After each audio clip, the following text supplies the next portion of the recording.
ಅಂಬಾಪ್ರಸಾದ್ ಪಾತಾಳ,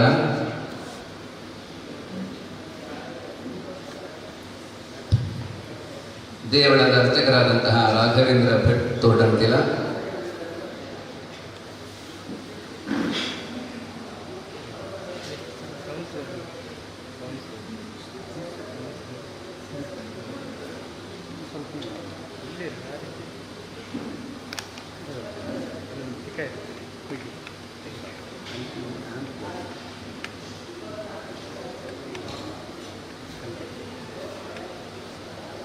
ದೀಪವನ್ನು ಬೆಳಗಿಸಿದಂತಹ ಎಲ್ಲರಿಗೂ ಅಭಿನಂದನೆಗಳು. ಈಗ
Shri Venkataramana credit cooperative society ನಿಯಮಿತ ಸುಳ್ಯ ಠೇವಣಿಗಳ ಮೇಲೆ ಆಕರ್ಷಕ ಬಡ್ಡಿ ದರ.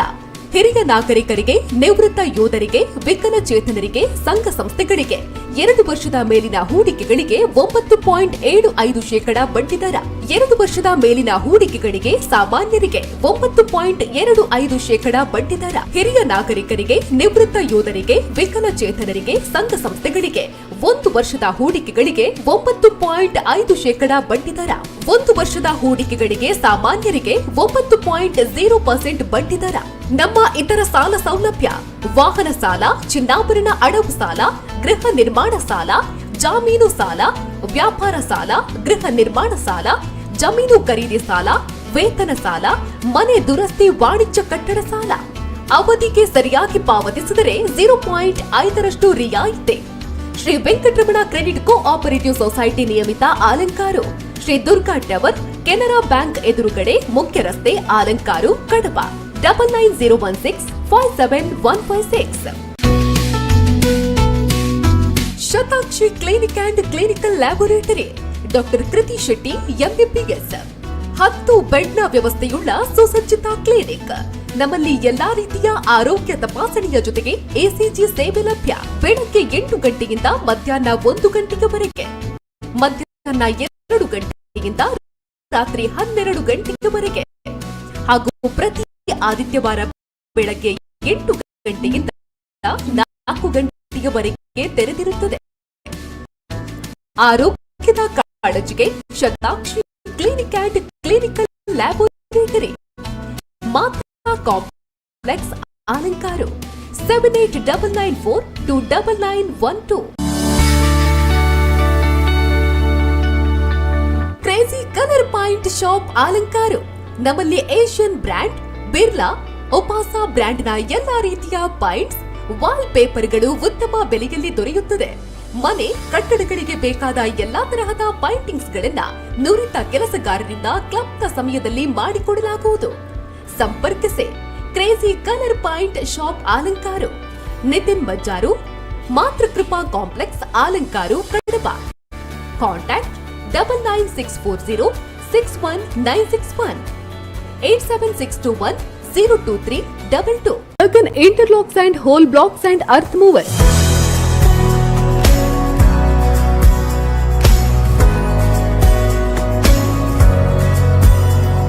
ನಮ್ಮಲ್ಲಿ ವಿವಿಧ ಶೈಲಿಗಳ ವಿನೂತನ ಮಾದರಿಯುಳ್ಳ ಇಂಟರ್ಲಾಕ್ಸ್ ಮತ್ತು ಬ್ಲಾಕ್ಸ್ ಆಕರ್ಷಕ ಹಾಗೂ ಮಿತ ದರದಲ್ಲಿ ಲಭ್ಯ.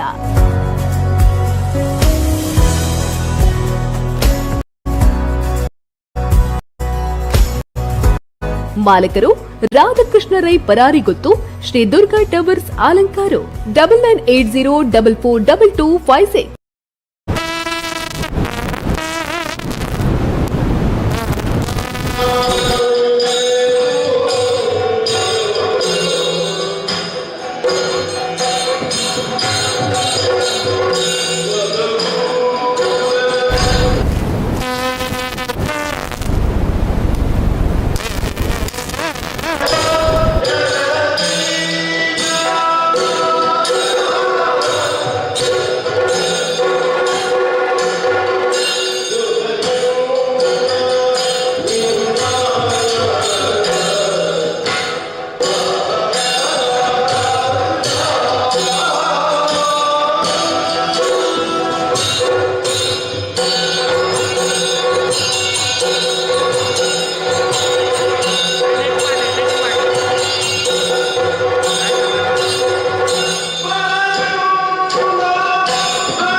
ಆತ್ಮೀಯರೇ, ಬಂದಿರುವಂತಹ ಎಲ್ಲ ಕಲಾವಿದರಿಗೂ ಕೂಡ ಕಲಾಭಿಮಾನಿಗಳಿಗೂ ಪ್ರೀತಿಪೂರ್ವಕವಾಗಿ ಶ್ರೀ ದುರ್ಗಾಂಬ ಕಲಾ ಸಂಗಮದ ಸರ್ವ ಸದಸ್ಯರು ಹಾಗೂ ಅಧ್ಯಕ್ಷರು, ಕಾರ್ಯದರ್ಶಿಯರು ಎಲ್ಲರೂ ಸೇರಿ ಆತ್ಮೀಯವಾದಂತಹ ಸ್ವಾಗತವನ್ನು ನಾವು ಬಯಸ್ತಾ ಇದ್ದೇವೆ.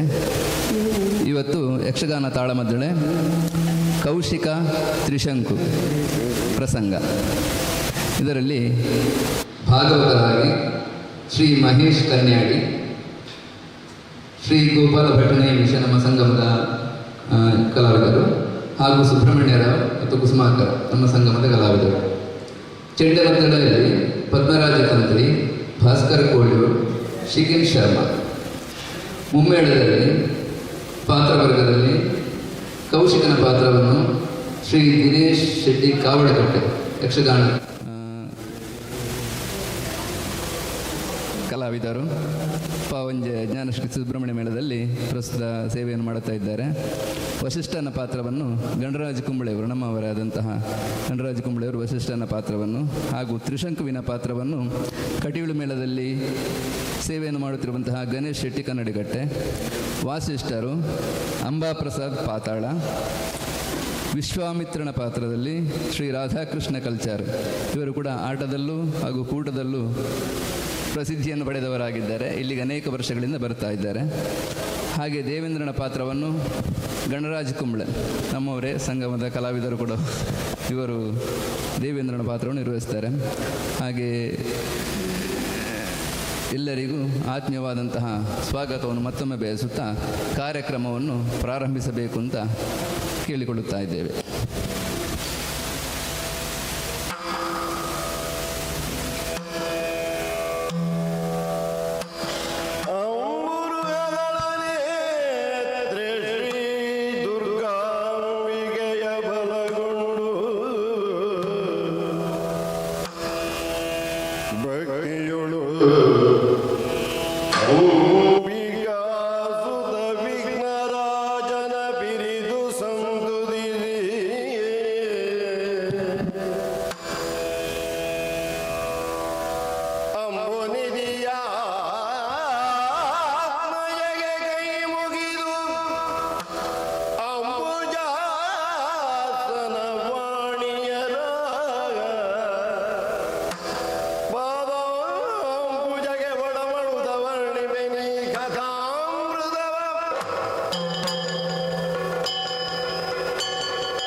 ಗುರುಮುಖ ದೀಕ್ಷ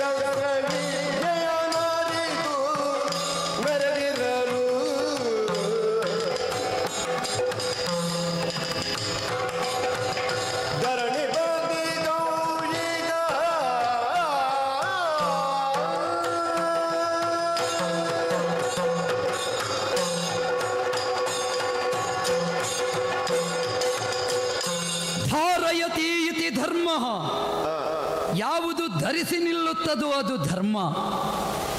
ಈ ಮೇದಿನಿಯನ್ನೇ ಆಧರಿಸುವುದು ಯಾವುದು ಅಂತ ಕೇಳಿದರೆ ಹೇಳುವವರೆಲ್ಲ ಬಹಳಷ್ಟು ಹೇಳಿಯಾರು. 1000 ಹೆಡೆಗಳುಳ್ಳ ಆದಿಶೇಷ ಆಧರಿಸ್ತಾನೆ, ಅಷ್ಟ ದಿಕ್ಕುಗಳಲ್ಲಿ ಅಷ್ಟ ದಿಗ್ಗಜಗಳು ತಲೆ ಕೊಡುತ್ತಾವೆ, ಆದ್ದರಿಂದ ಮೇದಿನಿಯನ್ನು ಅವರು ಆಧರಿಸಿ ನಿಂತಿದ್ದಾರೆ. ಖಂಡಿತ ಅಷ್ಟಕ್ಕೆ ಸೀಮಿತವಲ್ಲ. ಈ ಭೂಮಿ ಹೂವಿನಂತೆ ಹಗುರವಾಗಬೇಕು ಅಂತಿದ್ರೆ ಧಾರ್ಮಿಕತೆ ಎನ್ನುವುದು ಮೈವೆತ್ತು ನಿಲ್ಲಬೇಕು. ಧರ್ಮ ಪದವಾಗಿ ಪ್ರಭುಪದ ಅದನ್ನು ಆಳಬೇಕು. ಆವಾಗ ಮಾತ್ರ ಭೂತಳವು ಸುಜಲೆಯಾಗಿ ಸಸ್ಯಶ್ಯಾಮಲೆಯಾಗಿ ಸುಗರ್ಭೆಯಾಗಿರುವುದಕ್ಕೆ ಸಾಧ್ಯವಾಗುತ್ತದೆ. ವಿಶ್ವಾತ್ಮಕನಾದ ಮಹಾವಿಷ್ಣುವಿನ 2ನೇ ಹೆಂಡತಿ ಎಂದು ಕರೆಸಿಕೊಂಡ ಭೂದೇವಿ ಅನವರತ ಕ್ಷಮಾಗುಣ ಸಂಪನ್ನೆಯಾಗಿ ಜೀವಕೋಟಿಗೆ ತಾನು ಜೀವದಾನವನ್ನು ನೀಡುತ್ತಾ ಅನುಗ್ರಹಿಸಬೇಕು ಅಂತಿದ್ರೆ ಆಚರಿಸುವವರು ಆಧರಿಸುವವರು ಧಾರ್ಮಿಕರಾಗಬೇಕು. ಆದ್ದರಿಂದಲೇ ಈ ಪ್ರಪಂಚದಲ್ಲಿ ಧರ್ಮ ಎನ್ನುವುದು ಅತ್ಯುನ್ನತವಾದ ಸ್ಥಾನವನ್ನು ಹೊಂದುವುದಕ್ಕೆ ಸಾಧ್ಯವಾಗುತ್ತದೆ.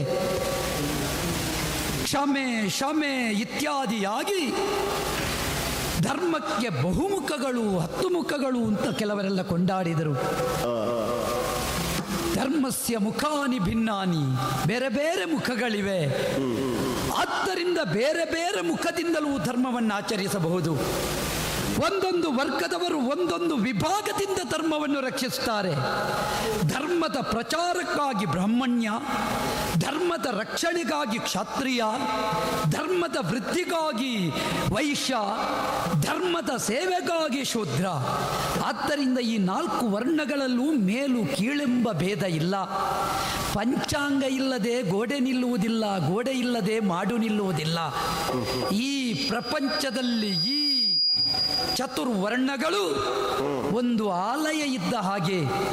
ದೇವಾಲಯ ಎನ್ನುವುದು ಪರಿಪೂರ್ಣಗೊಳ್ಳಬೇಕು ಅಂತಿದ್ರೆ ಅರ್ಚಕರೊಬ್ಬರಿಂದ ಸಾಧ್ಯ ಆಗುವುದಿಲ್ಲ. ಅದನ್ನಾಧರಿಸುವ ಧರ್ಮದರ್ಶಿಗೆ ಸೀಮಿತವಲ್ಲ. ಆ ಸ್ಥಾನಕ್ಕೆ ಸಂಬಂಧಪಟ್ಟ ಪ್ರತಿಯೊಬ್ಬನೂ ತನ್ನ ತನು ಮನ ಧನ ಎಲ್ಲವನ್ನೂ ತೆರಬೇಕಾಗುತ್ತದೆ. ಹಾಗೆ ವಿಶ್ವದೇಗುಲವಿದು ವಿಶ್ವಮಾನವವಾಗುವುದಕ್ಕೆ ಕಲಿಸಿದ ಪಾಠ ಧರ್ಮ ಮಾರ್ಗ. ಆದ್ದರಿಂದಲೇ ಧರ್ಮವನ್ನು ದೇವರು ಎಂದು ತಿಳಿ ಇಂಥ ಪ್ರಾಜ್ಞರಾಡಿದರು.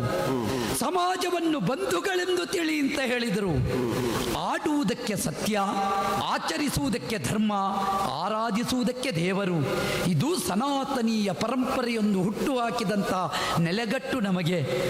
ಇದನ್ನು ಉಳಿಸಿಕೊಳ್ಳುವಲ್ಲಿ ಪ್ರಧಾನ ಪಾತ್ರ ಯಾರದ್ದು ಅಂತ ಕೇಳಿದರೆ ಮಹಾವೃಕ್ಷವೊಂದಕ್ಕೆ ಹೇಗೆ ಬುಡ ಪ್ರಧಾನವೋ ಸಮಗ್ರವಾದ ಧರ್ಮದ ರಕ್ಷಣೆಗೆ ಧಾರಿಣೀಪತಿ ಹೊಣೆಗಾರಿಕೆಯನ್ನು ಹೊರತಾನೆ. ದುಡಿಯುವವರು 1000 ಮಂದಿ ಇರ್ತಾರೆ, ಮುನ್ನಡೆಸುವವರು ಬೇಕೇ. ಕಟ್ಟುವವರು 1000 ಮಂದಿ ಇರ್ತಾರೆ, ಮುನ್ನಡೆಸುವವರು ಬೇಡವೇ? ಆದ್ದರಿಂದ ಮುನ್ನಡೆಸತಕ್ಕ ಪ್ರಪಂಚ ವ್ಯವಸ್ಥೆಗೆ ಭಗವಂತ ನಿಯೋಜಿಸಿದ ಶಕ್ತಿಯೇ ರಾಜಧರ್ಮ. ಅದನ್ನು ಅನುಸರಿಸಿಕೊಂಡು ಅನುಷ್ಠಾನಕ್ಕೆ ತಂದು ಮುನ್ನಡೆಸಿಕೊಂಡು ಹೋಗಬೇಕಾದಂತಹ ಸ್ಥಿತಿ ಇಂದು ರಾಜನ್ಯ ಕುಲಜರಿಗುಂಟು. ಹೇಳುವುದಕ್ಕೆ ಬ್ರಹ್ಮನಿಂದಲೇ ಕೊಡಲ್ಪಟ್ಟ ಔನ್ನತ್ಯವನ್ನು ಹೊಂದಿದಂಥ ವಂಶ ನಮ್ಮದು. ಕುಶನಾಭ ಬ್ರಹ್ಮನಿಗೆ ಮಗನಾಗಿ ಅವನಿಂದ ವೃದ್ಧಿಸಲ್ಪಟ್ಟು 4 ಮಂದಿ ಬ್ರಹ್ಮನ 4 ಮುಖಗಳಂತೆ ಈ ಪ್ರಪಂಚದಲ್ಲಿ ಈ ವಂಶವೃದ್ಧಿಯನ್ನು ಮಾಡಿದವರು. ಖ್ಯಾತಿವೆತ್ತಂತಹ ಕೌಶಾಂಬಿನಗರಿ ಕುಶನಿಂದ ಸ್ಥಾಪಿಸಲ್ಪಟ್ಟು ಗಾದಿಯಿಂದ ವಿಸ್ತೃತಗೊಂಡು ಅವನ ನಂದನನಾಗಿರುವಂತಹ ಕೌಶಿಕನಿಂದ ಖ್ಯಾತಿ ಸಂಪನ್ನತೆಯನ್ನು ಹೊಂದಿ ಧರ್ಮದ ನೆಲೆಬೀಡು ಅಂತ, ಕರ್ಮದ ನಿಜವಾದ ಬೀಡು ಅಂತ ಕರೆಸಿಕೊಳ್ಳುವುದಕ್ಕಿರುವ ಪುಣ್ಯಮೇಧಿನಿ ಇದು. ಇಲ್ಲಿ ನಮ್ಮ ಅಪ್ಪಯ್ಯ ನನಗೆ ಅಧಿಕಾರವನ್ನು ಹಸ್ತಾಂತರಿಸುವ ಕಾಲದಲ್ಲಿ ತಲೆಯ ಮೇಲೆ ಕೈಯಿಟ್ಟು ಆಡಿದ್ದು ಧರ್ಮಪ್ರಭುವಾಗು, ಕರ್ಮಚ್ಯುತನಾಗಬೇಡ. ಅಚ್ಯುತನನ್ನು ಮಾತ್ರವಲ್ಲ ಶಿವನನ್ನು ಆರಾಧಿಸುತ್ತಾ ಭೇದವಿಲ್ಲದೆ ನಿನ್ನ ಆಕ್ಯವಾಳತನವನ್ನು ಭಾಗವತ ಧರ್ಮದಂತೆ ಅನುಷ್ಠಾನಗೊಳಿಸು.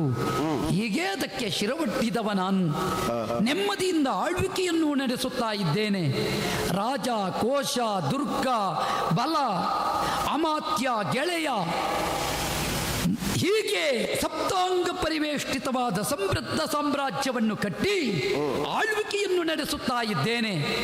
ನನ್ನ ಆಜ್ಞಾವಾಳತನದಲ್ಲಿ ಮಂತ್ರಿ ಮಾಂಡಲಿಕ ಮುಖ್ಯರೆಲ್ಲ ಯಾವತ್ತೂ ಈ ಕೌಶಿಕರ ಆಳ್ವಿಕೆಯಲ್ಲಿ ಚ್ಯುತಿ ಉಂಟು ಅಂತಾಡಿದವರಲ್ಲ. ಆದ್ದರಿಂದ ಚ್ಯುತಿ ರಾಹಿತ್ಯವಾದಂತಹ ಅಧಿಕಾರವನ್ನು ಕೊಟ್ಟು ಅಚ್ಯುತ ಮೆಚ್ಚುವಂತೆ ಬದುಕುತ್ತಾ ಇದ್ದೇನೆ ಎನ್ನುವ ಸಂತೃಪ್ತಿ ನನಗುಂಟು. ಸಾಂಸಾರಿಕ ನೆಲೆಯಿಂದ ನೋಡಿದರೆ ನನ್ನ ಸತಿಯಾದ ಅನಿರುಂಧೆಯಲ್ಲಿ 5 ಮಂದಿ ಮಕ್ಕಳನ್ನು ಪಡೆದೆ. ಪರಮೇಶ್ವರನ ಪಂಚಮುಖಗಳಂತೆ ಪೃಥ್ವಿಯಲ್ಲಿ ಭಗವಂತ ಕೊಟ್ಟ ಪ್ರಸಾದ ಅಂತ ಸ್ವೀಕರಿಸಿದ್ದೇನೆ. ಕುಶ, ಕರಂದಮ, ಲೋಹಿತಾಕ್ಷ, ಸೌರಂಭ ಇವರನ್ನೆಲ್ಲ ಒಟ್ಟುಗೂಡಿಸಿಕೊಂಡಿದ್ದೇನೆ. ಸುರಥ 5 ಮಂದಿ ಮಕ್ಕಳು ನನ್ನ ಜೀವನ ರಥದ ಸಾರಥಿಗಳು ಅಂತ ಹೇಳಲಿಕ್ಕೆ ಹೆಮ್ಮೆ ಉಂಟು. ವಿಶ್ವರಥನ ಬದುಕೆಂದು ಜೀವನ ರಥದಲ್ಲಿ ನೆಮ್ಮದಿಯಿಂದ ಸಾಗುವಲ್ಲಿ ಸತ್ಕುಲ ಪ್ರಸೂತೆಯಾದ ಸತಿಯು ಕುಲವರ್ತನರಾದ ಕಂದಮ್ಮಗಳು ಕೈ ಜೋಡಿಸುತ್ತಾ ಇದ್ದಾರೆ ಎನ್ನುವ ತೃಪ್ತಿ ನನಗುಂಟು.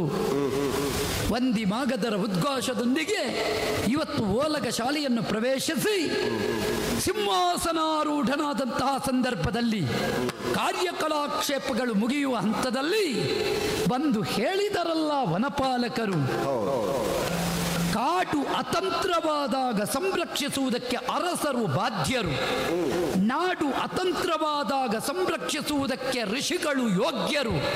ಇದು ಶಾಸ್ತ್ರ ಸಂಹಿತೆ. ಆದ್ದರಿಂದ ಅದನ್ನು ಒಪ್ಪಿದಂತಹ ನಾನು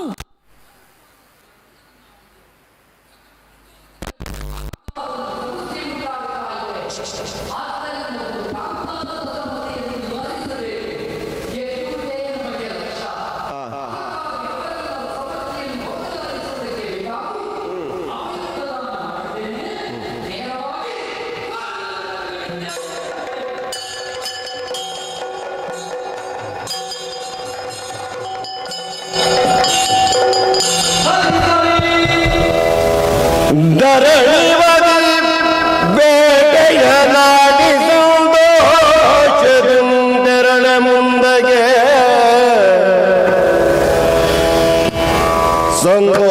ಸಂತೋಷದಿಂದೆರಳ ಮುಂದಗೆ ಸೈನ್ಯವೆರದಿ ಉತ್ಸಾಹದಲ್ಲಿ ಭರಿತ ಬಲವೀವ ಪುಷ್ಪದಿ ಮೆರವ ಋಷ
ಸದ್ಭಕ್ತಿಯೋಳು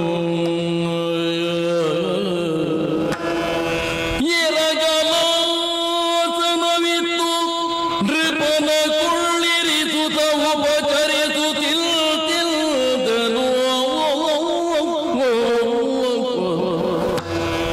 ಬರಿಗಿತನು ದರ್ಭವಿಷ್ಟರದಲ್ಲಿ ಮಂಡಿಸಿ ಹವರ ವಿಷ್ಣುನೀಂದ್ರ ನಡಿಗೆ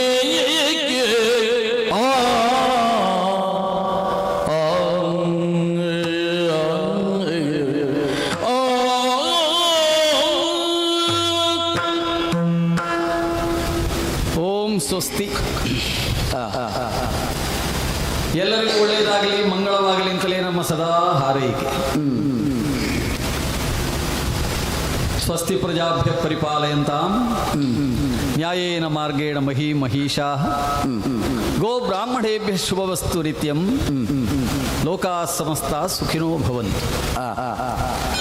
ಸಮಸ್ತ ಲೋಕಾ ಸುಖಿನೋ ಭವಂತು. ಲೋಕದಲ್ಲಿರುವವರೆಲ್ಲರೂ ಸುಖಿಗಳಾಗಿರಲಿ, ಎಲ್ಲ ಲೋಕಗಳಲ್ಲಿರುವವರು ಸುಖಿಗಳಾಗಿರಲಿ. ಇದುವೇ ನಮ್ಮದಾದಂತಹ ಹಾರೈಕೆ. ಕಾಮ ಕ್ರೋಧಾದಿಗಳನ್ನು ಜಯಿಸುವುದಷ್ಟು ಸುಲಭವಲ್ಲ. ನಾವು ಕುಳಿತಂತಹ ದರ್ಭವಿಷ್ಟರ, ಒಳ್ಳೆ ಭಾಷೆಯಲ್ಲಿ ವಿಷ್ಟರ ಅಂತ ಹೇಳಿದ್ರಿ ನೀವು, ಆದರೆ ಅದು ಹಾಸಿದ ದರ್ಬೆ ಹುಲ್ಲು ಅಷ್ಟೇ, ಒಣಗಿದ ದರ್ಬೆ ಹುಲ್ಲು. ಮರದ ಸಿಂಹದ ಮೂರ್ತಿಗೆ ಅಥವಾ ಬಿಂಬಕ್ಕೆ ಬಂಗಾರವನ್ನು ಹೊದಿಸಿ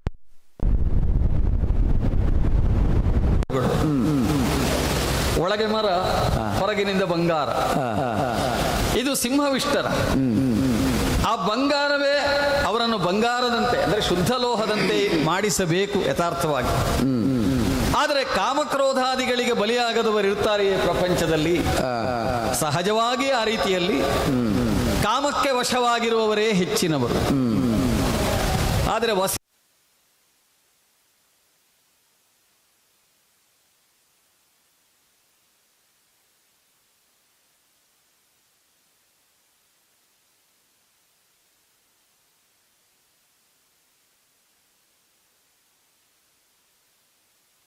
ತತ್ವಗಳನ್ನು ಯಾರು ವಶದಲ್ಲಿಟ್ಟುಕೊಂಡಿದ್ದಾರೆ ಅವರು ವಶಿಷ್ಠ. ಆಮೇಲೆ ವಸಿಷ್ಠ ಅಂತ ಯಾಕೆ, ಅವರು ವಾಸ ಮಾಡುವರು, ಆ ಕಾರಣದಿಂದ ವಸಿಷ್ಠ. ದೇಹದಲ್ಲಿ ವಾಸ ಮಾಡಿದ್ದೇನೆ ಅದರಿಂದ ಅದೊಂದು ವಸಿಷ್ಠತ. ಎಲೆಮನೆಯಲ್ಲಿ ವರ್ಣಶಾಲೆಯಲ್ಲಿ ವಾಸ ಮಾಡಿಕೊಂಡಿದ್ದೇನೆ ಅದೊಂದು ಬಗೆಯ ವಸಿಷ್ಠತ. ಪಂಚಭೂತಗಳಿಂದ ಕೂಡಿದಂತಹ ಈ ಪೃಥ್ವಿಯಲ್ಲಿ ನಾನು ಬದುಕಿದ್ದೇನೆ ಅದು ಒಂದು ಬಗೆಯ ವಸಿಷ್ಠತ. ಅದೇನು ಅಂತ ನನಗೆ ಗೊತ್ತು, ಎಷ್ಟೋ ಅದನ್ನು ಅಟ್ಟಿಸಿಕೊಳ್ಬೇಕು ಅಂತ ಗೊತ್ತು. ಆದ್ದರಿಂದ ನನ್ನ ಬದುಕನ್ನು ನೋಡಿ ಕೆಲವರು ಹೇಳುದು, ಬದುಕುದಾದ್ರೆ ಹೀಗೆ ಬದುಕಿದ್ರೆ ಒಳ್ಳೆಯದು. ಒಳಗೆ ಮತ್ತು ಹೊರಗೆ ಇರುವ ಕರಣಗಳನ್ನು, ಅಂತಃಕರಣ ಮತ್ತು ಬಹಿಃಕರಣಗಳನ್ನು ನಿಯಂತ್ರಣದಲ್ಲಿಟ್ಟು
ಅವಕಾಶಗಳಿಲ್ಲ.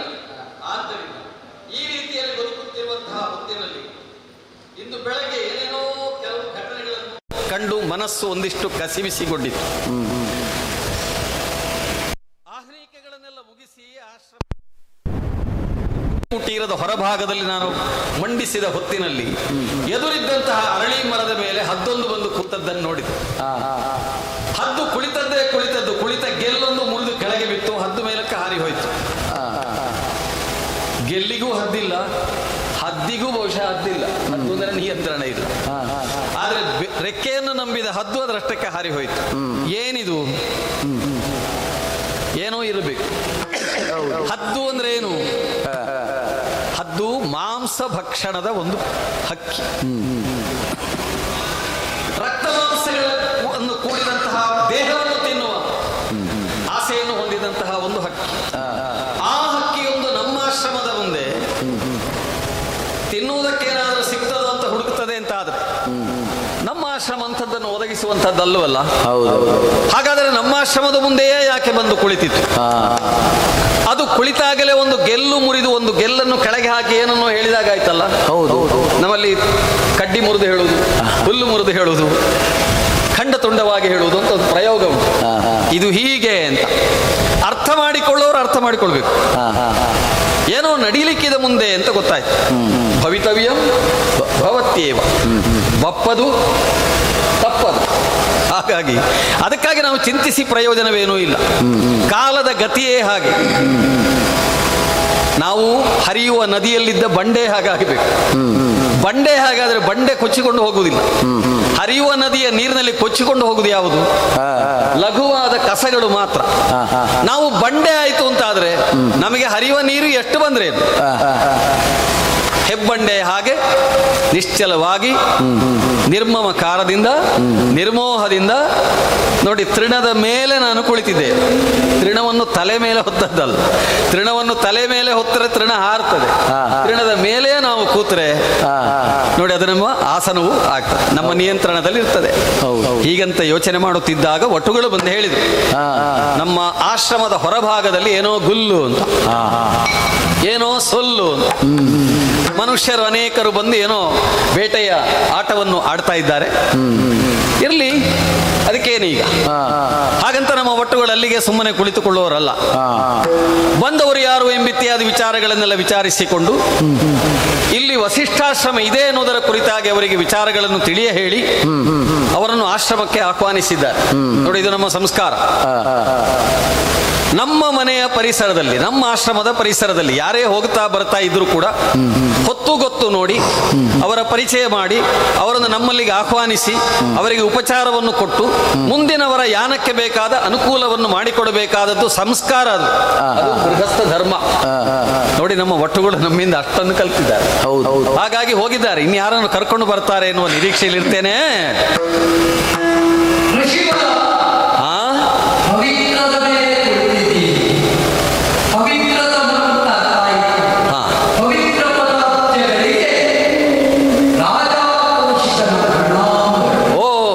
ಕೌಶಿಕ, ಬಹಳ ಸಂತೋಷ, ಬಹಳ ಸಂತೋಷ.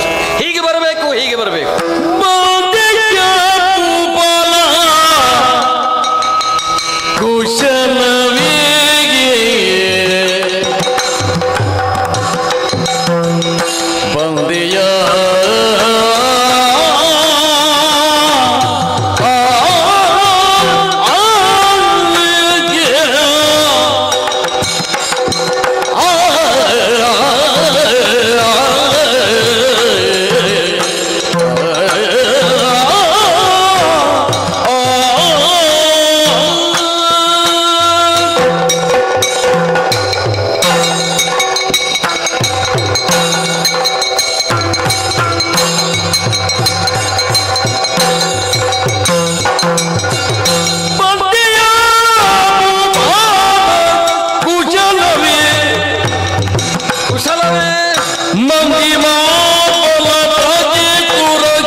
ಇಂದು ಒನಗೆ ಆಗಮನವೇ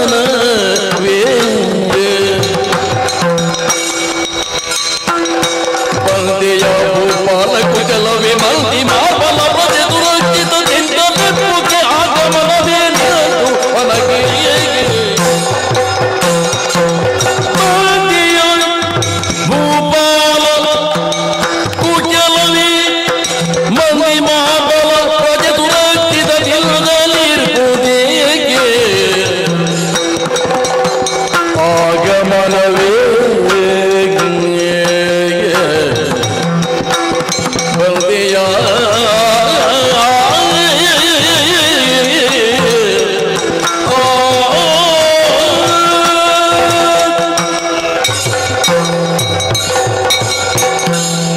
ಕೌಶಿಕ ಸಪರಿವಾರನಾಗಿ ಈ ವಸಿಷ್ಠನಾಶ್ರಮದವರೆಗೆ ನೀವೆಲ್ಲ ಬಂದಿದ್ದೀರಿ. ಬಹಳ ಸಂತೋಷ ಆಯ್ತು. ನಿಮ್ಮ ನಿಮ್ಮ ಯೋಗ್ಯತೆಗೆ ಅನುಗುಣವಾಗಿ ಯೋಗ್ಯವಾದಂತಹ ಪೀಠವನ್ನು ನಾವು ನಿಂತಿದ್ದೇವೆ.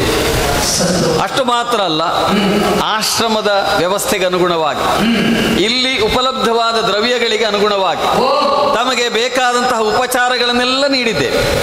ಎಲ್ಲವನ್ನೂ ಸ್ವೀಕರಿಸಬೇಕು, ಸಂತುಷ್ಟರಾಗಬೇಕು.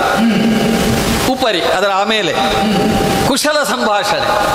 ಈಗ ನಿಮ್ಮಲ್ಲಿ ನೀನೊಬ್ಬ ಕೊಡವಿಯನ್ನಾಳುವಂತಹ ಆಣ್ಮ, ಒಬ್ಬ ದೊರೆ, ಕಿರೀಟಧಾರಿಯಾದವನಿಗೆ ಕಿರುಕುಳ ತಪ್ಪುವುದಿಲ್ಲ ಅಂತ ಹೇಳ್ತಾರೆ. ಅನೇಕ ಬಗೆಯ ಸಮಸ್ಯೆಗಳನ್ನು ತಲೆಯಲ್ಲಿಟ್ಟುಕೊಂಡು ಅರಣ್ಯಾಂತರವನ್ನು ಪ್ರವೇಶ ಮಾಡಿದ್ದೀಯ.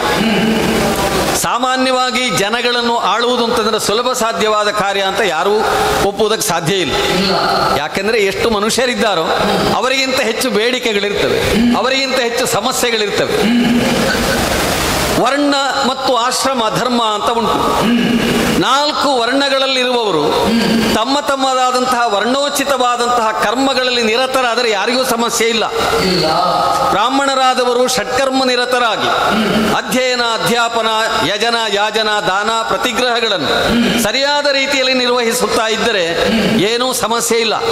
ಅಧ್ಯಯನ ಮಾಡುವವರು ಅಧ್ಯಯನವನ್ನು ಬಿಟ್ಟರೆ, ಅಧ್ಯಾಪನವನ್ನು ಮಾಡುವವರು ಅಧ್ಯಾಪನದಿಂದ ತಪ್ಪಿಸಿಕೊಂಡ್ರೆ, ದಾನ ಮಾಡಲಿಕ್ಕೆ ಲೋಭಿಯಾದರೆ, ಪ್ರತಿಗ್ರಹ ಮಾಡುವುದಕ್ಕೆ ಏನಾದರೂ ಮುಜುಗರ ಪಟ್ಟುಕೊಂಡ್ರೆ ಇತ್ಯಾದಿಗಳಲ್ಲಿ ಎಲ್ಲಾದರೂ ವರ್ಣ ಕರ್ಮಕ್ಕೆ ಅನುಗುಣವಾಗಿ, ವರ್ಣಧರ್ಮಕ್ಕೆ ಅನುಗುಣವಾಗಿ ಲೋಪವನ್ನು ಮಾಡ್ತಾರೆ ಅಂತಾದರೆ ಸಮಸ್ಯೆ.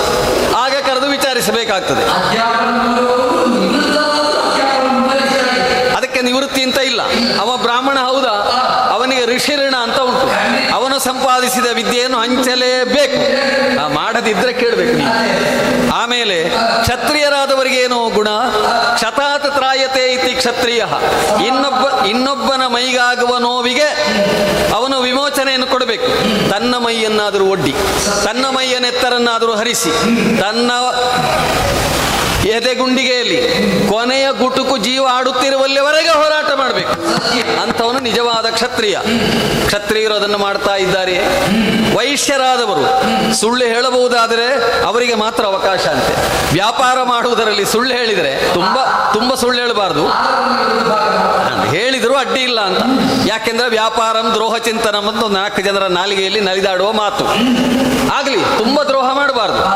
ಕ್ರಯ ವಿಕ್ರಯಗಳಲ್ಲಿ ಯಾವುದೇ ಬಗೆಯ ಮೋಸ ವಂಚನೆಗಳಿಲ್ಲದೆ ಅವರು ಹಣವನ್ನು ಸಂಪಾದನೆ ಮಾಡುವುದು ಯಾಕಾಗಿ? ಅವರ ಮನೆಯ ಬೊಕ್ಕಸ ತುಂಬಿಸಲಿಕ್ಕಲ್ಲ, ರಾಜ ಬೊಕ್ಕಸಕ್ಕೆ ಅವರು ರಾಜಾದಾಯವನ್ನು ತುಂಬಿಸಬೇಕು. ಆದ್ದರಿಂದ ವೈಶ್ಯರು ಸರಿಯಾಗಿ ತಮ್ಮ ವರ್ಣಕ್ಕನುಗುಣವಾದ ವೃತ್ತಿಯನ್ನು ಮಾಡ್ತಾ ಇದ್ದಾರೆ. ಆಮೇಲೆ ಶೂದ್ರರು, ಅವರನ್ನು ಪೋಷಕರು ಅಂತ ಹೇಳುವುದು. ಕೇವಲ ದುಡಿಲಿಕ್ಕಿರುವವರು ಅಂತ ಅರ್ಥ ಅಲ್ಲ, ಅವರು ಪೋಷಣೆ ಮಾಡುವವರು ಅಂತ. ಉಳಿದ 3 ವರ್ಣಗಳಿಗೆ ಬೇಕಾದದ್ದನ್ನು ಉತ್ಪತ್ತಿ ಮಾಡಿಕೊಡುವ ದುಡಿಮೆ ಅವರಲ್ಲಿರಬೇಕು. ಆದ್ದರಿಂದ ಎಲ್ಲರನ್ನೂ ಪೋಷಿಸುವ 4ನೇ ವರ್ಣದವರು ಅವರು ಪೋಷಣೆಯನ್ನು ಚೆನ್ನಾಗಿ ಮಾಡ್ತಾ ಇದ್ದಾರೆ ಅಲ್ವಾ? ಅದು ಉಂಟು ಅಂತಾದ್ರೆ ಬಿಡು, ಚಿಂತೆಯೇ ಇಲ್ಲ. 4 ವರ್ಣಗಳವರು ಕುಶಲಿಗಳಷ್ಟೇ. ಇನ್ನು 4 ಆಶ್ರಮಗಳುಂಟು. ಬ್ರಹ್ಮಚರ್ಯ, ಗಾರ್ಹಸ್ಥ್ಯ, ವಾನಪ್ರಸ್ಥ, ಸನ್ಯಾಸ. ಸನ್ಯಾಸದ ಬಗ್ಗೆ ನೋಡ್ಬೋದು, ನಮ್ಮಲ್ಲಿಗೆ ಯಾರಿಗೂ ಏನು ತೊಂದರೆ ಇಲ್ಲ. ನಮ್ಮ ಸನ್ಯಾಸಿಗಳಲ್ಲಿ ಕಾಷಾಯ ವಸ್ತ್ರ ಅಥವಾ ಕೌಪೀನ, ಆಮೇಲೆ ದಂಡ, ಕಮಂಡಲ, ನಾರುಡೆ, ಏನು ಹೆಚ್ಚಂದ್ರೆ ಹುಲಿ ಚರ್ಮ, ಇದು ಬಿಟ್ಟರೆ ಅವರಲ್ಲಿ ಯಾವ ಸೊತ್ತು ಇಲ್ಲ. ಆದ್ದರಿಂದ ಅಪಹರಿಸುವುದಕ್ಕೆ ಏನೂ ಇಲ್ಲ. ಆಗಲಿ. ಆಮೇಲೆ ವಾನಪ್ರಸ್ಥಿಗಳು ತಮಗೆ ಬೇಕಾದ ತಾವು ಉತ್ಪತ್ತಿ ಮಾಡಿಕೊಳ್ಳುವುದಿಲ್ಲ. ಹೆಕ್ಕಿ ತಿನ್ನುವುದು, ಒಕ್ಕಿ ತಿನ್ನುವುದು, ಅದು ಬಿಟ್ಟವರಿಗೆ ಏನೂ ಬೇಕಾಗಿಲ್ಲ. ಎಲೆಮನೆಗಳಲ್ಲಿ ವಾಸ, ಅವರ ಹೊಣೆಯೂ ನಿನಗಿಲ್ಲ. ಹಾಗಾದರೆ ಊರಿನಲ್ಲಿ 2 ಆಶ್ರಮದವರಿದ್ದಾರೆ, ಒಂದು ಬ್ರಹ್ಮಚರ್ಯದವರು, ಇನ್ನೊಂದು ಗೃಹಸ್ಥರು. ಇವರಿಗೆ ಬೇಕಾಗ್ತದೆ ನಿನ್ನ ಪೋಷಣೆ. ವಿದ್ಯಾಭ್ಯಾಸವನ್ನು ಮಾಡುತ್ತಾ ಬ್ರಹ್ಮಚರ್ಯದಲ್ಲಿರುವವರಿಗೆ ವಿದ್ಯಾಭ್ಯಾಸಕ್ಕೆ ಬೇಕಾದ ವ್ಯವಸ್ಥೆಗಳುಂಟೆ. ಗುರುಕುಲಗಳು, ಪಾಠಶಾಲೆಗಳು, ಅಗ್ರಹಾರಗಳು ಸಕ್ರಿಯವಾಗಿವೆಯೇ? ಆಮೇಲೆ ಗೃಹಸ್ಥರು ಕೇವಲ ಮನೆಯನ್ನು ಕಟ್ಟಿರುವುದು ಮನೆಯ ಒಳಗೆ ಇರುವುದಕ್ಕಾಗಿ ಅಲ್ಲ, ಮನೆಯ ಹೊರಗಿನಿಂದ ಯಾರು ಬರ್ತಾರೆ ಅನ್ನೋದನ್ನು ನೋಡಲಿಕ್ಕೆ, ಅವರನ್ನು ಕಾಯಲಿಕ್ಕೆ, ಅವರಿಗೆ ಆತಿಥ್ಯವನ್ನು ಮಾಡಲಿಕ್ಕೆ. ಆದ್ದರಿಂದ ನಿಜವಾದ ಗೃಹಪತಿ ಎನಿಸಿಕೊಂಡವನು ತನಗೋಸ್ಕರ ಮಾತ್ರ ಅನ್ನವನ್ನು ಬೇಯಿಸುತ್ತಿಲ್ಲವಷ್ಟೇ. ಯಾಕೆಂದ್ರೆ ತನಗಾಗಿ ಯಾರು ಅನ್ನವನ್ನು ಬೇಯಿಸುತ್ತಾನೋ ಅವನು ಉಣ್ಣುವುದು ಅನ್ನವನ್ನಲ್ಲ, ಅವನು ಉಣ್ಣುವುದು ಬನ್ನವನ್ನು, ಅಂದರೆ ಪಾಪವನ್ನು. ನಿನ್ನ ರಾಜ್ಯದಲ್ಲಿ ಈ ರೀತಿಯಲ್ಲಿ 4 ಆಶ್ರಮದವರು ತಮ್ಮ ತಮ್ಮ ಆಶ್ರಮಕ್ಕೆ ಯೋಗ್ಯವಾದಂತಹ ಆಚಾರಗಳನ್ನು ನಡೆಸುತ್ತಿದ್ದಾರಷ್ಟೇ. ಸ್ತ್ರೀಯರು ತಮ್ಮದಾದಂಥ, ಅವರಿಗೆ ಬೇರೆ ಯಾವ ಆಭರಣ ಬೇಡಂತೆ, ಲಜ್ಜಾವತಿಯರಾಗಿದ್ದಾರೆ ಅಷ್ಟೇ. ಯೋಗ್ಯವಾದಂತಹ ಕಾಲದಲ್ಲಿ ಅವರ ಋತುಕರ್ಮ ಇತ್ಯಾದಿಗಳು ಮೀರುವ ಮೊದಲು ಅವರಿಗೆ ಬೇಕಾದಂತಹ ವಿವಾಹ ಸಂಸ್ಕಾರಾದಿಗಳೆಲ್ಲ ನಡೆದು ಒಳ್ಳೆಯ ಪ್ರಜೆಗಳು ಉತ್ಪತ್ತಿಗೆ ಅವರು ಕಾರಣರಾಗ್ತಾ ಇದ್ದಾರೆಯೇ? ನಾನಿಷ್ಟೆಲ್ಲ ಕೇಳಲಿಕ್ಕೆ ಇನ್ನೊಂದು ಕಾರಣ, ಕೃತಯುಗದ 1ನೇ ಪಾದ ಮುಕ್ತಾಯದ ಹಂತಕ್ಕೆ ಬಂತು. ಈಗ ಕಾಲದ ಗತಿ ಹೇಳಿದ್ರ, ಎಲ್ಲಿಯಾದರೂ ರಾಜನಾದವನಿಗೆ ಇಂತಹ ಸಮಸ್ಯೆಗಳಿದ್ರೆ ಋಷಿಗಳಾದ ನಮ್ಮಲ್ಲಿ ಹೇಳಿಕೊಳ್ಬಹುದು. ಪರಿಹಾರ ಇದ್ದರೆ ನಾವೇನಾದ್ರೂ ಹೇಳ್ತೇವೆ, ಅದೊಂದು ರೂಪಕ. ಹಾಗಾಗಿ 4ರಲ್ಲಿ 3 ಇದೆ, 1 ಕಾಲಿಗೆ ಎತ್ತುವ ಸ್ಥಿತಿ ಬಂದಿದೆ, ತುಂಡಾಗಿ ಹೋಗಿದೆ ಅಂತಲ್ಲ. ಆದ್ದರಿಂದ 3 ಪಾದಗಳುಳ್ಳ ಕೃತಯುಗದ ಈ ಒಂದು ಕಾಲದಲ್ಲಿ ನಿನ್ನ ರಾಜ್ಯ ಆಡಳಿತ ಹೇಗಿದೆ? ಇದೊಂದು ಪ್ರಶ್ನೆ. ಅಷ್ಟಲ್ಲದೆ ಇಷ್ಟು ದೊಡ್ಡ ಪರಿವಾರ ಅಂದ್ರೆ ಬಹುಸಂಖ್ಯೆಯಲ್ಲಿ ಹೊರಗೆ ಇರಬಹುದು, ಇಲ್ಲಿಗೆ ಬರುವಾಗ ಮಿತ ಪರಿವಾರದಿಂದ ನಿನ್ನ ಮಕ್ಕಳನ್ನು ಕರ್ಕೊಂಡು, ನಿನ್ನ ಮಂತ್ರಿವರ್ಗದವರನ್ನು, ಸಾಮಂತರನ್ನು, ನಿನ್ನ ಜೊತೆಗಿರುವಂತಹ ಪರಿವಾರವನ್ನು ಕಂಡಾಗ ಎಷ್ಟು ವಿನಯ ಸಂಪನ್ನ, ನೀನು ಎಷ್ಟೇ ದೊಡ್ಡ ಮನುಷ್ಯನಾಗಿರಬಹುದು, ಆದರೆ ಋಷಿಗಳ ಎದುರಿನಲ್ಲಿ ನಾನು ಆಡಂಬರ ತೋರಿಸುವುದಿಲ್ಲ ಎಂದುಕೊಂಡು ವಾಹನದಿಂದ ಇಳಿದು ಪಾದುಕೆಯನ್ನು ಹೊರಗಿರಿಸಿ ಬರಿಗಾಲಲ್ಲಿ ಇಲ್ಲಿವರೆಗೆ ಬಂದಿದ್ದಿ ಅಂತ ಆದರೆ ನಿನ್ನ ವಿನಯ ಸಂಪನ್ನತೆ ಇದುವೇ ದೊಡ್ಡ ಸಂಪತ್ತು. ದೊಡ್ಡವನಾಗುವುದು ದೊಡ್ಡದಲ್ಲ, ವಿನಯದಿಂದ ದೊಡ್ಡವನಾಗುವುದು ಬಹಳ ದೊಡ್ಡದು. ಹಾಗೆ ನೀನು ಬಂದಿಯಲ್ಲ, ಬಂದ ಕಾರಣ ಏನು ಎಂಬಿತ್ಯಾದಿಗಳನ್ನೆಲ್ಲ ಹೇಳಬಹುದೇ? ಮುನಿ ಮೌಳಿಗೆ ಬೇಟೆಗೆ ನೂತ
ಸಮಾಜದ ಏಳಿಗೆಗೆ ಬೇಕಾಗಿ ತಮ್ಮನ್ನು ತಾವು ತೆತ್ತುಕೊಂಡವರು. ಕುಲಪತಿಗಳಾಗಿ ಬೇಕಾದ ವಿದ್ಯೆಗಳನ್ನು ಆರ್ತಿಗಳಾಗಿ ಬಂದಂತಹ ಶಿಷ್ಯ ವೃಂದಕ್ಕೆ ದಾರಿ ಎರೆದ ಪುಣ್ಯಾತ್ಮರು. ತಮ್ಮಂತಹ ಋಷಿಗಳು ಕಾಂತಾರದಲ್ಲಿ ಇರುತ್ತಾ ಮಾಡುವ ಸತ್ಕರ್ಮದ ಫಲ ನಮ್ಮಂತಾದ ನೆಲ ಇವತ್ತು ಪರಿಪೂರ್ಣವಾಗಿ ಸಮೃದ್ಧಿಯಾಗಿ ಉಳಿಯುವುದಕ್ಕೆ ಸಾಧ್ಯ ಎನ್ನುವುದನ್ನು ನಾವು ಬಲ್ಲೆವು. ನಾವು ಆಳುವುದರಿರಬಹುದು, ನಮ್ಮ ಆಜ್ಞಾವಾಳತನಕ್ಕೆ ಪೂರಕವಾಗಿ ಒದಗಿ ಬರುವುದು ತಮ್ಮಂತವರ ಶ್ರೇಷ್ಠತರವಾದ ಕಾಯಕ ಎನ್ನುವುದನ್ನು ನಾವು ಬಲ್ಲೆವು. ನಾವು ಆಯುಧವೆಂಬ ಶರವನ್ನು ಹಿಡಿಯುತ್ತೇವೆ, ನೀವು ತಪವೆಂಬ ಶರವನ್ನು ಹರಿಸುವವರು. ಒಂದು ಊರು ಉದ್ಧಾರ ಆಗಬೇಕಿದ್ರೆ ಅದೊಂದು ಶರ ಊರು ಅಂತ ಆಗಬೇಕಿದ್ರೆ ಕೇವಲ ಆಳುವವರಿದ್ರೆ ಸಾಕಾಗುವುದಿಲ್ಲ, ಋಷಿಗಳು ಬೇಕಾಗುತ್ತದೆ. ನಿಮ್ಮ ತಪೋಶರ, ನಮ್ಮ ಪೌರುಷವೆಂಬ ಶರ ಊರಿಗೆ ಹರಿಯುವುದರ ಕಾರಣ ಇಲ್ಲಿ ಎಲ್ಲ ಕಷ್ಟಗಳು ಹರಿದು ಹೋಗುತ್ತವೆ. ಇಂಥ ನೆಲದಲ್ಲಿ ನಾವು ಆಳ್ವಿಕೆ ನಡೆಸ್ತೇವೆ ಅಂದರೆ ತಮ್ಮ ಆಶೀರ್ವಾದದ ಬಲ ಅಂತ ನಮಗೆ ವಿಶ್ವಾಸ. ಬ್ರಾಹ್ಮಣ ಮತ್ತು ಛಾತ್ರ ಒಟ್ಟಿಗಿರಬೇಕು, ಇದುವೇ ನಮ್ಮ ಅಪೇಕ್ಷೆ. ಈ ನೆಲೆಯಿಂದ ಆಳ್ವಿಕೆಯನ್ನು ನಡೆಸ್ತಾ ಇದ್ದೇನೆ. ನಿಮ್ಮ ಕೇಳಿಕೆಯಂತೆ ಚತುರಾಶ್ರಮಗಳಿರಬಹುದು, ಚತುರ್ವರ್ಣೀಯರಿರಬಹುದು, ಎಲ್ಲರೂ ಕೂಡ ಷಟ್ಚಕ್ರಗಳು ಕುಂಡಿಲಿನಿ ಶಕ್ತಿಯಲ್ಲಿ ಕೇಂದ್ರೀಕೃತಗೊಳ್ಳುವಂತೆ ರಾಜ್ಯಶಕ್ತಿಯ ನಿಯಂತ್ರಣದಲ್ಲೇ ಇರುವುದಷ್ಟೇ. ಆ ನಿಯಂತ್ರಣದಿಂದ ಯಾವತ್ತೂ ತಪ್ಪಲಿಲ್ಲ, ಈ ಕುಂಡಲಿನಿಯೂ ಬದಲಾಗಲಿಲ್ಲ. ಆದ್ದರಿಂದ ಆಕ್ಯವಾಳತನ ಎನ್ನುವುದು ಸಂತೋಷದಿಂದ ಸಾಗುತ್ತಾ ಉಂಟು. ಈ ತನ್ಮಧ್ಯೆ ಕಾಡಿನ ಜನತೆಗೆ ಕಾಡ ಪ್ರಾಣಿಗಳಿಂದಾದ ತೊಂದರೆ, ಅದು ಪ್ರಾಕೃತಿಕವಾಗಿ ಬರುವಂತಹ ಬವಣೆಗಳು. ಇದನ್ನವರು ದೂರಿಕೊಂಡ ಕಾಲದಲ್ಲಿ ಬೇಟೆಗಾಗಿ ನಾನೇ ಎದ್ದು ನಿಂತೆ. ನನ್ನ 5 ಮಕ್ಕಳು ಜೊತೆಯಾಗಿ ನಾವು ಬರುತ್ತೇವೆ ಅಂತ ಹೇಳಿದರು. ಹಾಗಾದ ಕಾರಣ ಬೇಟೆಯ ಮಹತ್ವ, ಕಾಡಿನ ಪ್ರಭಾವ, ಆಡಬೇಕಾದಂತಹ ಬೇಟೆಯ ವಿಧಾನ ಇದೆಲ್ಲವರಿಗೆ ಅನುಭವಕ್ಕೆ ಬರಲಿ ಅಂತವರನ್ನೆಲ್ಲ ಸೇರಿಸಿಕೊಂಡು ಮಿತ ಪರಿವಾರದೊಂದಿಗೆ ಬೇಟೆಗಾಗಿ ಬಂದೆ. ಬೇಟೆಯನ್ನಾಡಿ ಸಕಲರಿಗೂ ಸಂತೃಪ್ತಿ ಒದಗಿಸಿ ಮರಳಿ ಪ್ರವೇಶ ಮಾಡುತ್ತೇನೆ ಅಂತ ಯೋಚಿಸುವಾಗ ವರ್ತಮಾನ ತಿಳಿದೆ. ಗುರುವರೇಣ್ಯನಾದ ತಮ್ಮ ಆಶ್ರಮ ಎಲ್ಲಿದೆ ಅಂತ ಗೊತ್ತಾಯಿತು. ತವಪಾದ ದರ್ಶನವನ್ನು ಮಾಡಬೇಕು, ನಿಮ್ಮಿಂದ ಶುಭಾಶೀರ್ವಾದವನ್ನು ಹೊಂದಬೇಕು ಅಂತ ಬಂದಿದ್ದೇನೆ. ಹಾಗಾಗಿ ತಾವಿತ್ತ ಮಿತ ಉಪಚಾರ ನಮಗೆ ಹಿತವಾಯಿತು. ಆಶ್ರಮದಲ್ಲಿ ನಾವು ಹೆಚ್ಚು ಅಪೇಕ್ಷೆ ಪಡಲಿಕ್ಕಿಲ್ಲ. ಯಾವ ಮನೆಯಲ್ಲಿ ಹೇಗೆ ವ್ಯವಸ್ಥೆ ಉಂಟು ಹಾಗೆ ಹೊಂದಿಕೊಳ್ಳುವ ಸ್ವಭಾವ ನಮ್ಮದ್ದು. ಆದ್ದರಿಂದ ನಿಮ್ಮ ವ್ಯವಸ್ಥೆಗೆ ಹೊಂದಿಕೊಂಡು ಬಂದಿದ್ದೇನೆ. ನಾನು ಹೊಂದಿದ್ದೇನೆ, ತೃಪ್ತನಾಗಿದ್ದೇನೆ. ಮರಳಿ ಪುರ ಸೇರುವರೇ ಆಶೀರ್ವದಿಸಬೇಕು. ನೀನು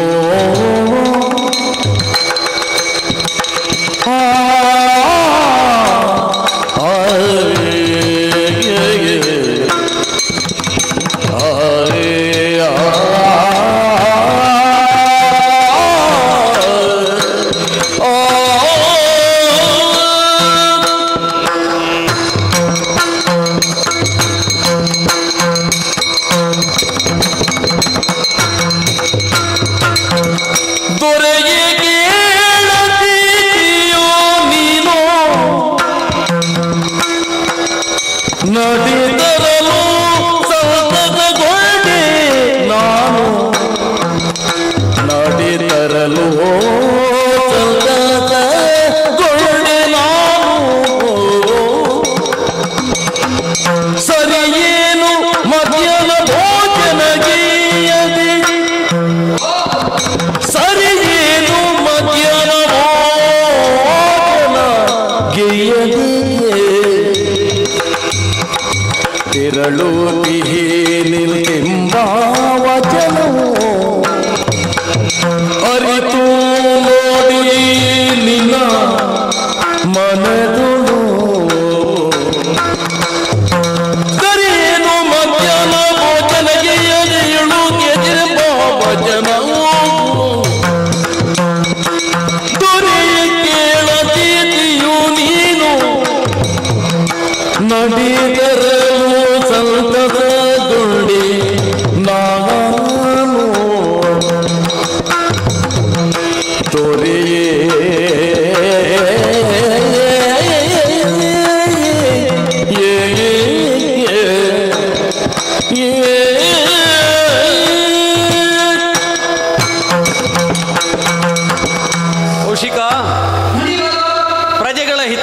ಹಿತಕ್ಕೋಸ್ಕರವಾಗಿ ದುಡಿದು ಬಂದವನು ನೀನು. ಮೃಗಯ ಎನ್ನುವುದು ಸಪ್ತ ವ್ಯಸನಗಳಲ್ಲಿ ಒಂದು, ರಾಜರಾದವರು ಅನುಭವಿಸಬಹುದಾದ ಸತ್ಯ. ಅದೇ ವ್ಯಸನ ಒಂದು ಪೀಡೆಯಾಗಕೂಡದಲ್ಲ. ರಾಜನಾದವನು ಇದೇ ವ್ಯಸನಕ್ಕೆ ಅಭಿಭೂತನಾದರೆ, ವ್ಯಸನಕ್ಕೆ ತಾನು ವಶನಾದರೆ ಅದರಿಂದ ಕೆಡುಕಾಗುವುದು ಪ್ರಪಂಚದಲ್ಲುಂಟು. ಆದರೆ ನಿನ್ನನ್ನು ನೋಡಿದರೆ ಅದು ನಿನಗೆ ವ್ಯಸನ, ನಿನಗೆ ಪೀಡೆಯಾಗಲಿಲ್ಲ. ಅದರ ಬದಲಾಗಿ ಕೇವಲ ಪ್ರಜೆಗಳ ರಕ್ಷಣೆಗೋಸ್ಕರವಾಗಿ ಅವರ ಕೃಷಿ ಕ್ಷೇತ್ರಗಳಿಗೆ ಬಂದಂತಹ ಪ್ರಾಣಿಗಳನ್ನು ಮರಳಿ ಅರಣ್ಯಕ್ಕೆ ಅಟ್ಟುವುದಕ್ಕಾಗಿ, ಬೇಟೆಯ ಆಟ ಅಲ್ವ, ಒಂದು ರೀತಿಯಲ್ಲಿ ಆಟವೇ ಅದು. ಹಾಗಂತ ಕೆಲವೊಮ್ಮೆ ಅನಿವಾರ್ಯವಾಗಿ ಹೊಡೆದ ಹೊಡೆತದಿಂದ ಕೆಲವು ಪ್ರಾಣಿಗಳು ಸತ್ತು ಬಿದ್ದರೆ ಆ ಪ್ರಾಣಿಗಳನ್ನು ನೀವು ಮಾಂಸ ಆಹಾರವನ್ನು ಅನುಭವಿಸುವವರು ಅದನ್ನು ಉಪಯೋಗ ಮಾಡ್ತೀರಿ, ಅದೇನು ತಪ್ಪಲ್ಲ. ಇದೆಲ್ಲ ಪ್ರಪಂಚದಲ್ಲಿ ಇದ್ದದ್ದೇ. ಪ್ರಜೆಗಳ ಹಿತಕ್ಕೋಸ್ಕರವಾಗಿ ದುಡಿದು ಬಂದಂತಹ ನೀನು ಆಶ್ರಮ ಹತ್ತಿರದಲ್ಲಿದೆ ಎನ್ನುವ ಕಾರಣಕ್ಕೋಸ್ಕರ ಎಷ್ಟೇ ಶ್ರಮ ಇದ್ದರೂ ಕೂಡ ಇಲ್ಲಿಗೆ ಬಂದೇ ಅಲ್ಲ. ನೀನು ಬಂದುದರಿಂದ ನನಗೆ ಬಹಳ ಸಂತೋಷ ಆಯ್ತು. ಈಗ ಒಂದು ವೇಳೆ ನೀನು ಅಲ್ಲಿಂದಲೇ ಹೋದೆ ಅಂತ ನನಗೆ ಆಮೇಲೆ ಗೊತ್ತಾದ್ರೆ ಒಂದು ಕ್ಷಣವಾದರೂ ನನ್ನ ಮನಸ್ಸಿನಲ್ಲಿ ಒಂದು ಮುಳ್ಳಿನಲ್ಲಿ ಚುಚ್ಚಿದಾಗ ಆಗ್ತಿತ್ತು. ಕೌಶಾಂಬಿಯ ದೊರೆ ಕೌಶಿಕ ಒಂದು ಕ್ಷಣಕ್ಕಾದ್ರೂ ಇಲ್ಲಿ ಬಂದು ಹೋಗಬಹುದಿತ್ತು. ಏನು ನಮ್ಮ ಆಶ್ರಮದ ವ್ಯವಸ್ಥೆ ಅವನಿಗೆ ಕಡಿಮೆ ಅಂತ ಖಂಡಿತೋ ಏನೋ, ಈ ರೀತಿಯಲ್ಲೆಲ್ಲಾದರೂ ನಾನು ಭಾವಿಸುತ್ತಿದ್ದನೋ ಏನೋ. ಇದೆಲ್ಲ ಕೇವಲ ಕಲ್ಪನೆ ಮಾತ್ರ. ನನ್ನ ಮನಸ್ಸಿನ ಮೂಲೆಯಲ್ಲಾದರೂ ಈ ಭಾವ ಹುಟ್ಟದಂತೆ. ಮತ್ತಿನ್ನೊಂದು,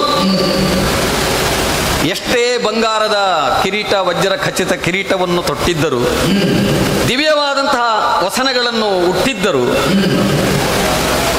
ಎಲ್ಲ ರತ್ನ ಖಚಿತವಾದ ಹಾವುಗೆಗಳನ್ನು ಮೆಟ್ಟಿದ್ದರು, ನಿನಗೆ ಯಾವುದೇ ಬಗೆಯ ಒಂದು ಅದು ಬೇಕು, ಇದು ತನ್ನದು ಎನ್ನುವ ಭಾವನೆ ಇಲ್ಲವಲ್ಲ. ಇದು ಆಶ್ಚರ್ಯ ನನಗೆ. ಕಿರೀಟವನ್ನು ತೆಗೆದಿಟ್ಟು, ಹಾವುಗೆಯನ್ನು ಬದಿಗಿಟ್ಟು, ಹುಟ್ಟದ್ದನ್ನೇ ಉತ್ತರೀಯವನ್ನಾಗಿ, ಇನ್ನೊಂದು ತುಂಡನ್ನು ಉತ್ತರೀಯವನ್ನಾಗಿಟ್ಟುಕೊಂಡು ನೀನು ನನ್ನ ಎದುರು ಬಂದಿರುವುದನ್ನು ನೋಡಿದಾಗಲೇ ನಿನ್ನ ಸರಳತೆ ನನಗೆ ಬಹಳ ಸಂತೋಷವನ್ನು ಕೊಟ್ಟಿತ್ತು. ಆಗಬಾರದು ಅಂತ ಅಷ್ಟು ವಿಶ್ವಾಸ ಉಂಟು ನನಗೆ. ನಿನ್ನನ್ನು ನೋಡಿದಾಗ ಇದು ಬೇಕು, ಅದು ಬೇಕು, ಇಷ್ಟಿದ್ರೆ ಸಾಲದು, ಅಷ್ಟು ಬೇಕು ಎನ್ನುವ ಭಾವನೆಗಳಿರುವವರೇ ಹೆಚ್ಚು ಪುಣ್ಯಾತ್ಮ.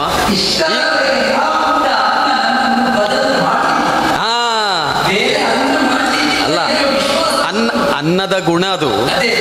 ಮೊದಲು ಅನ್ನವನ್ನು ನಾವು ಉಣ್ಣುವುದು, ಆಮೇಲೆ ಅನ್ನವೇ ನಮ್ಮನ್ನು ಉಣ್ಣುವುದು. ಇಷ್ಟು ನೆನಪಿದ್ರೆ ಏನು ಅಪಾಯ ಆಗುವುದಿಲ್ಲ. ಈಗ ನೀನು ಇಲ್ಲಿವರೆಗೆ ಬಂದದ್ದರಿಂದ, ಇಷ್ಟನ್ನು ತಿಳಿದವರು ಆಚರಿಸುವವನು ಆದದ್ದರಿಂದ ನನಗಂತೂ ಬಹಳ ಸಂತೋಷ ಆಯ್ತು. ಆದರೆ ನೀನು ಹೊರಡುತ್ತೇನೆ ಅಂತ ಒಂದು ಮಾತು ಹೇಳಿ. ರಾಜನಾದವನು ತುಂಬ ರಾಜಕಾರಣದಲ್ಲಿ ವ್ಯಸ್ತನಾಗಿರ್ತಾನೆ, ಸರಿಯೇ. ಆದರೆ ನೀನು ಬಂದ ಹೊತ್ತು ನೋಡು, ಮೇಲೆ ಹೊತ್ತು, ನೆತ್ತಿಯ ಮೇಲೆ ಹೊತ್ತನ್ನು ಹೊತ್ತು ಮೀರಿ ಹೋಗುತ್ತಾ ಉಂಟು. ಈಗ ಈ ಹೊತ್ತಿನಲ್ಲಿ ಮಾಡಬೇಕಾದದ್ದು ಮಧ್ಯಾಹ್ನದ ಆಹ್ನೀಕ. ನಾವೆಲ್ಲ ಅದನ್ನು ಪೂರೈಸಿದ್ದೇವೆ.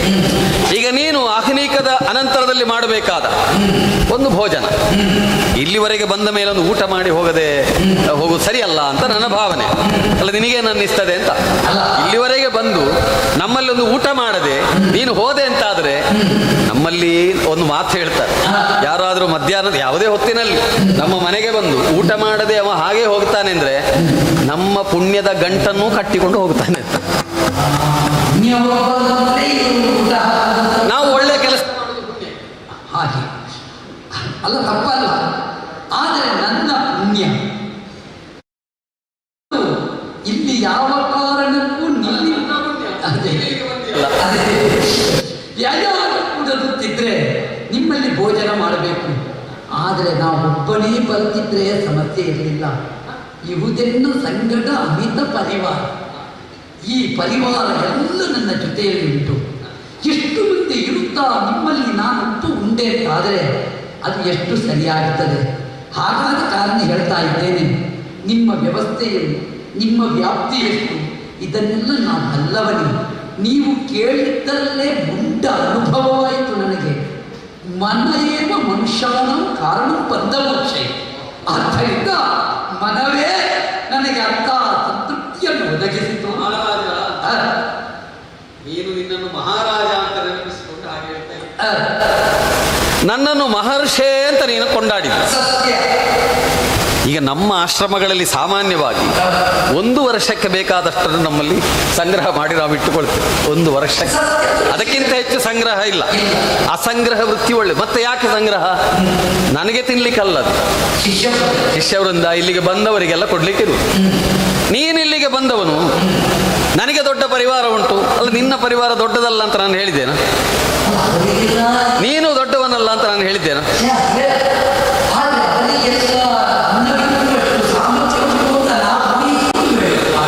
ಅಲ್ಲ, ಅಡುಗೆ ಮಾಡುವವನು, ಊಟಕ್ಕೆ ಬಡಿಸುವವನು, ಅವನು ಸೌಟು ಪಾತ್ರೆಗೆ ತಾಗದಷ್ಟು ಅದರಲ್ಲಿ ಬೇಯಿಸಿರ್ಬೇಕು. ಅಷ್ಟು ವ್ಯವಸ್ಥೆ ಬೇಕು. ನಮ್ಮಲ್ಲಿ ಎಲ್ಲಾದರೂ ಸೌಟು ಪಾತ್ರೆಗೆ ತಾಗಿದರೆ ಹಾಗೆ ಹೇಳ್ತಾರೆ, ಇವತ್ತೇನಾದರೂ ಹಾಕಿದ್ದು ಕಡಿಮೆ ಆಗಿದೆ ಅಂತ. ಹಾಗಾಗಿ ಹಾಗಾಗಬಾರ್ದು. ನಮ್ಮಲ್ಲಿ ಆ ರೀತಿಯಾದಂತಹ ಅವ್ಯವಸ್ಥೆ ಆಗುವುದಿಲ್ಲ. ಪರಿವಾರದವರು ಇದ್ದಾರೆ ಅಂತ ನಾನು ಗ್ರಹಿಸಿದ್ದೇನೆ. ಹಾಗಾಗಿ ನೀನೇನು ಚಿಂತೆ ಮಾಡುವುದು ಬೇಡ. ವಸಿಷ್ಠಾಶ್ರಮದಲ್ಲಿ ಉಣ್ಣದೇ ನೀನು ಹೋಗುವುದು ಸರಿಯಲ್ಲ ಅಂತ ನನ್ನ ಭಾವನೆ. ಹಾಗಾಗಿ ಉಣ್ಣಬೇಕು, ನಿಲ್ಲಬೇಕು. ನಿನ್ನ ಪರಿವಾರದವರೆಲ್ಲ ಬರಲಿ, ಸ್ನಾನ ಮಾಡಿ ಬಂದು ಊಟಕ್ಕೆ ಕುಳಿತುಕೊಳ್ಳುವ ವ್ಯವಸ್ಥೆ ಎಲ್ಲ ಮಾಡಿಸು.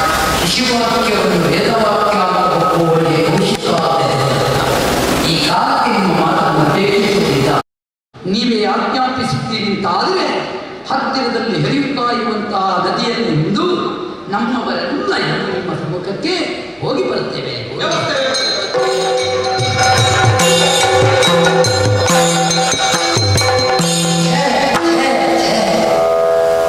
ಉಂಡು ದಣಿದರು ಕರುಣಾಕಣದಿ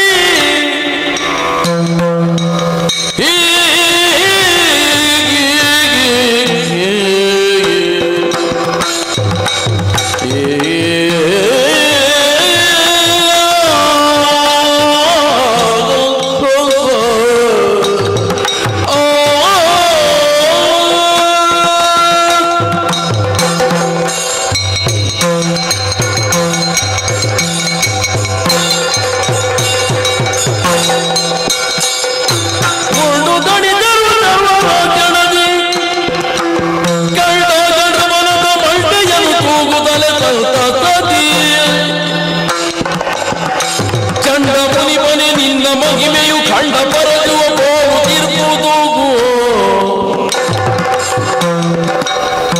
ಚಂಡ ಮುನಿ ಬನೆ ನಿನ್ನ ಮಹಿಮೆಯು ಕಂಡ ಪರದುವ ಬೋವುದಿರ್ಬೋದು. ಕಂಡು ಕಾಣದ ದೇವಿ ಜಾಗವದಿಲ್ಲದೆ ರಾತಿಯ ಬಗ್ಗೆ ಪಾದನು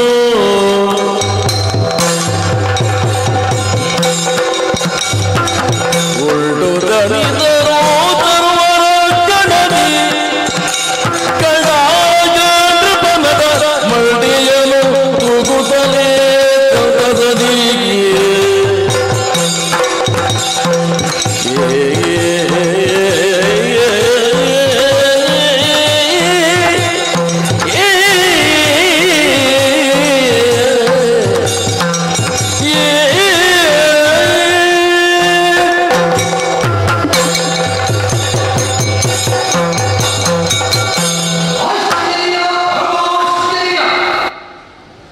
ಕೌಶಾಂಬಿಯ ಅನ್ನಛತ್ರದಲ್ಲಿ ಇಂತಹ ಭೋಜನವನ್ನೇ ಮಾಡಿದವ ನಾನಲ್ಲ. ರಾಜೋಚಿತವಾದ ಅಡುಗೆಯನ್ನು ಮಾಡುವ ವ್ಯವಸ್ಥೆಯೇ ನಮ್ಮಲ್ಲಿ ಬೇರೆ ಉಂಟು. ಅಂತ ನಮ್ಮ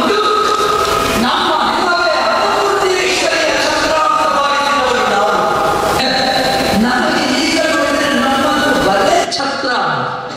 ನಿಜವಾಗಿ ಋಷಿಗಳ ಈ ಮನೆ ನಿಜವಾದ ಅನ್ನಪುಂಡಿಯ ತಾಣ.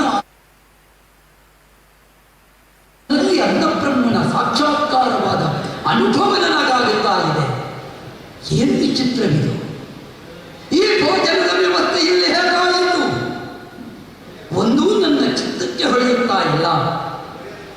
ಇಷ್ಟು ಮಂದಿಗೆ ಭೋಜನ ಕೊಡುವುದೇ ಇವರಿಗೆ ಕಷ್ಟವಾದೀತು ಅಂತ ಊಹಿಸಿದ್ರೆ, ಮಿದ್ದು ಬರುವುದರ ಒಳಗಾಗಿ ನಮ್ಮ ಸೇನೆಗೆಲ್ಲ ಭೋಜನದ ವ್ಯವಸ್ಥೆ ಉಂಡು ತಣಿದರು. ಉಂಡು ಸಾಕುವಂತಾಗಬೇಕಂತೆ. ಈ ಪ್ರಪಂಚದಲ್ಲಿ ಮನುಷ್ಯನನ್ನು ತೃಪ್ತಿಪಡಿಸುವುದಕ್ಕಾಗುವ ವ್ಯವಸ್ಥೆ ಅಂತ ಹೇಳಿದ್ರೆ ಗೊತ್ತೇ, ಅದು ಅನ್ನದಾನ ಮಾತ್ರ. ಅದೊಂದು ಸಾಕು ಅಂತ ಹೇಳ್ತಾರೆ, ಬಿಟ್ಟರೆ ಬೇರೆ ಯಾವುದನ್ನು ಸಾಕು ಅಂತ ಹೇಳುವುದಿಲ್ಲ. ಆದ್ದರಿಂದ ಬೇಕು ಬೇಕು ಅಂತ ಕೊಟ್ಟು ಸಾಕು ಸಾಕು ಅಂತ ಹೇಳಿಸಬಹುದಾದಂತಹ ಈ ರೀತಿಯ ಅನ್ನದ ವ್ಯವಸ್ಥೆ ಒಂದು ಋಷ್ಯಾಶ್ರಮದಲ್ಲಿ, ಅದು ಕಾಡಿನಲ್ಲಿ, ಇದರ ಮೂಲವನ್ನು ನಾವು ಮಾತ್ರವಲ್ಲ, ಋಷಿಮೂಲದಿಂದಲೇ ಕೇಳಿ ತಿಳಿಯುವುದು ಉತ್ತಮ ಅಂತ ಅನ್ನಿಸಿದೆ. ಋಷಿವರೇಣ್ಯ ಉಂಡೆ ಉಂಡದ್ದು ಮಾತ್ರ ನಮ್ಮವರೆಲ್ಲ ಹೇಳ್ತಾ ಇದ್ದಾರೆ. ಉಂಡು ದಣಿದರು ಉಂಡು ದಣಿದರು, ಆದರೆ ಇದು ಉಂಡು ದಣಿದರು ಅಂದ್ರೆ ಇಲ್ಲ. ಅದೇ ಆದ್ರೆ ಒಂದುಂಟು, ಈ ಹೊಸ ಬಗೆಯ ಊಟ ಎಲ್ಲ ಮಾಡುವಾಗ ಉಂಡು ತಣಿಯುವುದಕ್ಕಿಂತ ಉಂಡು ದಣಿಯುವುದೇ. ಆದ್ದರಿಂದ ಇಲ್ಲಿ ಸಿಕ್ಕಿದ ಬಹು ಬಗೆಯ ಭೋಜನ ವ್ಯವಸ್ಥೆ ಉಂಡು ನಮ್ಮ ಪ್ರಜಾವಾಗವೆಲ್ಲ ದಣಿದಿದೆ ಅಂದ್ರೆ ಅಷ್ಟು ತೃಪ್ತಿಯನ್ನು ಹೊಂದಿದೆ.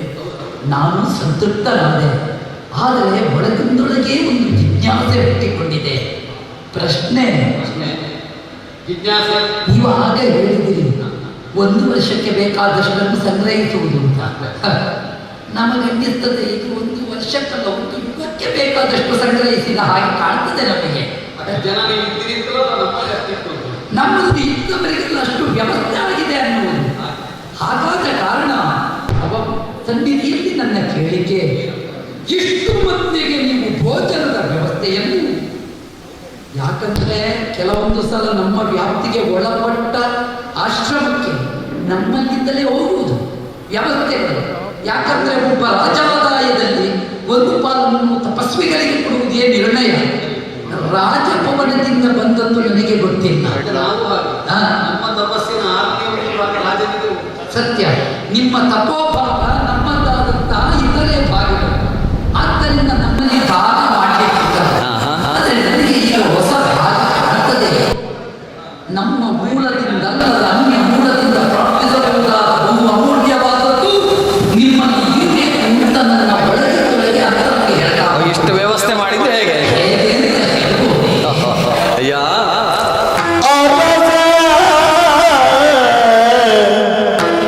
ಕೇಳಜ್ಞ ಷಟ್ಕರ್ಮ ಸೋಪಸ್ಕರವ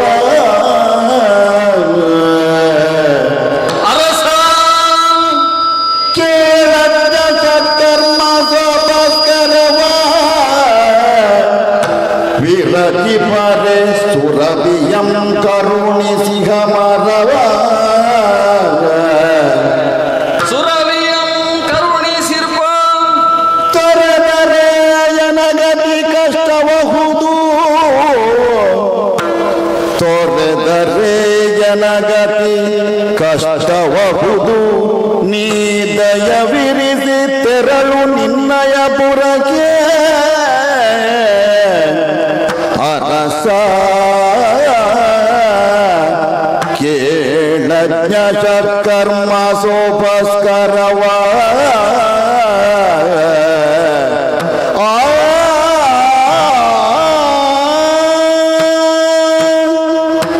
ರಾಜ. ಒಳ್ಳೇದಪ್ಪ, ಊಟ ಆದ ಮೇಲೆ ಸ್ವಲ್ಪ ಹೊತ್ತು ಮಾತಾಡಿ ಮತ್ತೆ ಹೊರಡುವುದು ಒಳ್ಳೇದು ಅಂತ ನನ್ನ ಭಾವನೆ. ಊಟ ಚೆನ್ನಾಗಿ ಆಯ್ತಲ್ಲ, ಅದರಲ್ಲೊಂದು ತೃಪ್ತಿ ಉಂಟು. ಊಟ ಬಡಿಸಿದವನಿಗೂ ಊಟವನ್ನು ಉಂಡವನಿಗೂ ತೃಪ್ತಿ ಆಗುವುದು. ಇದು ಪರಸ್ಪರ ಹಂಚಿಕೊಳ್ಳುವುದು. ಹೇಗೆ ಊಟ ಎಲ್ಲ ತುಂಬಾ ಒಳ್ಳೇದಾಗಿದೆ, ಬಡಿಸಲಿಕ್ಕೂ ಯೋಗ ಬೇಕು. ಬಡಿಸುವವನಿಗೊಂದು ಯೋಗ ಅಂತ ಬೇಕು. ಉಣ್ಣುವವ ಹೇಳುವುದು ಉಣ್ಣುವವನಿಗೊಂದು ಯೋಗ ಬೇಕು, ಒಳ್ಳೆಯದನ್ನು ಉಣ್ಣಬೇಕಾದ್ರೆ. ಬಡಿಸುವವ ಹೇಳೋದೇನು, ಬಡಿಸಬೇಕಾದ್ರೆ ಒಂದು ಯೋಗ ಬೇಕು. ಅಡುಗೆ ಮಾಡುವವ ಹೇಳುವುದೇನು, ಅಡುಗೆ ಒಳ್ಳೆಯದಾಗಬೇಕಾದ್ರೂ ಯಜಮಾನನಿಗೆ ಯೋಗ ಬೇಕು, ಮತ್ತು ಅವನಿಗೂ ಬೇಕು ಮಾಡುವವನಿಗೆ. ಹಾಗಾಗಿ ಇದೆಲ್ಲ ನಮ್ಮದು ಒಬ್ಬರದ್ದಲ್ಲ, ಬೇರೆ ಬೇರೆಯವರದ್ದೆಲ್ಲ ಉಂಟಿದರಲ್ಲಿ ಕೊಡುಗೆ.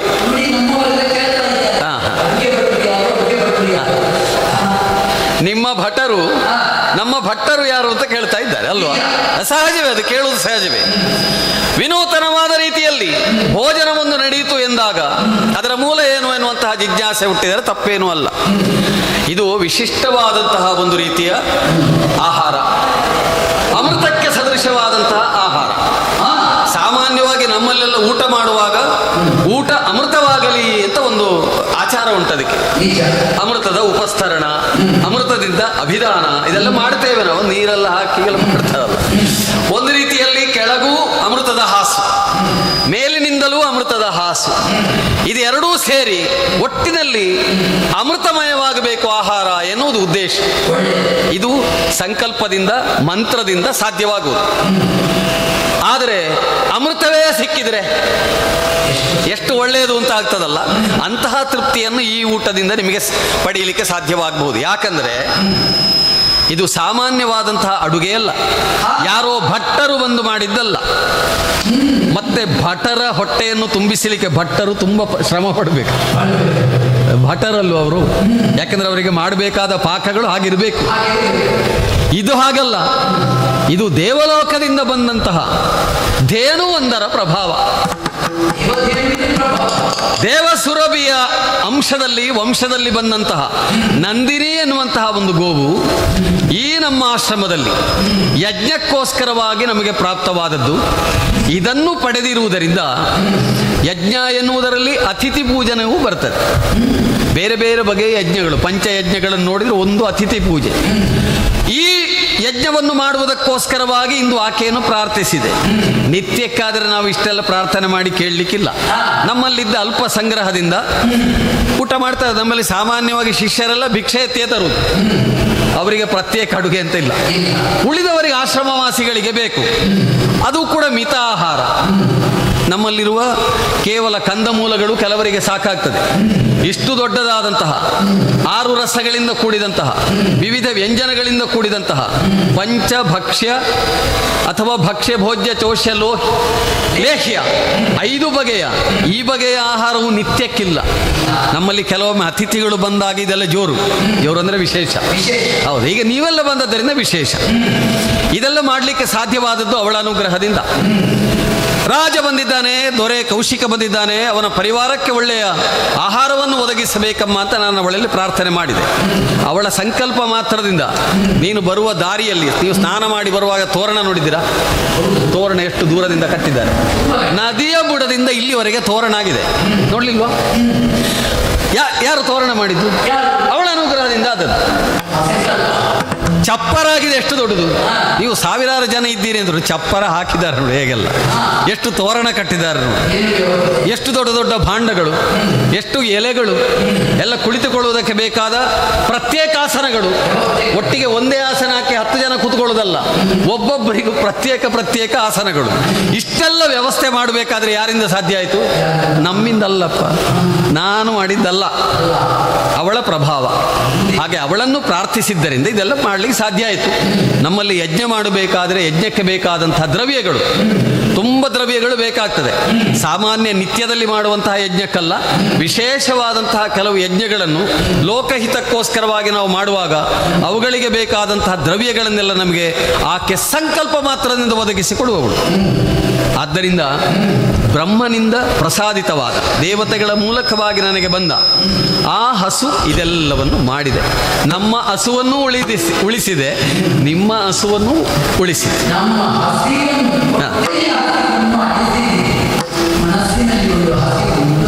ಎಂಥದ್ದು?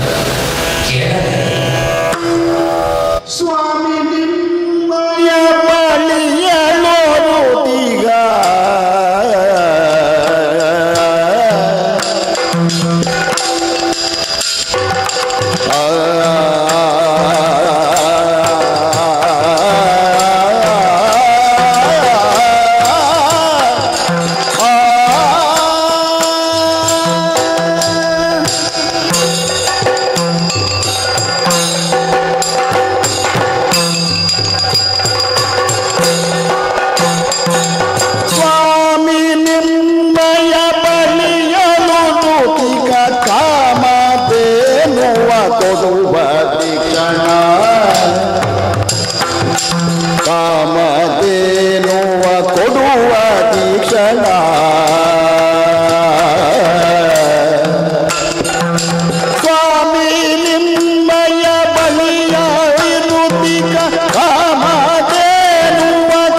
ನೋಡುವುದೀ ಕ್ಷಣ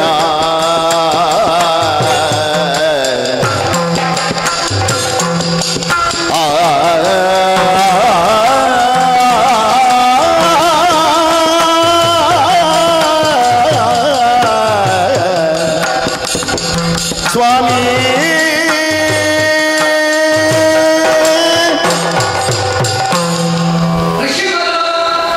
ರಾಜ, ಸಂತೋಷವಾಯಿತು. ಕರ್ಮ ಪ್ರಪಂಚದಲ್ಲಿ ತಾವು ಮಾಡುವ ಕರ್ತು ಮುಖ್ಯವಾದ ಕೃತಿಗಳಿಗೆ ಸಾಕ್ಷಿಯಾಗಿ ಬ್ರಹ್ಮದೇವನೇ ದೇವತಾ ಮುಖಾಂತರವಾಗಿ ಒದಗಿಸಿದ ದೇವತೆಯನ್ನು ಕಾಮಿಸಿದ್ದನ್ನು ಕರುಣಿಸಬಲ್ಲ ಕಾರಣಿಕಲಾದ ಕಾಮಧೇನು ಆಕೆ ನಂದಿನಿ ಧೇನು. ಅವಳ ಪ್ರಭಾವದಿಂದಾಗಿ ಈ ಕಾಡಿನಲ್ಲಿದ್ದುಕೊಂಡು ಯಜ್ಞಾದಿ ಕರ್ಮಗಳನ್ನು ವಿರಚಿಸುತ್ತಾ ಇದ್ದೀನಿ. ದೇವತೆಗಳಿಗೆ ಅರ್ಪಿಸಬೇಕಾದ ಹವ್ಯವೋ, ಪಿತೃಗಳಿಗೆ ಸಮರ್ಪಿಸಬೇಕಾದ ಕವ್ಯವೋ, ಸ್ವಾಹಾರ ವಶಕ್ಕಾರಾದಿ ಸತ್ಕರ್ಮಗಳು, ಇದೆಲ್ಲ ನಡೆಸುವಲ್ಲಿ ನಿಮಗೆ ಅನುಕೂಲ ಆಕೆ ಎನ್ನುವುದನ್ನು ನಾನು ಬಲ್ಲೆ. ಆದರೆ ನಿಮಗೆ ಎಷ್ಟು ಬೇಕು? ಸೀಮಿತ ಶಿಷ್ಯರು, ಸೀಮಿತ ವ್ಯವಸ್ಥೆ, ಸೀಮಿತ ಕೆಲಸ, ಇದಕ್ಕೆ ಎಲ್ಲ ವ್ಯವಸ್ಥೆ ಮಾಡುವಷ್ಟು ಸಾಮರ್ಥ್ಯ ಕೌಶಿಕನಿದೆ. ಹಾಗಿದ್ರೆ ಇದು ಇಂಥ ದೇವ ಒಂದು ನಿಮ್ಮ ದೇಣಿಗೆಯಾಗಿ ನಮಗೆ ಬಂದು ಅದು ನಮ್ಮದ್ದಾದಂಥ ಆ ಕೌಶಾಂಬಿಯಲ್ಲಿ ಉಂಟುತ್ತಾದ್ರೆ ಬೇಕಿದ್ರೆ ಬರೆಸಿ ಹಾಕುವ. ಇದು ವಸಿಷ್ಠರ ಕೊಡುಗೆ ಅಂತ ಅದನ್ನು ನಾವಲ್ಲಿಟ್ಟು ನಂದಿನಿ ದೇಗುಲವನ್ನೇ ನಿರ್ಮಾಣ ಮಾಡಿ ನಿಮ್ಮ ಪ್ರಸಾದವಾಗಿ ಅನ್ನ ಪ್ರಸಾದವನ್ನು ಆಕೆಯಿಂದ ನಾವು ಪಡೆದು ನಮ್ಮ ಪ್ರಜಾವಾರಕ್ಕೆ ದಿನನಿತ್ಯ ಕೊಟ್ಟೆವು ಅಂತಾದ್ರೆ ಕೃಷಿಯಲ್ಲಿಯೂ ಉಳಿಕೆ ಅಲ್ಲ ಅಲ್ಲ ಅಲ್ವೇ? ಮಾತ್ರವಲ್ಲ, ಆ ಉಳಿಕೆಯನ್ನು ಇನ್ನಿತರ ಕಾಯಕಗಳಿಗೆ ಬಳಕೆ ಮಾಡುವುದಕ್ಕೂ ಆಗುತ್ತದೆ. ಉಳಿಕೆಯನ್ನು ಹೂಡಿಕೆ ಮಾಡಲಿಕ್ಕೆ ಆಗುತ್ತದೆ. ಆ ಹೂಡಿಕೆಯಿಂದ ಇನ್ನಿತರ ಕಾಯಕವನ್ನು ಮಾಡುವುದಕ್ಕಾಗುತ್ತದೆ. ಹಾಗಾದ ಕಾರಣ ಈ ಕಾಮಧೇನುವನ್ನು ನಮಗಿತ್ತು, ನಿಮ್ಮ ವ್ಯವಸ್ಥೆಗೆ ಬೇಕಾದ ಬೇರೆ ತೇನುಗಳನ್ನು ನಾವು ನಿಮಗಿತ್ತು ಒಂದು ವಿನಿಮಯ ಮಾಡಿಕೊಳ್ಳುವ ಹಾಗೆ, ವಿನಿಯೋಗಕ್ಕೆ ಬರುವ ಹಾಗೆ ನಾವು ಮಾಡಿಕೊಂಡರೆ ಒಳಿತಾದೀತು ಅಂತ ನನ್ನ ಭಾವನೆ.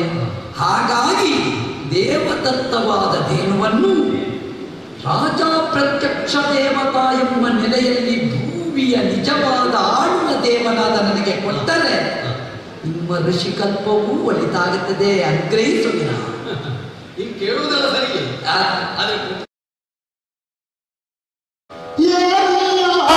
ಭೂಪ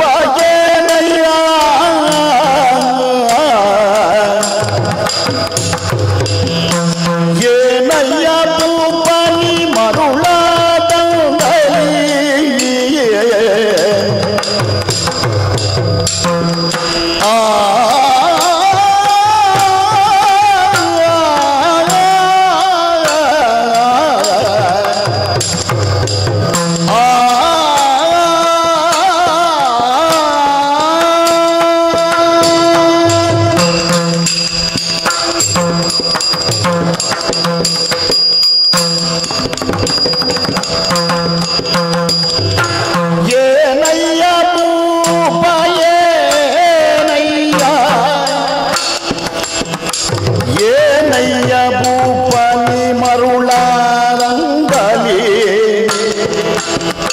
ದೇನುವ ಜ್ಞಾತಕ್ಕೆ ಕೇಳ ಧರ್ಮದಲ್ಲಿ ದೇನುವ ಜ್ಞಾತಕ್ಕೆ ಕೇಳ್ವೆ ಗರ್ವದಲ್ಲಿ ಜ್ಞಾನವಂತನು ನೀನು ಕ್ಷಾತ್ರ ವರ್ಗದಳು ಹೀನ ಕಾರ್ಯವ ಮಾಡಲಾಗದು ಬೇಳು ಏನಯ್ಯ ಭೂಪನಿ ಏನಯ್ಯ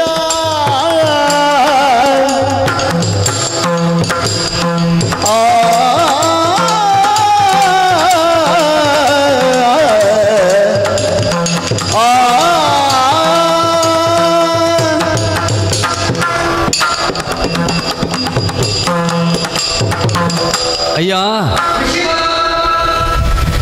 ನಂದಿನಿ ಆನಂದವನ್ನು ಕೊಡುವಂಥದ್ದದು. ನಿಜವಾದ ಆನಂದವನ್ನು ಕೊಡಬೇಕಿತ್ತು. ಆದರೆ ನೀನು ಪಟ್ಟ ಆನಂದ ಏನು ಎನ್ನುವುದು ನಿನ್ನ ಮಾತಿನ ಮೂಲಕವಾಗಿ ಗೊತ್ತಾಯ್ತು. ಏನೋ ಸ್ವಲ್ಪ ಹೆಚ್ಚು ಕಡಿಮೆ ಆಗಿದೆ. ಅಂದರೆ ಅಮೃತವನ್ನೇ ಪಾನ ಮಾಡಬೇಕಾದದ್ದು, ಅದಕ್ಕೆ ಹುಳಿ ಹಿಂಡಿ ಅಲ್ಲ ಅಲ್ವಾ? ಏನೋ ಒಂದು ಬಿಂದು ಹುಳಿ ಬಿದ್ದಿದೆ ಅಂತ ಕಾಣ್ತದೆ. ಯಾಕಂದ್ರೆ ನೋಡು, ಇದು ಋಷಿಯ ಆಶ್ರಮದಲ್ಲಿರುವಂಥ ಒಂದು ವಸ್ತು.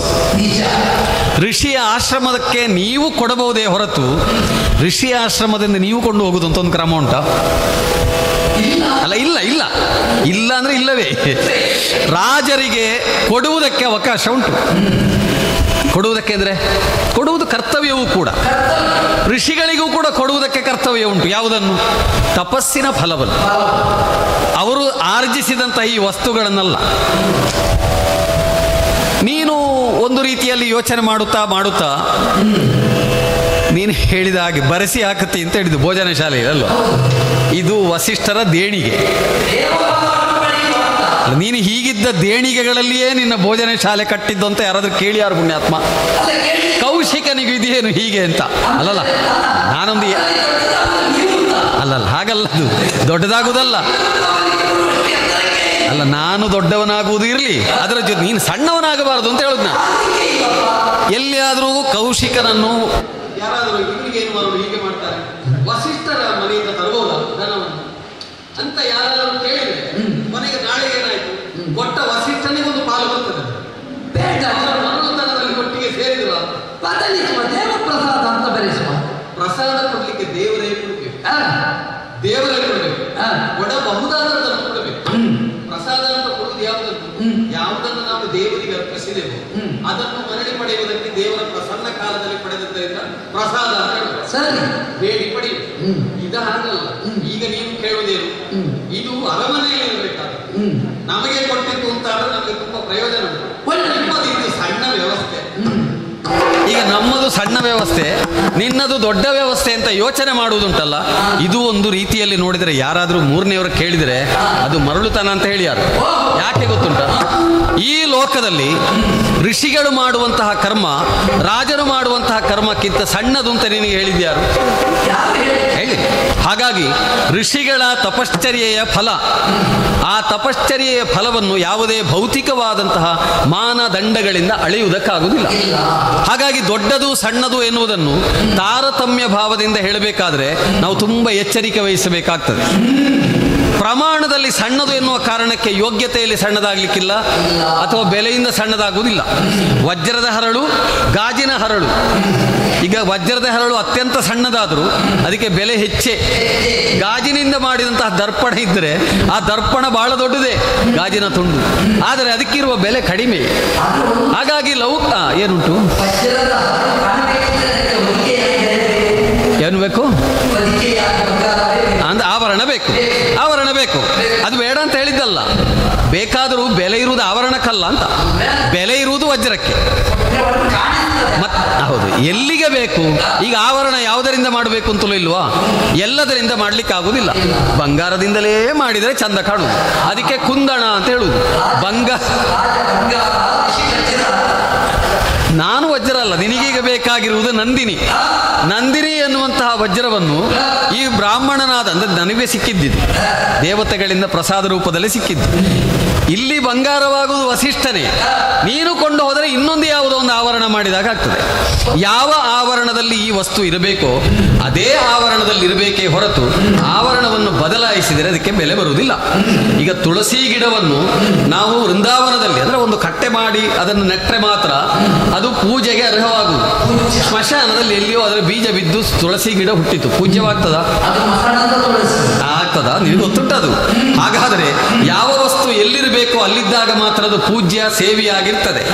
ಇನ್ನೊಂದು, ಈ ವಸ್ತುವನ್ನು ನಾನು ಪಡೆದಿರುವುದು ಯಾವ ಕಾರಣಕ್ಕೆ, ಆ ಕಾರಣಕ್ಕೇ ಅದು ಬಳಕೆ ಆಗಬೇಕು. ಆಮೇಲೆ ನನಗೆ ಕೊಟ್ಟಿರುವುದು ಯಾವ ಕಾರಣಕ್ಕೆ, ಆ ಕಾರಣಕ್ಕೋಸ್ಕರವಾಗಿ ಸಲುವಾಗಿಯೇ ನಾನು ಅದನ್ನು ಬಳಕೆ ಮಾಡಬೇಕು. ನನಗೆ ನೀನೇನೋ ಒಂದು ಬಹುಮಾನ ಕೊಡ್ತಿ, ಯಾವುದೋ ಒಂದು ಫಲಕದಲ್ಲಿ ನನ್ನ ಹೆಸರು ಬರೆಯಿಸ್ತಿ ಅನ್ನುವ ಕಾರಣಕ್ಕೆ ನಾನು ನೀಗೆ ಕೊಟ್ಟರೇನಾಗ್ತೇನೆ, ನಾನು ಲೋಭಿ ಆಗ್ತೇನೆ. ನನಗೆ ಅಲ್ಲಿ ಒಂದು ಹೆಸರು ಬರಲಿ, ನೀನು ಹೇಳಿದಾಗೆಲ್ಲೋ ನಿಮ್ಮ ಹೆಸರು ಬರ್ತದೆ ಅಂತ. ಅಲ್ಲ, ನೀನು ಒತ್ತಾಯ ಮಾಡಿದ್ರು ನನಗೆ ಅದು ಬೇಡ. ಯಾಕೆ? ನನಗೆ ಅದರಿಂದ ಬರಬೇಕಾದದ್ದೇ ಅಲ್ಲ. ನಾನು ಸಮರ್ಪಣೆ ಮಾಡುವುದಕ್ಕೋಸ್ಕರವಾಗಿ ಸಿದ್ಧನಾದವನು. ದೇವತೆಗಳಿಗೆ, ನಿನಗಲ್ಲ. ನೀನು ಇನ್ನೂ ಒಂದು ಹೇಳಿದೆ, ರಾಜ ಪ್ರತ್ಯಕ್ಷ ದೇವತಾ ಅಂತ. ಅದು ನಿನಗೆ ನೆನಪಿರಬೇಕು. ಅದು ವಿಷಯ ಬೇರೆ, ಅದು ವಿಷಯ ಬೇರೆ. ದೇವತೆಯಾಗುವುದು ಎನ್ನುವುದು, ರಾಜನು ದೇವರಾಗುವುದು ಹೇಗೆ? ಈಗ ಆಕಾಶದಲ್ಲಿ ಸೂರ್ಯ ಇದ್ದಾನೆ, ಕೆಳಗೆ ಒಂದು ಕೊಪ್ಪರಿಗೆಯಲ್ಲಿ ನೀರು ತುಂಬಿದೆ, ಅಲ್ಲಿ ಸೂರ್ಯನಿದ್ದಾನೆ, ಕೊಪ್ಪರಿಗೆ ನೀರಿನಲ್ಲಿಯೂ ಸೂರ್ಯನಿದ್ದಾನೆ. ದೇವರು ಅಲ್ಲಿಯೂ ಇದ್ದಾನೆ, ರಾಜನಲ್ಲೂ ಇದ್ದಾನೆ.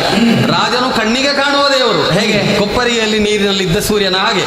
ಅಂದ್ರೆ ಇದು ಪ್ರತಿಬಿಂಬ, ಮೂಲ ಅಲ್ಲಿ ಉಂಟು. ನೀರಿನಲ್ಲಿ ಕಂಡರೋದು ಸತ್ಯ ಅಲ್ಲ ಅಂತ. ಆಮೇಲೆ ಇನ್ನೂ ಒಂದುಂಟು, ಚಿಂತೆ ಮಾಡಬೇಡ. ನಾ ವಿಷ್ಣು ಪ್ರತಿಭೀಪತಿ ಅಂತ ಹೇಳಿದಿ. ವಿಷ್ಣು ಎನ್ನುವ ಶಬ್ದದ ಅರ್ಥ ಏನು? ಅಲ್ಲ, ಅದರ ಜೊತೆಗೆ ಇನ್ನೊಂದುಂಟು, ವಿಶಾಲತ್ವದಿಂದ, ವಿಶಾಲವಾದ ದೃಷ್ಟಿಯಿಂದ ನೀನು ಹೀಗೆ ಯೋಚನೆ ಮಾಡ್ಬೋದಿತ್ತು. ಏನು, ವಸಿಷ್ಠರ ಆಶ್ರಮದಲ್ಲಿ ಧೇನು ಇರುವುದರಿಂದ ವಸಿಷ್ಠರ ಆಶ್ರಮದ ದಿವ್ಯತ್ವ ಇನ್ನೂ ಹೆಚ್ಚಾಗಲಿ. ನನ್ನ ಅರಮನೆಯ ಏನು ಭೋಜನ ಶಾಲೆ ಎನ್ನುವುದು ವಸಿಷ್ಠರ ಆಶ್ರಮಕ್ಕಿಂತ ದೊಡ್ಡದಲ್ಲ, ಅದುವೇ ದೊಡ್ಡದು ಅಂತ ನೀನು ಯೋಚನೆ ಮಾಡಿದ್ರೆ ನೀನು ವಿಷ್ಣುವಾಗ್ತಿ. ಹೃದಯ ವೈಶಾಲ್ಯ, ರಾಜನಾದವನು ವಿಷ್ಣುವಾಗಿರಬೇಕಾಗಿರುವುದು ಹಾಗೆ.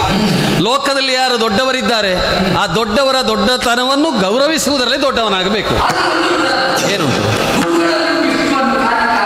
ಆಗ್ತದೆ? ಮೂರು ಮೂರ್ತಿಗಳನ್ನು ಕಾಣಬಹುದು, ಮೂರು ಮೂರ್ತಿಗಳನ್ನು. ಹೌದು, ಆದರೆ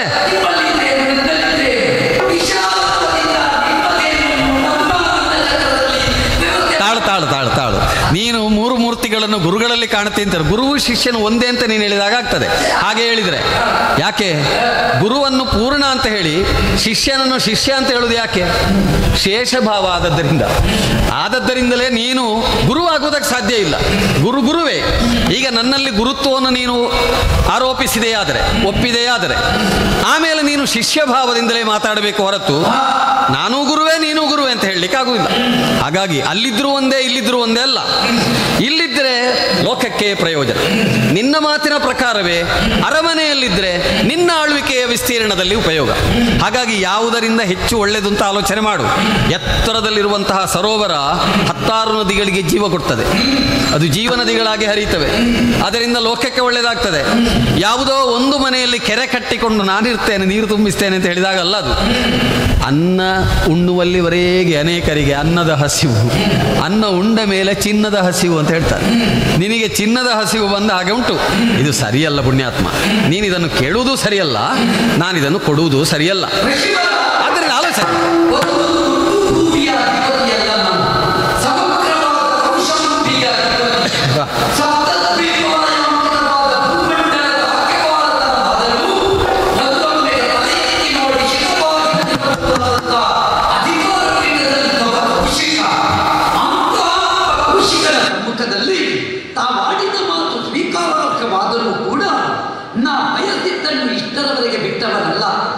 ನವರತ್ನಗಳು ಅರಸನ ಅಕ್ಯಬಾಳತನದ ಒಳಗಿರಬೇಕು. ಇದು ನೀವು ತಿಳಿಯದೇ ಇದ್ದ ಸತ್ಯ ಅಲ್ವಲ್ಲ. ರತ್ನಗಳನ್ನು ಸಂಗ್ರಹಿಸುವವರ ಪ್ರವೃತ್ತಿ ರತ್ನಹಾರೀತ ಪಾರ್ಥಿವ ಅಲ್ವೇ? ಯಾವ ರತ್ನ ಉಂಟು? ಈಗ ನವರತ್ನಗಳಲ್ಲಿ ಒಂದಾದಂತಹ ಈ ಒಂದು ರತ್ನವು ಅಂದ್ರೆ ವಿಶೇಷವಾದ ಸ್ತ್ರೀ ರತ್ನ ಇರ್ಬೋದು, ಮಿಕ್ಕ ರತ್ನಗಳಿರ್ಬೋದು. ಆದ್ರೆ ಇದನ್ನು ಒಂದು ರತ್ನ ಅಂತ ನಾವು ಪರಿಗಣಿಸಿದರೆ ಅದು ಬಿಟ್ಟು ಕೊಡುವ ವಿಷಯ ಅಲ್ಲ. ಇನ್ನೊಂದು, ನೀವು ಋಷಿಗಳು ಕಾಡಿನಲ್ಲಿ ಆಶ್ರಮ ಕಟ್ಟಿದ್ದೀರಿ. ಕೌಶಾಂಬಿಯ ಹೊರತಲ್ಲ ಈ ಆಶ್ರಮ ಅಲ್ವೇ? ಇದರಲ್ಲಿ ಸ್ವಾತಂತ್ರ್ಯ ಉಂಟು, ನಿಮಗೆ ಇಲ್ಲ ಅಂತ ನನ್ನ ಆಕ್ಷೇಪ ಅಲ್ಲ.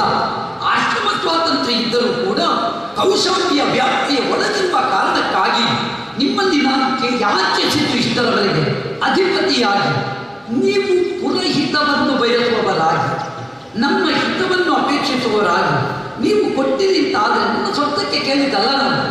ನಾನು ಕೂಡ ಲೋಕಹಿತಾರ್ಥಕ್ಕೆ, ಪ್ರಜಾಹಿತಾರ್ಥಕ್ಕಾಗಿ ಕೇಳಿದ್ದು.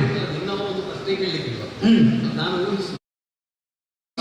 ಸಿಕ್ಕಿದಂತಹ ಹೋಮದೇವರು ಉಪಸ್ಕರಗಳು ಅಂದರೆ ಸಾಮಗ್ರಿಗಳು ಇವುಗಳನ್ನು ಪಡೆಯುವುದಕ್ಕಾಗಿ ಪಡೆದಂತಹ ಈ ಧೇನುವನ್ನು ರಾಜ ಅವನ ಭೋಜನ ಶಾಲೆಯಲ್ಲಿ ಊಟಕ್ಕೆ ಅಂತ ತಗೊಂಡೋಗಿ ಕಟ್ಟಿ ಹಾಕಿದ್ದಾನೆ ಅಂತ ಹೇಳಿದ್ರೆ ಒಂದು ಪ್ರಶ್ನೆ ಬರಲಿಕ್ಕಿಲ್ವ?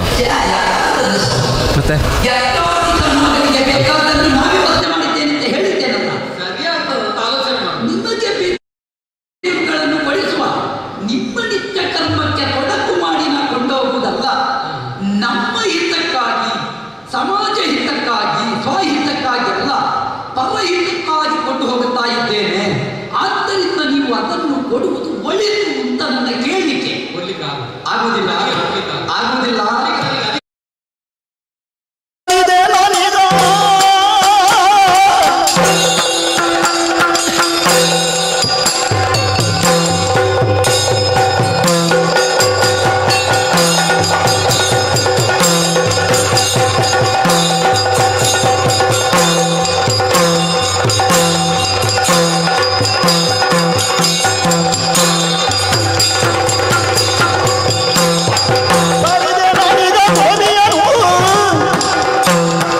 ಯಾರಿಗೂ ಕೊಡನೆಯ ಕಾಲದೆ ನೀನು ಹೊರದೆ ತೇಳಲು ಹೋಗಿದ್ದೆ ನಾನು ಕೂಡಲಿಕ್ಕೆ ಒಡೆಯನೆ ನಾನು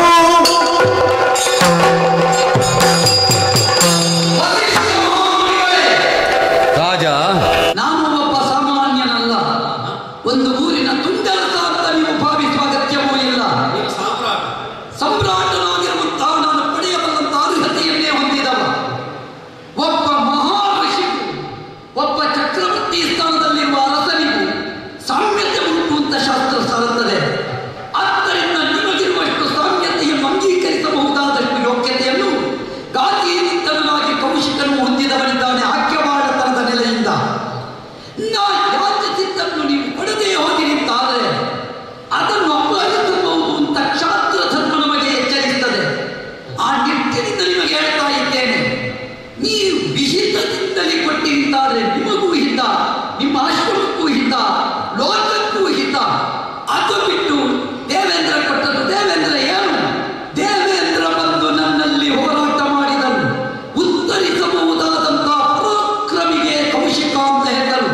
ಅಂತ ಅರ್ಹತೆಯನ್ನು ಅಂತಃಸತ್ವವನ್ನು ಉಳಿಸಿಕೊಂಡವ ನಾನು.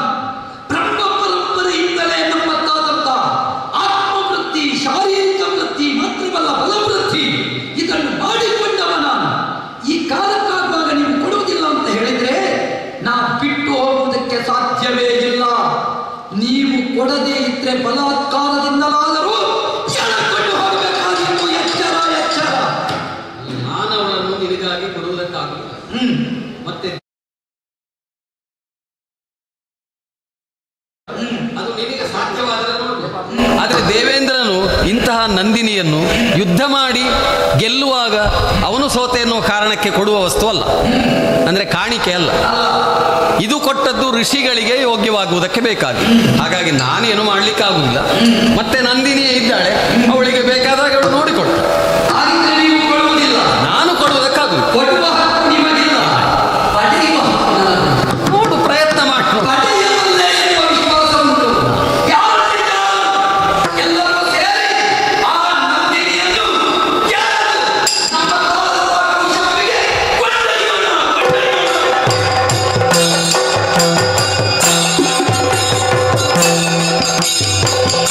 ಅಮ್ಮ ನಂದಿನಿ, ತರಳರ ಗುಣಗಳ ನೆನೆದು ಹಂಬಲಿಸುತ್ತಯ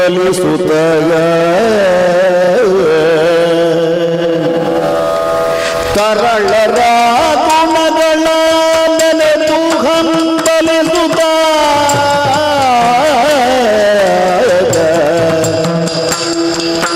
ಹೊರಳುತ್ತ ಶವ ಸಮೂಹದಳು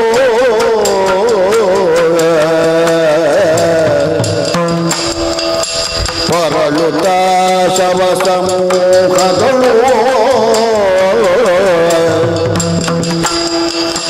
ದುರುಳವ ಸಿಟ್ಟನ ಬೆಸೆಯಿಂದಲೇ ಬರೀ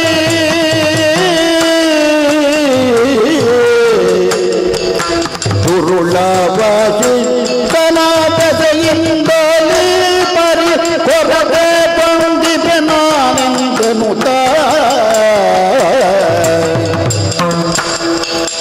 ಸರಳರ ಗುಣಗಳ ನೆನೆದು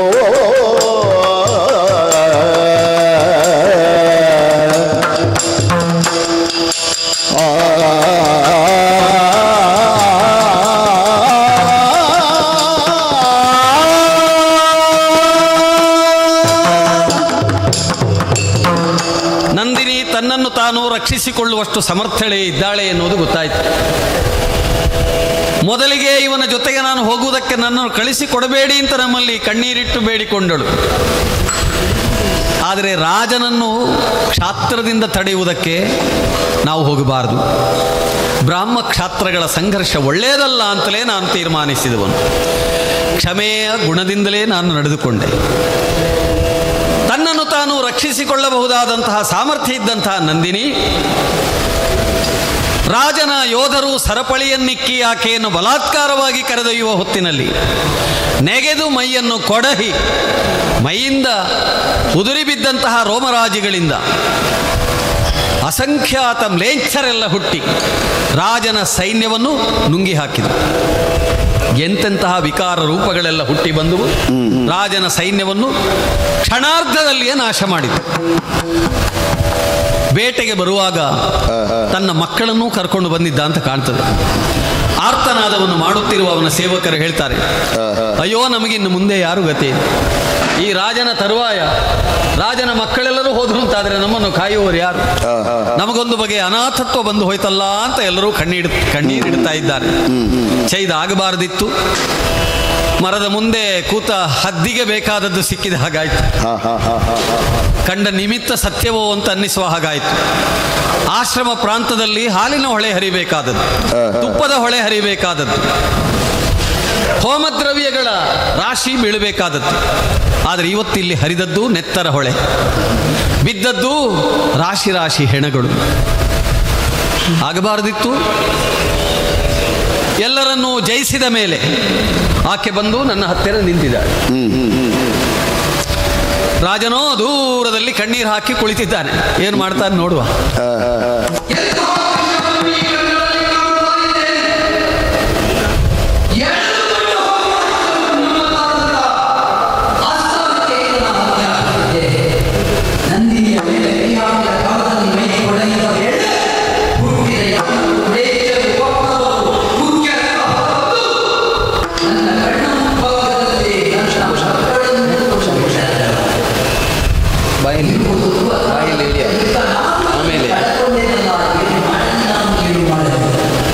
ಬಂದಿದ್ದೀರಾ?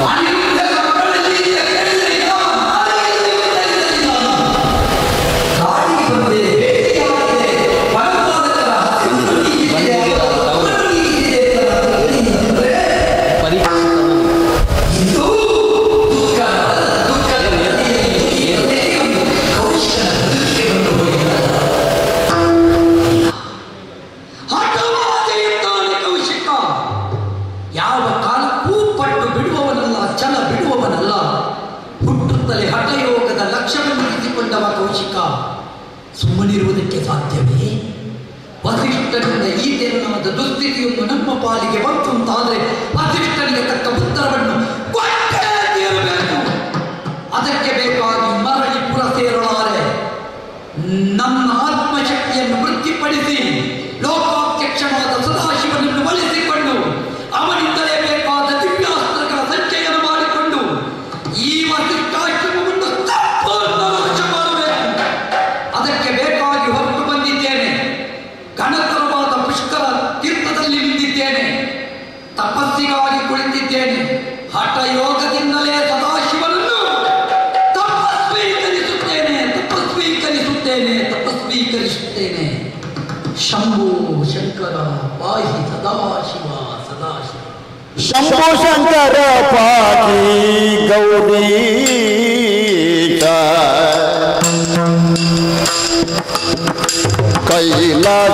ಕೈಲಾಸವಾಸನೆ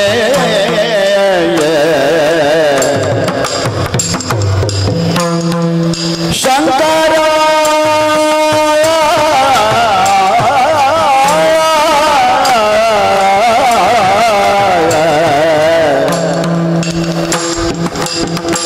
ಶಂಭೋ ಶಂಕರ ಪಾಹಿ ಗೌರೀಶ.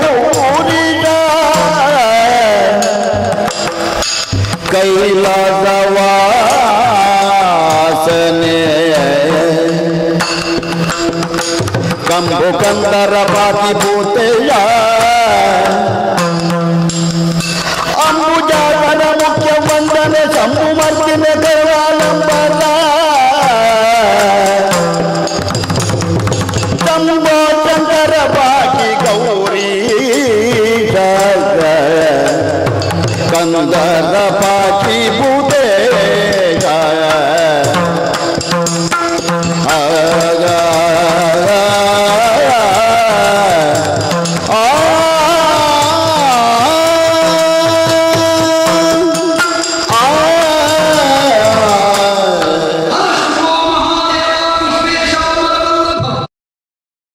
ಸರ್ವಾತ್ಮ ನೀಲಕಂಠಾಯ ನಮೋಸ್ತುತೆ ಅಮೃತೇಶಾಯ ನಮೋಸ್ತುತೆ ಶಂಕರ ಸರ್ವೇಶ್ವರ ಅಭಯಂಕರ ಪ್ರಭೋ ಒಲಿದು ಬಾ ಒಲಿದು ಬಾ ಒಲಿದು ಬಾ. ಎಂತಹ ದಿವ್ಯ ಮಂಗಳ ಸ್ವರೂಪವನ್ನು ಕಂಡೆ. ಹಠಯೋಗದಿಂದಲೇ ಹರಿತಕವನ್ನು ಒಲಿಸಿಕೊಳ್ಳಬೇಕು ಎಂಬ ಹಾಗೆ ಯೋಚಿಸಿದೆ. ಯಮ ನಿಯಮ ಆಸನ ಪ್ರಾಣಾಯಾಮ ಪ್ರತ್ಯಾಹಾರ ಧ್ಯಾನ ಧಾರಣ ಸಮಾಧಿ ಎನ್ನುವ ಅಷ್ಟಾಂಗ ಯುಕ್ತವಾದ ತಪಸ್ಸಿನಿಂದ ಅಷ್ಟಮೂರ್ತಿಯಾದಂತಹ ಭವನನ್ನು ಒಲಿಸಿಕೊಂಡೆ. ಒಲಿದ ಪರಮೇಶ್ವರ ಇತ್ತ ವಿಶೇಷವಾದ ಅಸ್ತ್ರ ವಿಶೇಷಗಳನ್ನು ಪಾಶುಪತವೇ ಮುಖ್ಯವಾದ ಅಸ್ತ್ರವನ್ನು ಪಶುಪತಿ ನನ್ನ ಕರಕಮಲಕ್ಕಿಟ್ಟಿದ್ದಾನೆ. ಇಂಥ ದಿವ್ಯಾಸ್ತ್ರಗಳನ್ನು ನನ್ನ ಕೈಗೆ ಸಿಕ್ಕಿದ್ದೇ ತಡ ರೋಷ ಉಕ್ಕೇರುತ್ತಾ ಇದೆ. ಪ್ರತಿರುದ್ರನಂತೆ ಮಳೆತು ನಿಂತಿದ್ದೇನೆ. ಇವತ್ತು ನನ್ನದಾದ ಈ ರೌದ್ರತೆಗೆ ಬಲಿಯಾಗಬೇಕಾದದ್ದು ವಸಿಷ್ಠಾಶ್ರಮ. ನೇರವಾಗಿ ವಸಿಷ್ಠಾಶ್ರಮದತ್ತ ಸಾಗುತ್ತೇನೆ.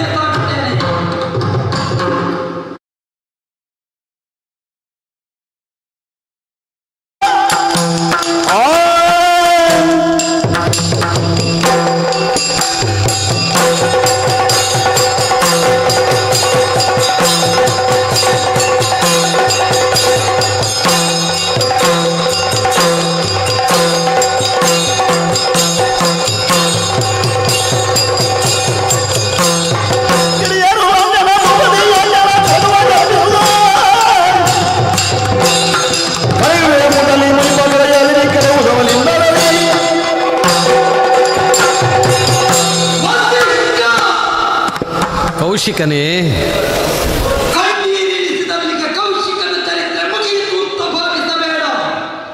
ಕೌಶಿಕನ ಬಿದ್ದ ಕಣ್ಣೀರು ಮತ್ತೆ ಕಿವಿಯಾಗಿ ಹತ್ತುತ್ತದೆ ಎನ್ನುವ ಸತ್ಯವನ್ನು ನೀ ಅರ್ಥ ಮಾಡಿಕೋ. ನನ್ನ ಕಣ್ಣ ಮುಂಭಾಗದಲ್ಲೇ ನೀ ಸಾಕಿದ ನಂದಿನಿ ಅಲ್ಲ, ನೀ ಸ್ವಾತಂತ್ರ್ಯ ಪಟ್ಟ ನಂದಿನಿಯಿಂದ ನನ್ನ ನಂತರರೆಲ್ಲ ಅಳಿದು ಹೋದರು. ಈ ಕಾಲಕ್ಕಾಗುವಾಗ ಮತ್ತೊಮ್ಮೆ ಶಿವನನ್ನೇ ಪ್ರತ್ಯಕ್ಷೀಕರಿಸಿ ಆರ್ಚಿಸಿಕೊಂಡು ಬಂದಿದ್ದೇನೆ ಪಾಶುಪತವೇ ಮುಖ್ಯವಾದ ಅಸ್ತ್ರ ವಿಶೇಷಗಳನ್ನು. ಇಂಥ ದಿವ್ಯಾಸ್ತ್ರಗಳನ್ನು ನಿನ್ನ ಮೇಲೆ ಪ್ರಯೋಗಿಸಿ ನಿನ್ನಾಶ್ರಮವನ್ನು ನಿನ್ನನ್ನು ಸುಡುತ್ತಲಿಗೆಯುತ್ತೇನೆ ಅಂತ ಎದ್ದು ನಿಂತಿದ್ದೇನೆ. ಪಾಲಿಸುವವನಿಗೆ ವಿಷ್ಣು ಆಗುವವನಿಗೆ ರುದ್ರನಾಗುವುದಕ್ಕೆ ಗೊತ್ತು ಅಂತ ನಿನ್ನ ಮುಂದೆ ನಿಂತಿದ್ದೇನೆ. ನನ್ನ ಅಸ್ತ್ರ ವಿಶೇಷಕ್ಕೆ ನಿನ್ನಲ್ಲಿ ಉತ್ತರ ಸಿಕ್ಕಿದ್ದೆ ಮಾಡ್ತೇನೆ ನಾನು ಕೂಡ.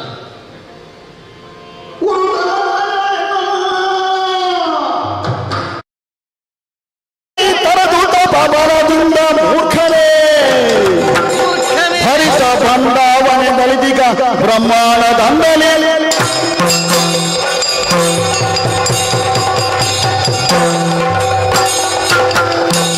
ಅಯ್ಯ, ನಮ್ಮ ಆಶ್ರಮದವರನ್ನು ನೋಡಿದೆಯಾ? ನೀನು ಎಷ್ಟೇ ಆಕ್ರೋಶದಿಂದ ಆಗ್ರಹದಿಂದ ದುರಾಗ್ರಹಗಳಿಂದ ಆಶ್ರಮ ಪ್ರಾಂತವನ್ನು ನಿನ್ನ ಪರಾಕ್ರಮದಿಂದ ಹಾಳುಗೈಯುವುದಕ್ಕೆ ನೋಡಿದೆ. ಒಬ್ಬರಾದರೂ ಪ್ರತಿಭಟನೆ ಮಾಡಿದರು ನೋಡು. ಪ್ರತಿಭಟನೆ ಮಾಡಲಿಲ್ಲ. ನೀನು ಹೊಡೆದಾಗ ಪೆಟ್ಟು ತಿಂದರು. ನಾವು ಮೊದಲೇ ಅವರಿಗೆ ಘೋಷಣೆ ಮಾಡಿದ್ದೇವೆ, ನೋಡಿ ನಿಮಗೆ ಹೆದರಿಕೆ ಆಗ್ತದೆ ಅಂತ ಆದರೆ ನೀವು ಹೋಗಿ ಅಂತ. ಕೆಲವರು ಹೋಗಿದ್ದಾರೆ, ಕೆಲವರು ಇದ್ದಾರೆ, ನೋಡುವ ಅಂತ. ಏನಾಗುತ್ತದೆ ನೋಡುವ.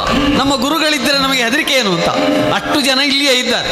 ನೀನು ಯಾವುದೇ ರೀತಿಯಾದಂಥ ಹೊಡೆತಗಳನ್ನು ಕೊಟ್ಟರೂ ಅವರೆಲ್ಲರೂ ಸುರಕ್ಷಿತವಾಗಿಯೇ ಇನ್ನೂ ಇದ್ದಾರೆ.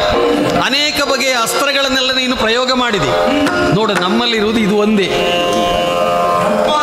ಇದು ಬ್ರಹ್ಮದಂಡ. ನೀನಾಗ ವಿಷ್ಣು ರುದ್ರ ಎಲ್ಲ ಹೇಳಿದೆಯಲ್ಲ, ಇದು ಯಾವುದು? ಬ್ರಹ್ಮದಂಡ. ಆ ಹಾಗಾಗಿ ಬ್ರಹ್ಮದಂಡ ಅಂದ್ರೆ ದೊಡ್ಡದು ಅಂತ ಅರ್ಥ. ಕೇವಲ ಸೃಷ್ಟಿಕರ್ತನಾದ ಬ್ರಹ್ಮ ಅಂತಲ್ಲ. ದಂಡ ಅಂದ್ರೆ ಶಿಕ್ಷೆ ಅಂತ ಅರ್ಥ. ದಂಡ ಅಂದ್ರೆ ಆಳ್ವಿಕೆ ಅಂತ ಅರ್ಥ. ನೀನದು ರಾಜದಂಡ, ನಮ್ಮದು ಧರ್ಮದಂಡ.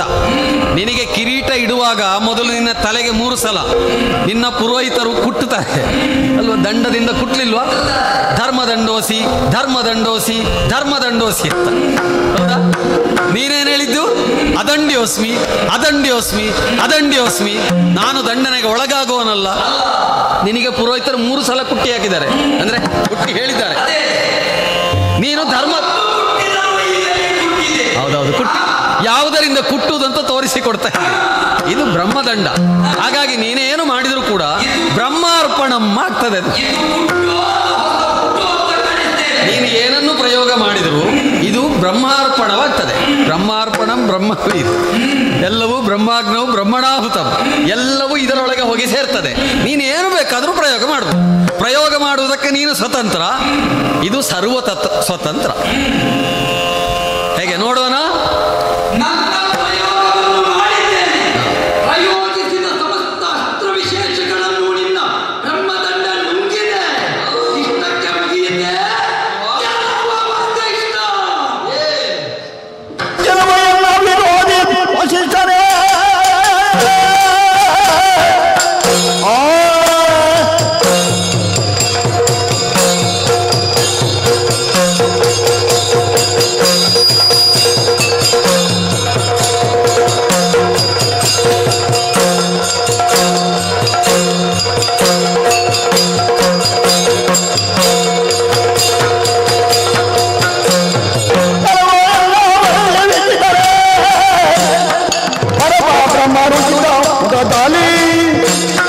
ಧರಣಿಯನ್ನನು ಗಂಟೆಯಾರಿಂದ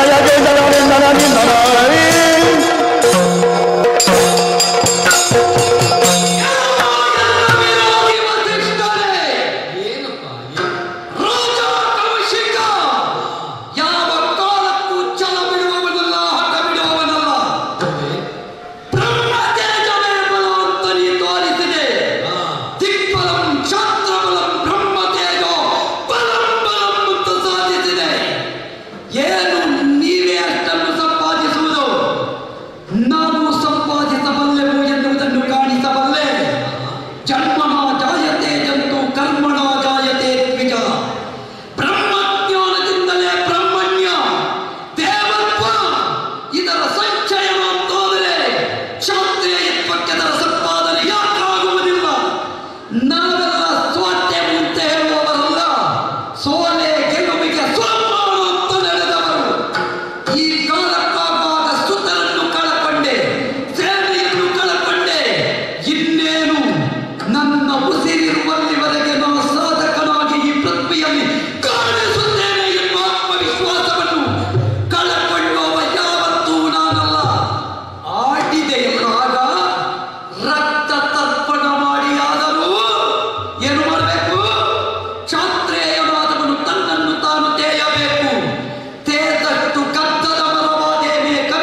ಒಳ್ಳೇದಾಯ್ತು, ಒಳ್ಳೇದೇ. ಸ್ವಸ್ತಿ ಪ್ರಜಾಭ್ಯ ಪರಿಪಾಲಯ ಅಂತ, ಸ್ವಸ್ತಿ ಸ್ವಸ್ತಿ ಅಂತ ನಾವು ಯಾವತ್ತೂ ಹೇಳುವವರೇ. ಬಹಳ ಕೋಪದಲ್ಲಿ ಹೋದ, ಕೋಪವನ್ನು ಕಳ್ಕೊಂಡ್ರೆ ಒಳ್ಳೆಯದು. ತಪಸ್ಸು ಮಾಡುತ್ತೇನೆ ಅಂತ ಹೋದ, ಅದು ಅದಕ್ಕಿಂತಲೂ ಒಳ್ಳೆಯದು. ಕೋಪವನ್ನು ಕಳೆದುಕೊಳ್ಳಬೇಕಾದ್ರೆ, ತಾಪದಿಂದ ಹೊರಗಾಗಬೇಕಾದ್ರೆ ಈ ಕೋಪ ಮೊದಲು ಹೋಗಬೇಕು. ಕೋಪ ಮೊದಲು ಹೋಗಬೇಕು ಅಂತಾದರೆ ಒಂದಷ್ಟು ಹೊತ್ತು ಇವನು ಕಾಯ್ಬೇಕು ಅಂದರೆ ಕೇವಲ ಪ್ರತೀಕ್ಷೆ ಅಲ್ಲ, ಸ್ವಲ್ಪ ಕಾಯ್ಬೇಕು. ಅದಕ್ಕೋಸ್ಕರವಾಗಿ ಅವನನ್ನು ಹರಸಿ ಕಳಿಸಿಕೊಟ್ಟಿದ್ದೇನೆ. ನನ್ನ ನಾಲಿಗೆಯಲ್ಲಿ ಬ್ರಹ್ಮರ್ಷಿ ಅಂತ ಹೇಳಬೇಕಂತೆ. ಅಯ್ಯೋ, ಬ್ರಹ್ಮರ್ಷಿ ಅಂತ ಹೇಳಿದೆ ನನಗೇನು ಅಲ್ವಾ?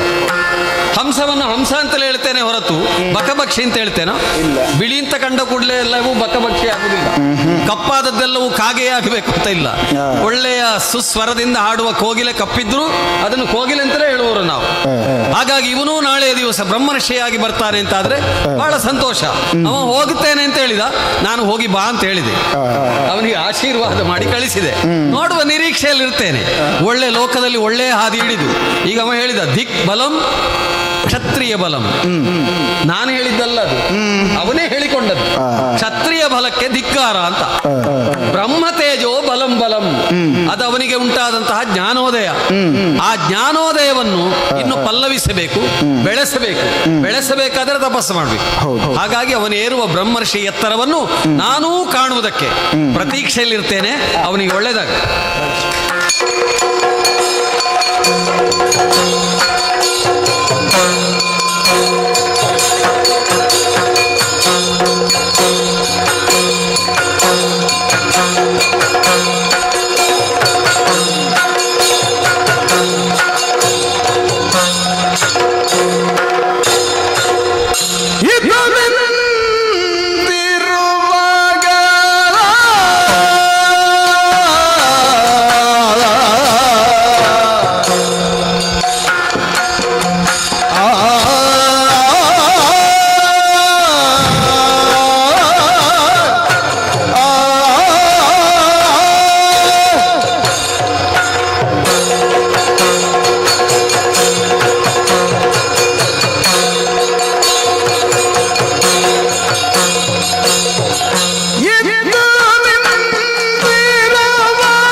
ತ್ರಿಶಂಕು ಎಂಬಾತ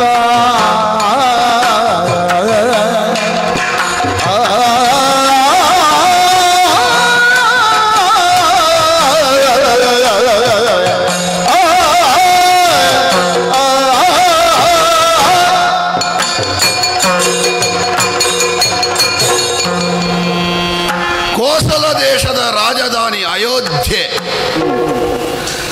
ವರ್ತಮಾನ ಕಾಲದಲ್ಲಿ ಸತ್ಯವ್ರತನೆಂಬ ಅಂಕಿತ ನಾಮದಿಂದ ಲೋಕಪ್ರಸಿದ್ಧನಾಗಬೇಕಾದಂತಹ ನಾನು ಈಗ ಆ ಹೆಸರೇ ಮರೆಯಾಗುವಂತೆ ತ್ರಿಶಂಕು ಎನ್ನುವುದಾಗಿ ಖ್ಯಾತನಾದಂಥ ನಾನು ಆಳ್ವಿಕೆ ಮಾಡ್ತಾ ಇದ್ದೇನೆ. ಹುಟ್ಟಿದ ವಂಶ ಯಾವುದು ಅಂತ ಕೇಳಿದರೆ ಅರ್ಯಮ ಕುಲ, ಸೂರ್ಯವಂಶ. ಪ್ರಪಂಚಕ್ಕೆ ಬೆಳಕು ತೋರಿಸುವುದಕ್ಕೆ ಸೂರ್ಯ, ಪ್ರಪಂಚದಲ್ಲಿರುವ ಅಧರ್ಮದ ಕತ್ತಲೆಯನ್ನು ಕಳೆಯುವುದಕ್ಕೆ ಸೂರ್ಯವಂಶ. ಹೀಗೊಂದು ಭಾವುಕರ, ಆಸ್ತಿಕರ, ಧಾರ್ಮಿಕರ ನಂಬಿಕೆ. ಯಾರು ತಂದೆ ಅಂತ ಕೇಳಿದರೆ ಬಹುಖ್ಯಾತನಾದ ನಿಬಂಧನ, ತ್ರಿಬಂಧನ, ತ್ರಿಧನ್ವ, ತ್ರಯ್ಯಾರುಣಿ, ಅವರಿಗೆ ಎಷ್ಟು ಹೆಸರುಂಟು ಅಂತ ಹೇಳಲಿಕ್ಕೆ ಸಾಧ್ಯ ಇಲ್ಲದಷ್ಟು ಖ್ಯಾತ. ಒಳ್ಳೆಯ ಮನೆತನ, ದೊಡ್ಡ ಮನೆ, ಖ್ಯಾತನಾದ ತಂದೆ, ಪ್ರಪಂಚವನ್ನು ಬ್ರಹ್ಮಶಕ್ತಿಯಿಂದ ಆಳಿದ ಗುರುಗಳು. ಆದರೆ ನಾವು ಇದ್ದು ಬಂದದ್ದಿಲ್ಲಿ ಇಲ್ಲಿ ಶ್ವಪಾಕರ ಕೇರಿಯಲ್ಲಿ. ಸಮುದ್ರದಲ್ಲಿ ಹುಟ್ಟಿದ ಚಂದ್ರ ಈಶ್ವರನ ತಲೆಗೆ ಹೋದ, ಸಮುದ್ರದಲ್ಲಿ ಹುಟ್ಟಿದ ಲಕ್ಷ್ಮೀ ನಾರಾಯಣನ ಎದೆಗೆ ಹೋದಳು, ಸಮುದ್ರದಲ್ಲೇ ಹುಟ್ಟಿದ ಶಂಖ ಮನೆ ಮನೆಗೆ ಭಿಕ್ಷೆಗೆ ಹೋಯಿತು. ಹುಟ್ಟಿದ್ದು ಎಲ್ಲಿ ಅಂತ ಮುಖ್ಯ ಅಲ್ಲ, ಅವನಿಗೆ ಸಿಕ್ಕಿದ ಪ್ರಾಪ್ತಿ ಯಾವುದು ಅಂತ ಮುಖ್ಯ. ಓಹೋ, ಬಹುದೊಡ್ಡ ಕುಲದಲ್ಲಿ ಹುಟ್ಟಿದವನಿಗೆ ಒಟ್ಟಿಗೆ ಒತ್ತಡದ ಗಂಟು ಇರ್ತದೆ. ಯಾವನ ಒಬ್ಬ ಹಿನ್ನೆಲೆ ಇಲ್ಲದವ ಮಾಡಿದ 1000 ತಪ್ಪು ಪ್ರಪಂಚದಲ್ಲಿ ಗಣ್ಯ ಆಗುವುದಿಲ್ಲ. ಏನು 100 ತಪ್ಪು ಮಾಡಿದವರು 100 ಪಾಪ ಮಾಡಿದವರು ಪ್ರಪಂಚದಲ್ಲಿ ಇಲ್ವಾ? ಯಾವನನ್ನಾದರೂ 1000 ಶಂಕು 100 ಶಂಕು ಅಂತ ಕರೆದದುಂಟ? ನಾವು ಮಾಡಿದ 3 ಪಾಪ, ಶಂಕು ಅಂತ ಹೇಳಿದ್ರೆ ಗೂಟ, ಆ 3 ಗೂಟಗಳು ಪಾಪಗಳು ನನ್ನನ್ನು ಆವರಿಸಿಕೊಂಡ ಕಾರಣ ತ್ರಿಶಂಕು. ಯಾಕೆ? ಯಾವನೋ ಮನೆತನ ಇಲ್ಲದವ 100 ಮಾಡಿದ್ರು ಲೆಕ್ಕಕ್ಕಿಲ್ಲ, ಮನೆತನದಲ್ಲಿ ಹುಟ್ಟಿದವ 3 ಮಾಡಿದ್ರು ಜನ್ಮ ಜನ್ಮಾಂತರಕ್ಕೆ ಲೆಕ್ಕಕ್ಕಿರ್ತದೆ. ತ್ರಿಶಂಕು, 3 ಪಾಪ. ಯಾವ ಪಾಪ ಅಂತ ಕೇಳಿದ್ರೆ, ಯಾವ ಪಾಪ? ಒಬ್ಬಳು ಹೆಣ್ಣು, ಅವಳಿಗೆ ಮನಸ್ಸಿಲ್ಲದೆ ಇರುವ ಮದುವೆ, ಮಾಂಗಲ್ಯ ಧಾರಣೆ ಆಗುವ ಮೊದಲು ಮದುವೆ ಮಂಟಪದಿಂದ ಅಪಹರಿಸಿ ತಂದೆ. ಪರದಾರಾಪಹಾರಕ್ಕೆ ಸಮ ಎನ್ನುವುದಾಗಿ ಸೂರ್ಯವಂಶದ ಚಕ್ರವರ್ತಿ ಪೀಠದಲ್ಲಿದ್ದ ಇಕ್ಷ್ವಾಕು ವಂಶೀಯರಾದ ನಮ್ಮ ಅಪ್ಪ ಧರ್ಮಾಧರ್ಮಗಳನ್ನು ನಿರ್ಣಯ ಮಾಡುವವರು ಘೋಷಿಸಿಬಿಟ್ರು. ಪರದಾರಾಪಹಾರಕ್ಕೆ ಸಮನಾದ ಪಾಪ ಒಂದು. ಇನ್ನೊಂದು, ಊರೆಲ್ಲ ಬರಗಾಲ ಆವರಿಸಿದ ಸಂದರ್ಭದಲ್ಲಿ ಹೊಟ್ಟೆಗೆ ಅನ್ನ ಇಲ್ಲ, ಕುಡಿಯುವುದಕ್ಕೆ ನೀರಿಲ್ಲ, ಬದುಕುವುದಕ್ಕೆ ಆಶ್ರಯ ಇಲ್ಲ ಎನ್ನುವ ಸ್ಥಿತಿಯಲ್ಲಿ ನಮ್ಮ ಗುರುಗಳಾದ ವಸಿಷ್ಠರ ಆಶ್ರಮದಲ್ಲಿದ್ದ ಗೋವು ಕೊಬ್ಬಿ ಪುಷ್ಟಿದಾಯಕವಾಗಿ ಉಂಟು. ಊರಿನಲ್ಲಿ ಅನ್ನ ಇಲ್ಲದೆ ಸಾಯ್ತಾ ಇರುವಾಗ ಕೊಬ್ಬಿರುವಂತ ದೇನುವನ್ನು ತಂದೆ ಕಡಿದೆ. ಅದೆಷ್ಟೋ ಮಂದಿಯ ಹಸಿವೆಯನ್ನು ನೀಗಿಸುವುದಕ್ಕೆ ಬೇಕಾಗಿ ಒಂದು ಜೀವವನ್ನು ತೆಗೆಯುವುದು ತಪ್ಪಲ್ಲ ಎನ್ನುವ ಭಾವದಿಂದ ಕಡಿದದ್ದು. ಗೋ ಹತ್ಯೆ ಮಾಡಿದ ಪಾಪ 2. ಇನ್ನೊಂದು, ಸಂಸ್ಕರಿಸದೇ ತಿಂದ ಪಾಪ 3. ಒಮ್ಮೊಮ್ಮೆ ಕಾಣ್ತದೆ ನನಗೆ, ಮನಸ್ಸಿಲ್ಲದೆ ಇರುವವನೊಂದಿಗೆ ಮದುವೆಯಾಗಿ ಅವಳು ದಿನವಿಡೀ ಸಾಯುವುದಕ್ಕಿಂತ 100 ಜನರನ್ನು ಉಳಿಸುವುದಕ್ಕೆ ಬೇಕಾಗಿ ಒಂದು ದೇನುವಿನ ಮಾಂಸವನ್ನು ಕಡಿದು ಅದರಿಂದ ಪಾಪ ಹೊತ್ತುಕೊಳ್ಳುವುದಕ್ಕಿಂತ, ಅಥವಾ ಸಂಸ್ಕರಿಸದೇ ತಿಂದು ಪಾಪಿ ಎನ್ನಿಸುವುದಕ್ಕಿಂತ ಪುಣ್ಯಾತ್ಮನೆನಿಸಿಕೊಂಡು ಏನು ಪ್ರಯೋಜನ ಉಂಟು?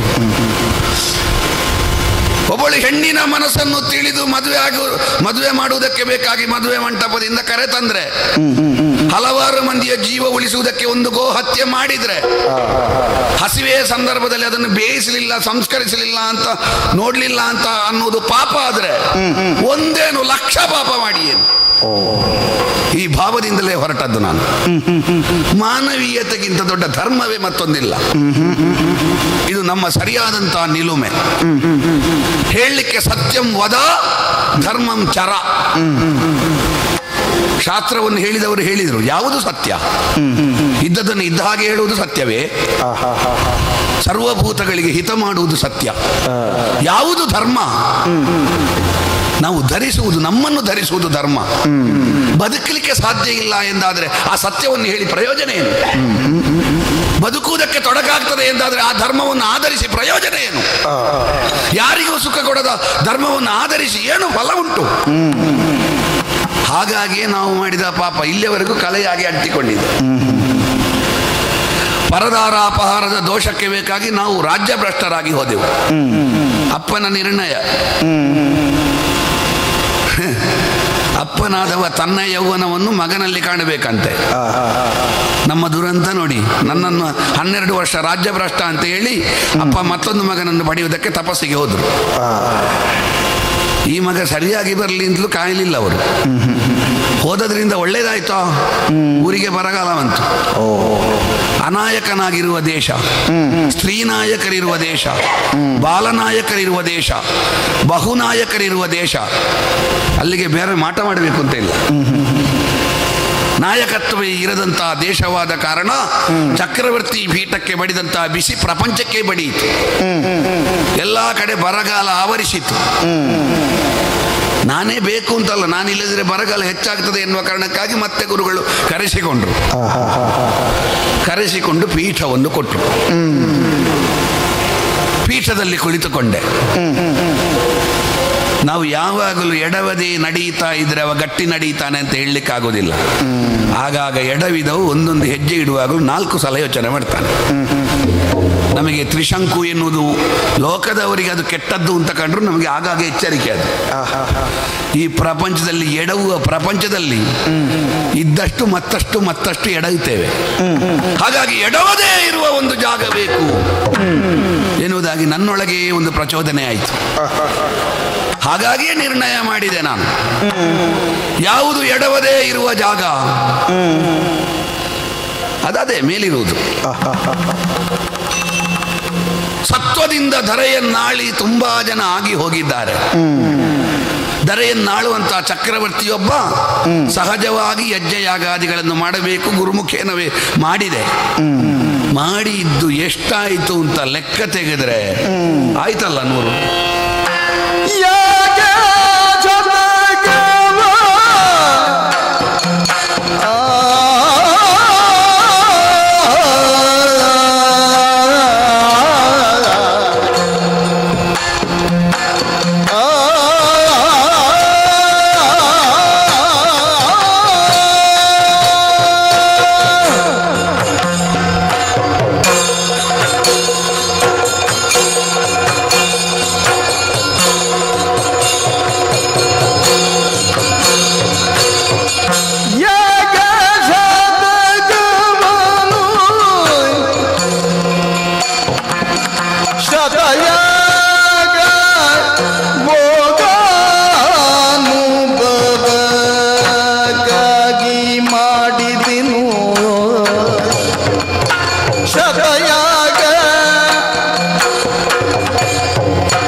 ಕರ್ಮಠರಾದವರಿಗೆ ಯಜ್ಞಕ್ಕಿಂತ ಶ್ರೇಷ್ಠವಾದ ಕರ್ಮ ಮತ್ತೊಂದಿಲ್ಲ.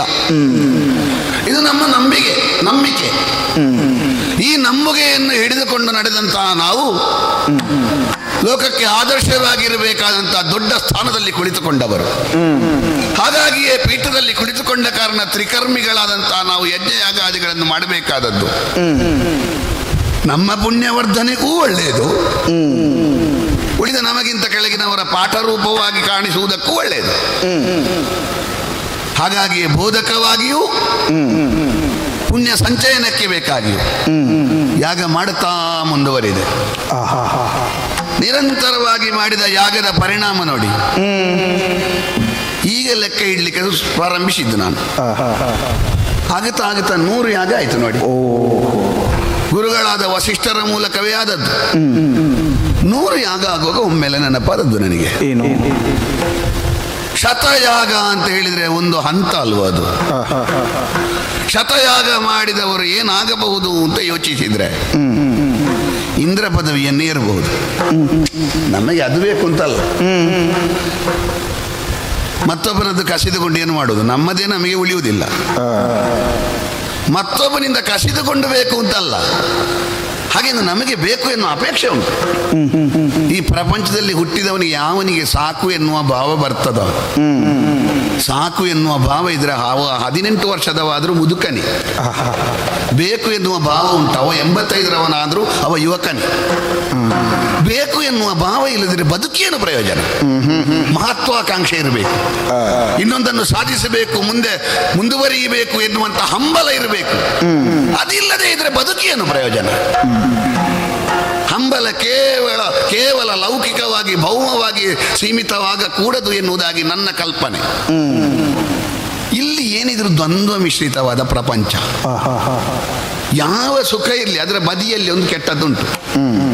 ಯಾವುದನ್ನು ನೋಡಿ ನೀವು, ಒಳ್ಳೆ ಊಟ ಸಿಕ್ಕಿತು ಅಂತ ಒಳ್ಳೆ ಊಟ ಮಾಡಿತೋ, ಸ್ವಲ್ಪ ಲೆಕ್ಕ ತಪ್ಪಿದ್ರೆ ಅಜೀರ್ಣ ಬರ್ತದೆ. ಅಜೀರ್ಣ ಬರ್ತದೆ ಅಂತ ಊಟ ಮಾಡದೆ ಕುಳಿತುಕೊಂಡಿತೋ, ಊಟ ಮಾಡದೆ ಕುಳಿತುಕೊಂಡ್ರು ಆರೋಗ್ಯ ಸರಿ ಇರ್ತದೆ ಅಂತ ನಿರ್ಣಯ ಹೇಳಲಿಕ್ಕೆ ಆಗೋದಿಲ್ಲ, ವಾಯು ಪ್ರಕೋಪ ಆಗ್ತದೆ. ಅಂದ್ರೆ ನಿರ್ಣಯದಿಂದ ಯಾವುದನ್ನು ಸುಖ ಅಂತ ಭಾವಿಸಲಿಕ್ಕಿಲ್ಲ ಅಂತ. ದ್ವಂದ್ವ ಮಿಶ್ರಿತವಾದ ಪ್ರಪಂಚದಲ್ಲಿ ಸುಖ ದುಃಖ ಎರಡೂ ಒಟ್ಟೊಟ್ಟಿಗೆ ಒಂದೇ ಬಳ್ಳಿಯಲ್ಲಿ ಅರಳಿದಂಥ ಎರಡು ಫಲಗಳು. ಸುಖದ ಫಲ ತಿಂದಿದೆಯೋ ಮತ್ತೆ ಕಹಿ ತಿನ್ನು. ಲೆಕ್ಕಕ್ಕಿಂತ ಹೆಚ್ಚು ಸಿಹಿ ಉಂಡವನಿಗೆ ಮತ್ತೆ ಸಿಹಿ ಉಣ್ಣ ಕೂಡದು. ಲೆಕ್ಕಕ್ಕಿಂತ ಹೆಚ್ಚು ಕಹಿ ಉಂಡವನಿಗೆ ಯಾವುದೋ ಆರೋಗ್ಯ ಬಾಧೆ, ಲೆಕ್ಕಕ್ಕಿಂತ ಹೆಚ್ಚು ಖಾರ ತಿಂದವನಿಗೂ ಆರೋಗ್ಯ ಸರಿ ಇಲ್ಲ. ಈ ಒಂದು ಮಿತಿಯ ಒಳಗೆ ಬದುಕುವ ಭೂಲೋಕ. ಯಾವುದಕ್ಕಾದರೂ ಒಂದು ಹಂತದಲ್ಲಿ ಸಾಕು ಎನ್ನುವ ಭಾವ ಬಂದೇ ಬರ್ತದೆ. ಒಳ್ಳೆ ಸಂಗೀತ ಕೇಳಿ ಅಂತ, ಎಷ್ಟು ಒಳ್ಳೆ ರಾಗ ಹಾಕಲಿ, ಅವ ಎಷ್ಟು ಸಂಚಾರ ಮಾಡಲಿ, 10 ಸಲ ಒಂದನ್ನೇ ಕೇಳಿದರೆ ಸಾಕು ಅಂತ ಆಗೋದಿಲ್ವ? ಎಷ್ಟು ಒಳ್ಳೆ ದೃಶ್ಯ ಇರಲಿ, ಒಂದು 8 ಸಲ ನೋಡಿದರೆ ಔದಾಸೀನ್ಯ ಬರೋದಿಲ್ವಾ? ಯಾವುದಿರಲಿ, ದೃಶ್ಯ ಇರಲಿ, ಶ್ರಾವ್ಯ ಇರಲಿ, ಅನುಭವಿಸುವ ಸುಖ ಇರಲಿ, ಯಾವುದಕ್ಕಾದರೂ ಭೂಲೋಕದಲ್ಲಿ ಒಂದು ಹಂತದಲ್ಲಿ ಸಾಕು ಎನ್ನುವ ಭಾವ ಬರ್ತದೆ. ಯಾಕೆ? ನಮಗಿರುವ ಪ್ರಾಪ್ತಿಯ ಅಷ್ಟು. ಮನುಷ್ಯರ ಸುಖದಿಂದ 100 ಪಟ್ಟು ಹೆಚ್ಚಿನ ಆನಂದ ಮಾನುಷ ಗಂಧರ್ವರದ್ದು. ಮಾನುಷ ಗಂಧರ್ವರಿಗಿಂತ 100 ಪಟ್ಟು ಹೆಚ್ಚಿನ ಆನಂದ ದೇವಗಂಧರ್ವರದ್ದು. ದೇವಗಂಧರ್ವರಿಗಿಂತ 100 ಪಟ್ಟು ಹೆಚ್ಚಿನ ಆನಂದ ದೇವತೆಗಳದ್ದು. ಈಗ ನಾವು ಎಷ್ಟು ಕೆಳಗಿದ್ದೇವೆ ನೋಡಿ. ನಾವು ಸುಖ ಸುಖ ಅಂತ ಭಾವಿಸುವುದು ಎಷ್ಟು ಕೆಳಗಿದ್ದೇವೆ. ನಮಗಿಂತ 100 ಪಟ್ಟು ಹೆಚ್ಚು ಮಾನುಷ ಗಂಧರ್ವರು, ಅವರಿಗಿಂತ 100 ಪಟ್ಟು ಹೆಚ್ಚು ದೇವಗಂಧರ್ವರು, ಅವರಿಗಿಂತ 100 ಪಟ್ಟು ಹೆಚ್ಚು ದೇವಾನಂದ. ಈಗ 100 ಯಾಗ ಮಾಡಿ ಇಲ್ಲೇ ಕುಳಿತುಕೊಳ್ಳುವುದಾದ್ರೆ 100 ಯಾಗ ಮಾಡೋದು ಯಾಕೆ? 100 ಯಾಗ ಮಾಡುವಾಗ ಶತವನ್ನಿವಿನ ಭೋಗ ಅನುಭವ. ಅಲ್ಲಿ ಆದ್ರೆ ಹಾಗಲ್ಲ. ಸುಖ ಅನುಭವಿಸಿದ ಮೇಲೆ ನಾಳೆ ದುಃಖ ಬರ್ತದೆ. ಯಾವುದೊಂದು ರೋಗ ಬಂತು, ಒಂದು ಔಷಧಿ ತೆಗೆದುಕೊಂಡ್ರೆ ಔಷಧಿಯಿಂದ ಏನಾದರೂ ಅಡ್ಡ ಪರಿಣಾಮ ಆಗ್ತದೆ. ಅದೆಲ್ಲ ಅಲ್ಲಿಲ್ಲ. ತೃಷೆ ಇಲ್ಲದ, ಹಸಿವೆ ಇಲ್ಲದ, ಬಾಯಾರಿಕೆ ಇಲ್ಲದ, ಜರೆ ಇಲ್ಲದ, ಮರಣ ಇಲ್ಲದ ಒಂದು ವಿಶಿಷ್ಟವಾದ ಲೋಕದ ಆನಂದ. ಶತಯಾಗ ಭೋಗ ಅನುಭವ ಪಡೆಯಬಹುದಲ್ಲ. ಈಗ ಮಾಡುವಾಗಲೇ ಅದು ಇತ್ತ ಅಂತ ಕೇಳಿದ್ರೆ ಇಲ್ಲ, ಮಾಡಿದ ಮೇಲೆ ನಮಗೆ ಕಾಣುದು ಹೌದಲ್ಲ. ಯಾಕೆ ಆಗ ಕೂಡದು? ನಮಗೂ ಶತಯಾಗ ಭೋಗ ಅನುಭವ ಯಾಕೆ ಅನುಭವಿಸಕೂಡದು? ಅನುಭವಿಸುವುದು ಅಂತ ಹೇಳಿದ್ರೆ ದೇಹಾನಂತರ ಅಲ್ಲ. ದೇಹಾನಂತರ ಸ್ವರ್ಗ ಸಿಗಲಿ ಅಂತ ಇಲ್ಲಿ ಪ್ರಾರ್ಥನೆ ಮಾಡುವವರು ಅಥವಾ ಅವನಿಗೆ ಬೇಕಾಗಿ ಪ್ರಾರ್ಥನೆ ಮಾಡುವ ಅವನ ಕುಟುಂಬದವರು ತುಂಬಾ ಮಂದಿ ಇರಬಹುದು. ಅದಲ್ಲ, ಸಶರೀರನಾಗಿ ಶತಯಾಗ ಭೋಗಾನುಭವವನ್ನು ಅನುಭವಿಸಬೇಕು ಎನ್ನುವಂಥ ಹಂಬಲ ನನಗೆ ಹೆಚ್ಚಾಯಿತು. 100 ಯಾಗ ಮಾಡಿದ್ರು ಕರ್ಕೊಂಡು ಹೋಗ್ಲಿಕ್ಕೆ ಮೇಲಿನಿಂದ ಯಾರು ಬರಲಿಲ್ಲ. ಅದಕ್ಕೇನು ಮಾಡೋದು? ಯಾವುದು ಅಜ್ಞಾತ ದೋಷ ಉಂಟೋ, ಅಥವಾ 100 ಯಾಗ ಮಾಡಿದ ಮೇಲೂ ಒಂದು ವಿಶ್ವಜಿತ್ ಎಂಥದೋ 101ನೇ ಯಾಗ ಮಾಡುವ ಕ್ರಮ ಉಂಟಂತೆ. ಹಾಗೆ ಅದನ್ನೊಂದಾದರೂ ಮಾಡುವ ಎನ್ನುವುದಾಗಿ ನಮ್ಮ ಗುರುಗಳು ವಸಿಷ್ಠರು ಅವರಲ್ಲಿ ಹೋಗಿ ಹೇಳಿದೆ. ಆಗುವುದಿಲ್ಲ ಅಂತ ಹೇಳಿಲ್ಲ, ಆದರೆ ಆಗ್ತದೆ ಅಂತಲೂ ಹೇಳಲಿಲ್ಲ. ಆಗುತ್ತದೆ ಅಂತ ಹೇಳುವವನಿಗೆ ಆಗ್ತದೆ ಅಂತ ಹೇಳಲಿಕ್ಕೆ ಮಾತ್ರ ಇರುವುದು. ಆಗುದಿಲ್ಲ ಅಂತ ಹೇಳುವವರಿಗೆ 100 ಬೇರೆ ಬೇರೆ ಕ್ರಮದಲ್ಲಿ ಹೇಳಲಿಕ್ಕೆ ಆಗ್ತದೆ. ಇವತ್ತು ಸೌಖ್ಯ ಇಲ್ಲ, ಇವತ್ತು ಮುಹೂರ್ತ ಇಲ್ಲ, ಇವತ್ತು ಬೇರೆ ಕಾರ್ಯಕ್ರಮ ಉಂಟು, ಇವತ್ತು ದಿನ ಸರಿ ಇಲ್ಲ, ಹೀಗೆ ಒಂದು 1000 ನೆವನ ಹೇಳಿದೆ. ಆಗುದಿಲ್ಲ ಅಂತ ಹೇಳುವುದಲ್ವ, ಎಂಥದಾದ್ರೂ ಹೇಳುದು. ಇವತ್ತು ದೇವಲೋಕಕ್ಕೆ ಹೋಗ್ಲಿಕ್ಕೆ ಉಂಟು, ಇವತ್ತು ವರುಣಲೇಖಕ್ಕೆ ಹೋಗ್ಲಿಕ್ಕೆ ಉಂಟು. ಈಗ ದಕ್ಷಿಣಾಯನ ಉತ್ತರಾಯಣ ಬರಲಿ, ಉತ್ತರಾಯಣ ಬರುವಾಗ ನನಗೆ ಹೊತ್ತಿಲ್ಲ. ನನಗೆ ಗೊತ್ತಾಯ್ತು ಇದು ನಮ್ಮ ಕೈಗೆ ಸಿಗುವುದಲ್ಲ ಅಂತ. ಹೌದೌದು. ನಮ್ಮ ಕೈ ಜಾರಿದೆ ಅಂತ ಗೊತ್ತಾಯ್ತು ನಮಗೆ. ಯಾಕೆ ಗೊತ್ತಾಯ್ತು? ಯಾಕೆ? ಯಥಾರ್ಥ ಹೇಳ್ತೇನೆ ನಾನು. ವಸಿಷ್ಠರ ಸಂಗ್ರಹ, ವಸಿಷ್ಠರ ಬ್ರಾಹ್ಮ, ವಸಿಷ್ಠರ ಜ್ಞಾನ, ವಸಿಷ್ಠರ ಅನುಭವ, ಇದರ ಬಗ್ಗೆ ನಮ್ಮ ಆಕ್ಷೇಪವೇ ಇಲ್ಲ. ಆದರೆ ಒಂದು ನನ್ನ ಕಹಿ ಸತ್ಯ ಜೀವನಾನುಭವದಲ್ಲಿ ಸಿಕ್ಕಿದೇನು ಗೊತ್ತುಂಟ? ಏನದು? ನಾವು ಗುರುಗಳು ಅಂತ ಆರಿಸೋದಿದ್ರೆ ಬೇಡಿಕೆ ಕಡಿಮೆ ಇರುವವರನ್ನೇ ಆರಿಸಬೇಕು. ಇಲ್ಲದ್ರೆ ಅವರೆಲ್ಲ ಊರೆಲ್ಲ ತಿರುಗಲಿಕ್ಕೆ ಆಯ್ತು, ನಮಗೆ ಸಿಗಲಿಕ್ಕಿಲ್ಲ ಗುರುಗಳು. ಊರಿನಲ್ಲೇ ಕಾರ್ಯಕ್ರಮ ಆಯ್ತು ಅವರಿಗೆ. ಹಾಗಾಗಿ ಅಲ್ಲೋ ಹೆಚ್ಚು ದೊಡ್ಡ ದೊಡ್ಡ ಗುರುಗಳಿಗೆಲ್ಲ ಬೇಡಿಕೆ ಕಡಿಮೆ.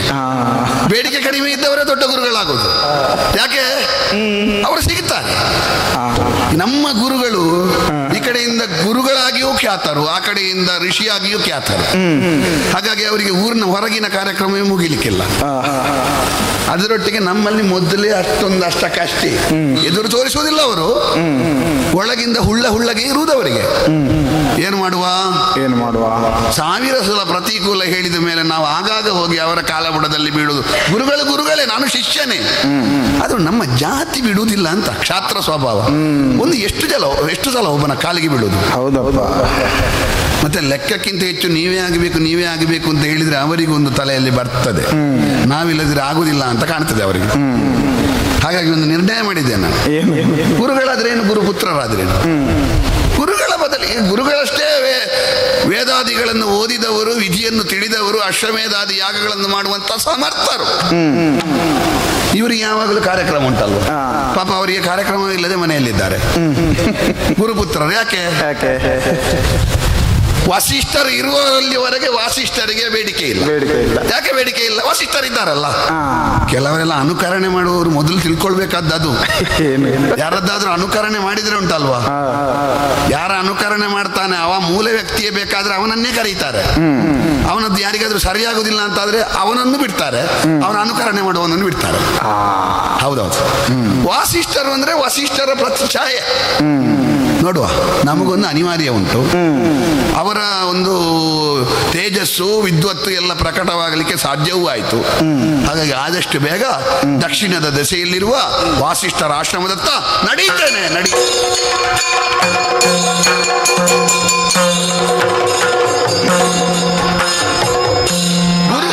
ಗುರುಪುತ್ರರು ವಂದಿಸಿಕೊಂಡಿದ್ದಾರೆ.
ಗುರುಪುತ್ರರೇ,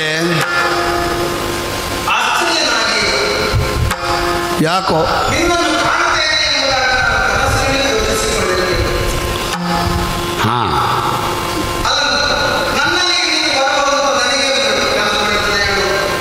ಅಲ್ಲ, ಒಂದು ಹಾಗೆ ಇನ್ನೊಂದು, ನೀವು ಕನಸು ಕಾಣಬೇಕು ಅಂತಿಲ್ಲ, ಸರಿಯಾಗಿ ಕಣ್ಣು ತೆರೆದ್ರೆ ಕನಸಿನಲ್ಲೇ ಕಾಣ್ತದೆ, ಅಂದರೆ ಒಳಗಣ್ಣಿನಲ್ಲಿ. ಹೌದೌದು, ಅದಕ್ಕೆ ಒಂದು ಸಂಕಲ್ಪ ಬೇಕು. ಈಗ ಬತ್ತಿ ಇರ್ತದೆ, ಎಣ್ಣೆ ಇರ್ತದೆ, ಉರಿಸದೆ ದೀಪ ಉರಿತದ ಇಲ್ಲ ಅಲ್ವಾ? ನಿಮಗೆ ಪ್ರಚೋದನೆ ಸಿಕ್ಕಿದ್ರೆ ಮಾತ್ರ ಒಳಗಣ್ಣು ತೆರೆಯುವುದು, ಬಿಟ್ಟರೆ ಯಾವಾಗಲೂ ಒಳಗಣ್ಣು ತೆರೆಯುವ ಕ್ರಮ ಇಲ್ಲ. ಹಾಂ ಹಾಂ, ಒಂದು ಹೇಳಬೇಕಾ, ಇಲ್ಲಿಗೆ ಬರ್ತೇನೆ ಅಂತ ನಾನೇ ಆಲೋಚನೆ ಮಾಡಲಿಲ್ಲ. ಇದು ಒಮ್ಮೆಲೆ ನಿರ್ಣಯಿಸಿದ್ದು ನಾನು ಅಂತ ಅಲ್ಲ, ಪೂರ್ವ ನಿಯೋಜಿತ ಅಲ್ಲ ಅಂತ. ಹಾಗೆ ನೀವು ಅಲ್ಲಿಗೆ ಹೋದ್ರಿ ಆಧ್ಯಾತ್ಮಕ್ಕೆ. ಹೌದೌದು, ಸರಿ. ಹೌದಪ್ಪ, ಆಗುದಿಲ್ಲಪ್ಪ, ಇರ್ಬೋದಪ್ಪ.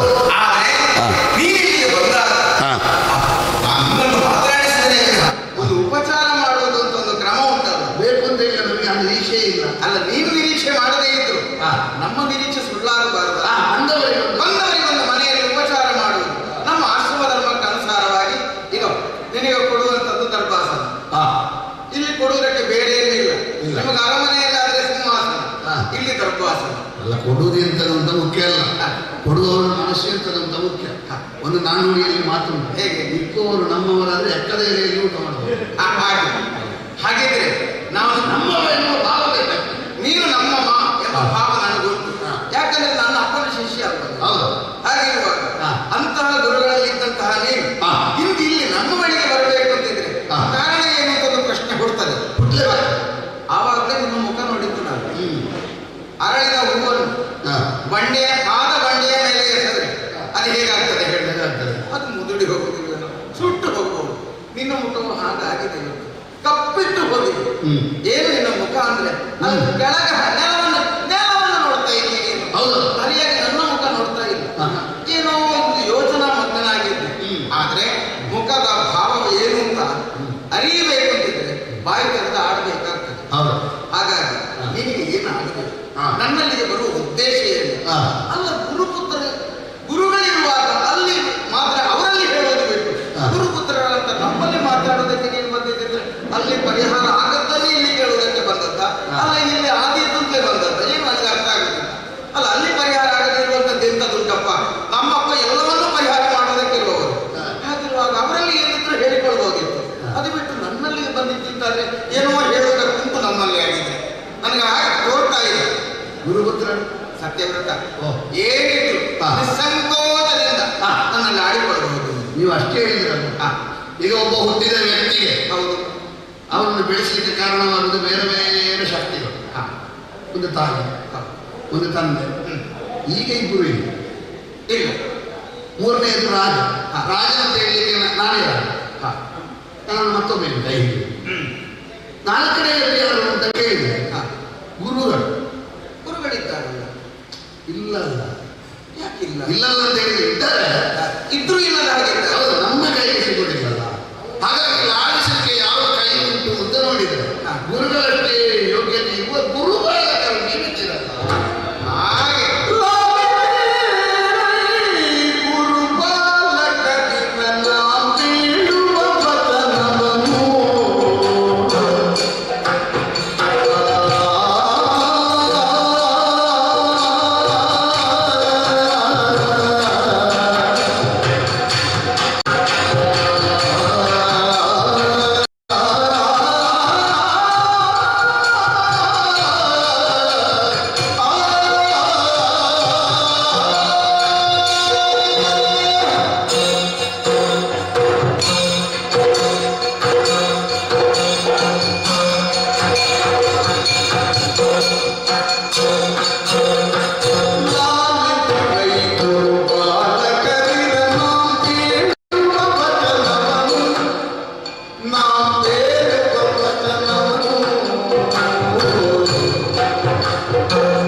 ಎನಗೆ ಗತಿಗೊಡಲಿಲ್ಲವು ಲಾಲಿಸಿರೈ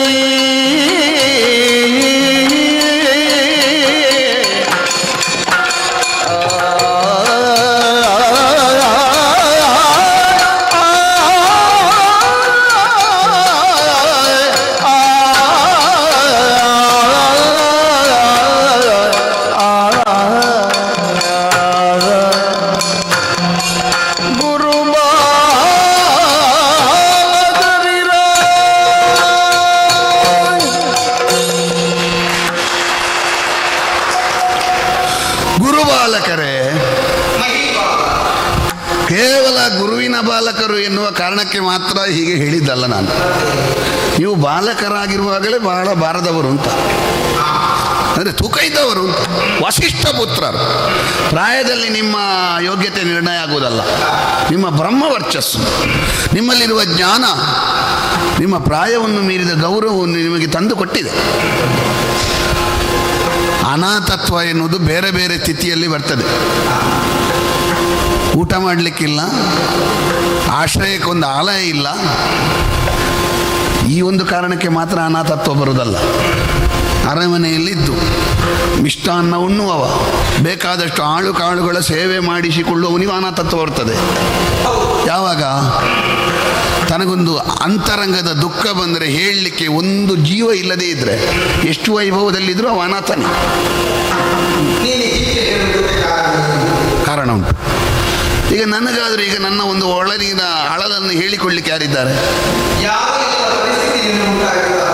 ಯಾರು ಇಲ್ಲದ ಪರಿಸ್ಥಿತಿ ಅಂತ ಹೇಳಿದರೆ, ನಮಗಿಂತ ಸಣ್ಣವರು ಹೆಂಡತಿಯೆಲ್ಲ ಇದ್ದಾಳೆ, ಮಗ ಇದ್ದಾನೆ, ಅವರಲ್ಲಿ ಹೇಳಿಕೊಂಡ್ರೆ ಪರಿಹಾರ ಸಿಗುವ ಸಮಸ್ಯೆ ಅಲ್ಲ ಇದು.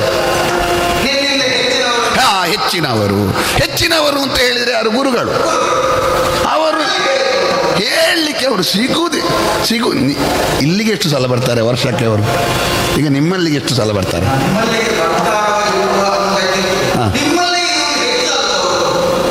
ಅಲ್ಲ, ನೀವು ಒಂದು ಬಿಡುವು ಸಿಕ್ಕಿದ್ರೆ ಅವರಲ್ಲಿ ಕೇಳಬೇಕು, ನೀವು ಯಾವಾಗ ನಿವೃತ್ತಿ ಅಂತ.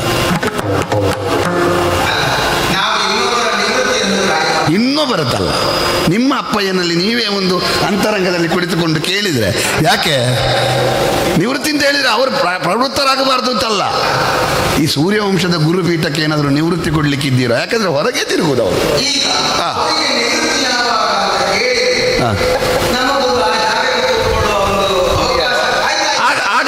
ಆಗ ಅವರು ತನ್ನಷ್ಟಕ್ಕೆ ಕೇಳ್ತಾರೆ, ಮತ್ತೆ ಇಲ್ಲಿಗೆ ಜಾಗಕ್ಕೆ ಜನ ಯಾರು ಅಂತ. ಅಲ್ಲ, ಅವರಿಗೆ ಗೊತ್ತಾಗಬೇಕು ಪ್ರಜ್ಞಾ. ಗುರುಬಾಲಕರೇ, ಹಾಗಲ್ಲ ಹೇಳಿದ್ದು ನಾನು. ಯಾಕೆ ಹೇಳಿದೆ ಅಂತ ಕೇಳಿದೆ, ಅವರು ಇದ್ದಷ್ಟು ಸಮಯ ನೀವು ಪ್ರಕಾಶಕ್ಕೆ ಬರುವುದಿಲ್ಲ. ನಿಮಗೆ ಎಲ್ಲಿ ಆದರೂ ಕಂಡಿದೆ ನಿಮ್ಮ ಅಪ್ಪಯ್ಯನಿಗಿಂತ ನೀವು ಕಡಿಮೆ ಅಂತ? ಅಪ್ಪ ಮಾಡುವುದನ್ನೆಲ್ಲ ನೀವು ಮಾಡಬಲ್ಲಿರಿ. ಈಗ ಅಪ್ಪಯ್ಯನ ಜಾಗಕ್ಕೆ ನೀವೇ ಅಲ್ವಾ ಇನ್ನು? ಹೌದು, ಅದು ನಿಮ್ಮ ಔದಾರ್ಯ, ನಿಮ್ಮ ಸೌಜನ್ಯ. ಈಗ ಅಪ್ಪ ಮಾಡೋದನ್ನು ನೀವು ಮಾಡಬಲ್ಲಿರಿ. ಹೌದೌದು. ಮತ್ತೊಂದು ಸಮಾಜದ ಮಾನಸಿಕ ಸ್ಥಿತಿ, ಮಗ ಎಷ್ಟು ಮಾಡಲಿ, ಹಳೆ ತಲೆಮಾರಿನವರು ಹೇಳುವುದು ಹಾಗೆ, ಅದು ಅಪ್ಪನಷ್ಟಾಗಲಿಲ್ಲ ಅಂತ. ಅದು ಲೋಕದ ಮಾನಸಿಕ ಸ್ಥಿತಿ, ತಪ್ಪಲ್ಲ, ಸಹಜ ಅದು. ಹೌದು, ಅದು ಅಪ್ಪನ ಬಗೆಗಿನ ನಿಮ್ಮ ಗೌರವ. ಆದರೆ ನನಗೆ ಕಾಣ್ತದೆ ನೀವು ಅಪ್ಪನಿಗಿಂತ ಕಡಿಮೆ ಅಲ್ಲ. ಕಡಿಮೆ ಅಲ್ಲ ಅಂತ ಅವರು ಹೆಚ್ಚಾದದ್ದು ಹೇಗೆ? ವಿದ್ಯೆ ನಾವು ಕಲಿತರೆ ಮಾತ್ರ ಅಲ್ಲ ಪ್ರಯೋಗಕ್ಕೆ ಬರುವುದು, ಆಗಾಗ ವೇದಿಕೆ ಸಿಗಬೇಕು, ಆಗ ಹರಿತಾಗುವುದು.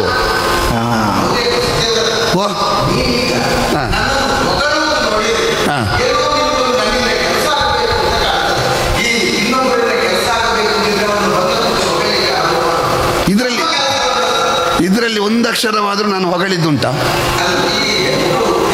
ಹೊಗಳಿದ್ದಲ್ಲ, ಇದು ವಾಸ್ತವ. ನೀವು ನಿಮ್ಮನ್ನು ಉದ್ಘಾಟಿಸಿಕೊಳ್ಳುವ ಪ್ರವೃತ್ತಿಯವರೇ ಅಲ್ಲ, ಕೆಲಸ ಇಲ್ಲದೆ ಬಂದದ್ದಲ್ಲ. ಹಾಗೆಂದು ಕೆಲಸಕ್ಕಾಗಿಯೇ ಹೊಗಳಿದ್ದು ಅಂತ ಭಾವಿಸಬೇಡಿ. ಹೊಗಳಿದ್ದು ವಾಸ್ತವ, ಕೆಲಸ ಉಂಟು. ಅದಕ್ಕೂ ಇದಕ್ಕೂ ಸಂಬಂಧ ಇಲ್ಲ, ಅದು ಬೇರೆ ಇದು ಬೇರೆ. ಈಗ ನಿಮ್ಮನ್ನು ಹೊಗಳಿದ ವಿಷಯ ನಿಮ್ಮ ಮೇಲಿನ ಗೌರವದಿಂದರೆ ಕೆಲಸ ಆಗ್ಲಿಕ್ಕೆ ಉಂಟು ಎನ್ನುವುದು ನನ್ನ ಉದ್ದೇಶ.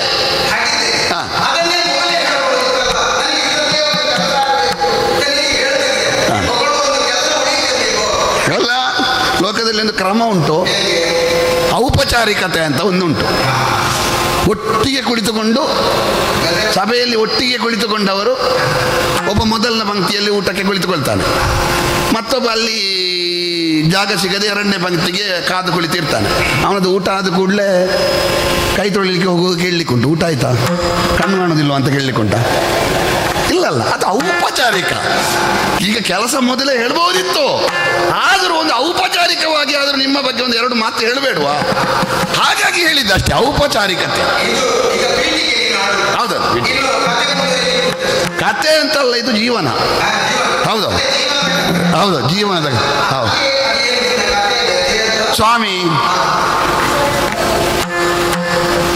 ಈ ಪ್ರಪಂಚದಲ್ಲಿ ಸೂರ್ಯವಂಶೀಯರು ಅನೇಕರು ಆಳಿ ಹೋಗಿದ್ದಾರೆ, ಬೇರೆ ಬೇರೆ ಕೊಡುಗೆಗಳನ್ನು ಕೊಟ್ಟಿದ್ದಾರೆ.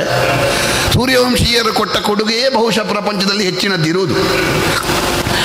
ಧಾರ್ಮಿಕರಾಗಿ, ವ್ರತನಿಷ್ಠರಾಗಿ, ಸತ್ಯಾತ್ಮರಾಗಿ, ನೀತಿವಂತರಾಗಿ, ಯಾವ ಕಾರಣದಿಂದಲೂ ನ್ಯಾಯದ ಪಥದಿಂದ ವಿಚಲನೆ ಆಗದೆ ಬದುಕಿ ಬಾಳಿದವರು ಅನೇಕ ಮಂದಿ ಇದ್ದಾರೆ.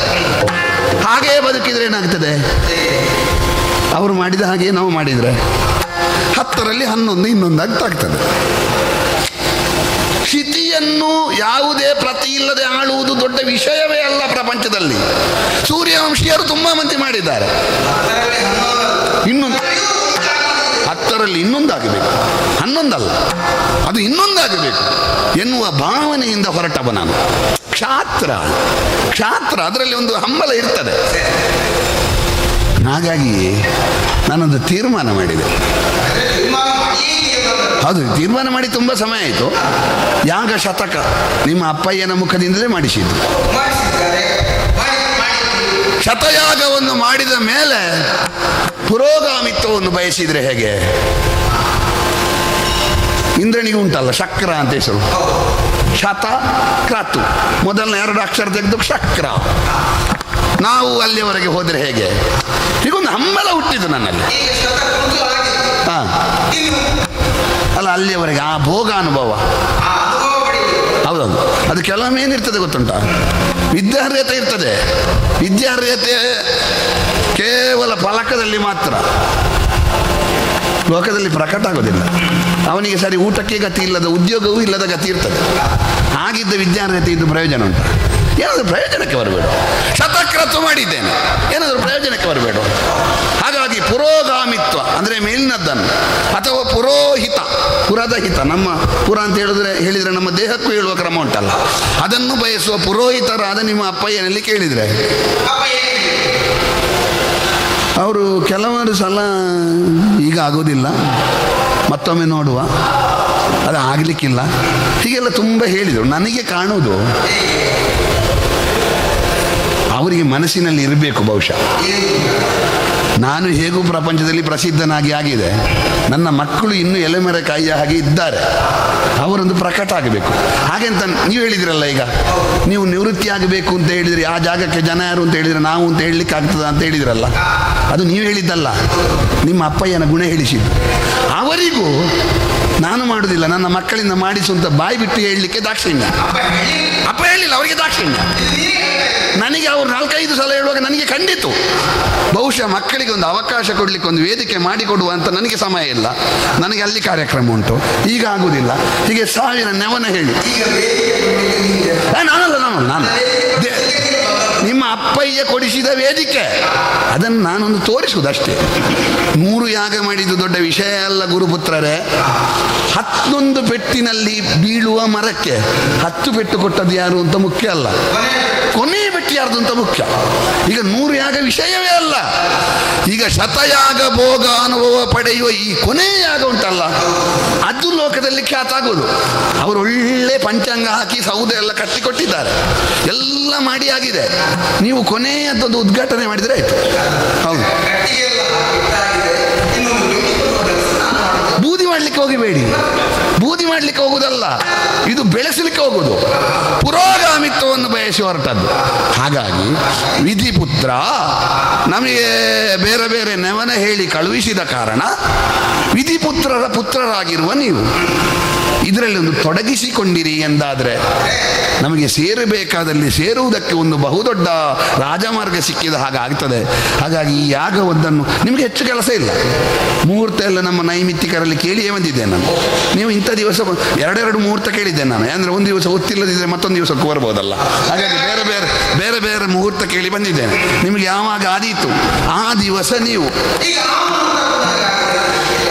ಅದು ನೀವು ಒಂದು ಕೆಲಸ ಮಾಡುವ, ನೀವೇ ಮತ್ತೊಂದು ಮುಹೂರ್ತ ನೋಡಿ, ನಿಮಗೆ ಆಗುವ ಮುಹೂರ್ತ ನೋಡಿ. ನಮಗೇನು ತಲೆಬಿಸಿ ಇಲ್ಲ, ಆದರೆ ಒಂದುಂಟು, ಮುಹೂರ್ತ ಅಂತೇಳಿ 6 ತಿಂಗಳು 1 ವರ್ಷ ಎಲ್ಲ ತಡ ಮಾಡಿಬೇಡಿ, ನನಗೆ ಬೇಗ ಹೋಗಬೇಕು ಅಂತ ಉಂಟು. ಹಾಗಾಗಿ ಒಂದು ಆದಷ್ಟು ಬೇಗ ಒಳ್ಳೆಯ ಮುಹೂರ್ತ ನೋಡಿ ಆ ಕಾರ್ಯಕ್ರಮವನ್ನು ಮುಗಿಸಿ ನನ್ನನ್ನು ಏರಿಸುವುದಕ್ಕೆ ನೀವೊಂದು ಆಧಾರ ಕೊಡಬೇಕು ಅಂತ ಕೇಳಲಿಕ್ಕೆ.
ವಾಸಿಷ್ಠರೇ,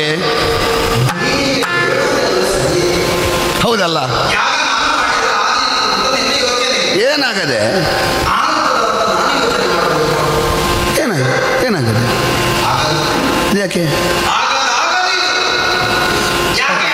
ಯಾಕೆ ದಿರುಕ್ತಿ ಏನು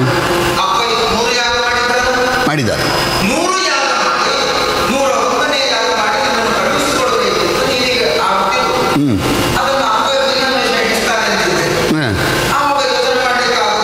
ಏನು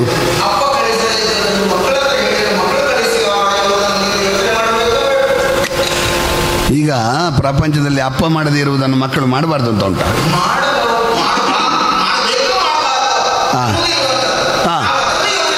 ಅದ್ಯಾಕೆ ಮಾಡುವುದಿಲ್ಲ ಅಂತ ಹೇಳಿದ್ರೆ ಹಾಗೆ ಮಾಡುವುದಿಲ್ಲ ಅಂತ ಹೇಳಿದ್ದಲ್ಲ ಒಂದೊಂದು ನೆವನ. ಈಗ ನಾನು ಹೋಲಿಕೆ ಮಾಡೋದಲ್ಲ, ಈಗ ನಾನು ಮಾಡಿದ್ದನ್ನೆಲ್ಲ ನನ್ನ ಅಪ್ಪ ಮಾಡಿದ್ದಾರ? ಹಾಗಲ್ಲ. ಈಗ ನನ್ನ ಅಪ್ಪ ಏನಾದರೂ ಮಾಡಿ ಅಂದರೆ ನನ್ನ ಅಪ್ಪನಿಗೆ ಆ ಪರಿಸ್ಥಿತಿ ಬರಲಿಲ್ಲ. ನಾನು ಮಾಡಿದ್ದನ್ನೆಲ್ಲ ಮಾಡಲಿಕ್ಕೆ ನನ್ನ ಅಪ್ಪನಿಗೆ ಆ ಪರಿಸ್ಥಿತಿ ಬರಲಿಲ್ಲ. ಒಬ್ಬನ ಹಾಗೆ ಮತ್ತೊಬ್ಬನ ಜೀವನ ಇರುವುದಿಲ್ಲ. ಈಗ ವಸಿಷ್ಠರ ಜೀವನದ ಹಾಗೆ ವಾಸಿಷ್ಠರ ಅಂದರೆ ಆದರ್ಶವನ್ನು ಬಿಡಬೇಕು ಅಂತ ಹೇಳಿದಲ್ಲ ನಾನು. ಒಬ್ಬೊಬ್ಬನಿಗೆ ಎದುರಾಗುವ ಪರೀಕ್ಷೆಗಳು ಬೇರೆ ಬೇರೆ. ನಾವು ಎಲ್ಲ ಪರೀಕ್ಷೆಗೂ ಒಂದೇ ಉತ್ತರ ಬರೀತೇವೆ ಅಂತ ಹೊರಡ್ಲಿಕ್ಕೆ ಆಗ್ತದಾ? ಆಗುದಿಲ್ಲಲ್ಲ. ಬೇರೆ ಬೇರೆ ಪ್ರಶ್ನೆಗಳಿರ್ತದೆ. ಹಾಗಿರುವಾಗ ನಿಮಗೆ ಒಂದು ಬೇರೆ ಅವಕಾಶ ಸಿಕ್ಕಿದೆ, ಮಾಡಬಾರ್ದು ಅಂತ ಏನಪ್ಪ? ಹೌದು ಹೌದು. ಅಲ್ಲ, ಸಮಾಧಾನ ಇಲ್ಲ ಅಂತಲ್ಲ, ನನಗೆ ಯಾಗ ಒಂದು ಲೆಕ್ಕಕ್ಕೆ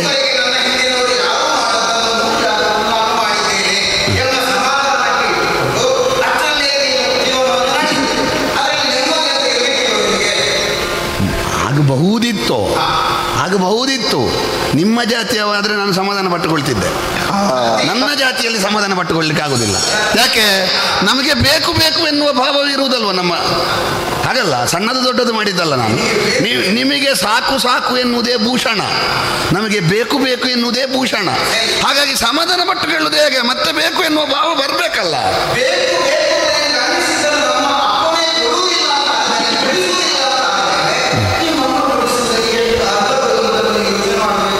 ಏನು ಅರ್ಹತೆ ಇಲ್ಲದೆ ಏನು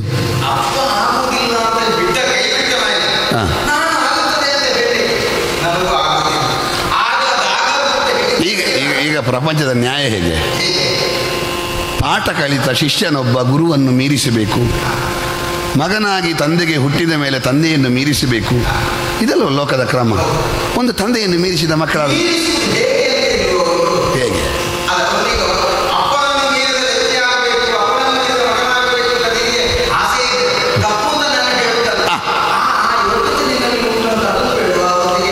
ಯೋಗ್ಯತೆ ಏನಾಗಿದೆ? ಯೋಗ್ಯತೆ 100 ಯಾಗ ಮಾಡಿದ್ದೇನೆ, ಇನ್ನೊಂದು ಮಾಡೋದು ದೊಡ್ಡ ವಿಷಯ. 100 ಯಾಗ ಆಗಿದೆ ಅಂತ ಇನ್ನೊಂದು ಮತ್ತೇನು? ಏನದು? ನಿನ್ನ ನಿಲ್ಲ ಪೂರ್ವ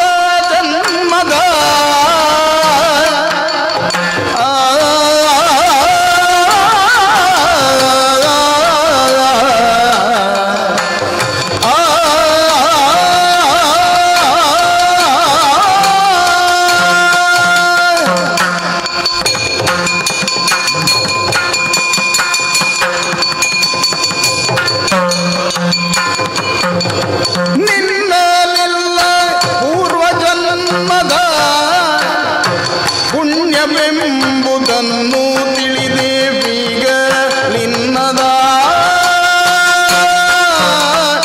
ಎನ್ನಲೇಕೆ 100 ಯಜ್ಞವನ್ನು ಗೈದೊಡೀನು, ಎನ್ನಲೇಕೆ 100 ಯಜ್ಞವನ್ನು ಗೈದೊಡೀನು,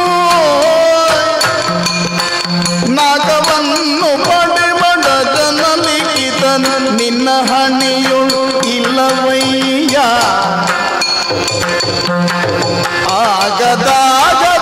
ಆಗದಾಗದಾಗದಾಗದು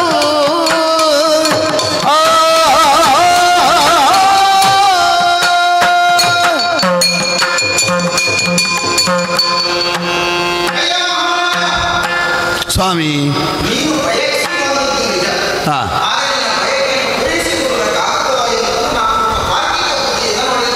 ಏನು ತರ್ಕ ಸ್ವಾಮಿ? ಈಗ ನೀನೊಬ್ಬ ಮನುಷ್ಯನಾಗಿ ನಿನಗೆ ಸ್ವರ್ಗವನ್ನು ಏರುವುದರ ಯೋಗ್ಯತೆ ಇದೆಯೋ ಅಲ್ಲ ಯೋಗ ಇದೆಯೋ ಎಂಬುದನ್ನು ಯೋಚನೆ ಮಾಡಬೇಕಾಗಿದೆ. ಯೋಗ್ಯತೆ ಇದೊಂದು ಯಾಗ ಮಾಡಿದರೆ ಬಂದಿತ್ತು. ಯಾಗ ಮಾಡಿದರೆ ಆ ಯೋಗ್ಯತೆ ಗುರಿಮಟ್ಟದ ಹೊಂದಬೇಕಾದ ಅದು ಯೋಗ ಎಂಥದ್ದು? ಯೋಗ ಅನ್ನೋದು ಬೇರೆ. ಹೌದಾ? ಅದು ಪೂರ್ವನಿರ್ಧರಿತವಾದ ಯೋಗ ಯೋಗ್ಯತೆ ಬೇರೆ ಬೇರೆ. ನಮ್ಮಲ್ಲಿ ಯೋಗ್ಯತೆ ಇದೆಯೋ? ಯೋಗ ಬೇಕಲ್ಲ ನಮಗೆ.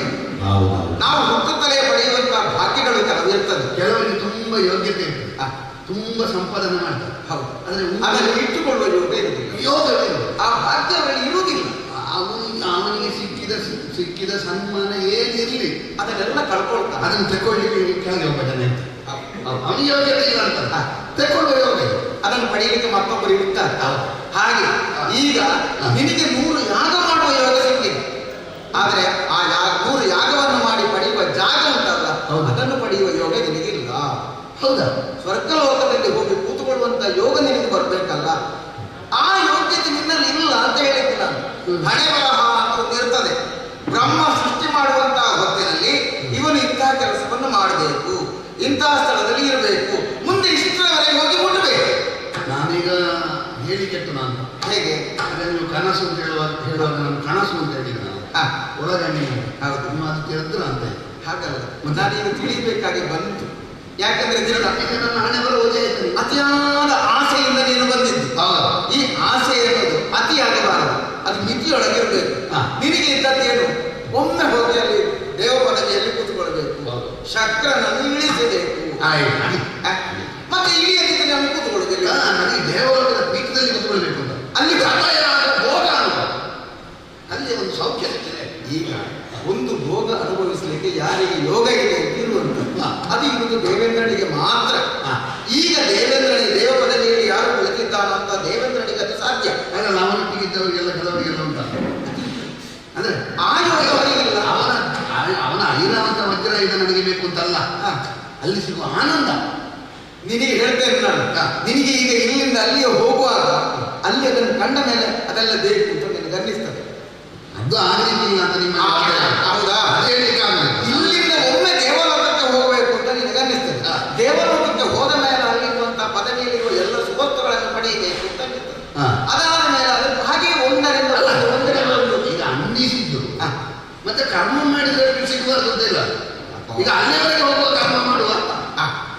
ಆದ್ದರಿಂದ ಹೇಳ್ತೀನಿ, ಈಗ ರಾಷ್ಟ್ರದಲ್ಲಿ ಹೊಡೆದು ಕೆಳಗೆ ಹಾಕುವ.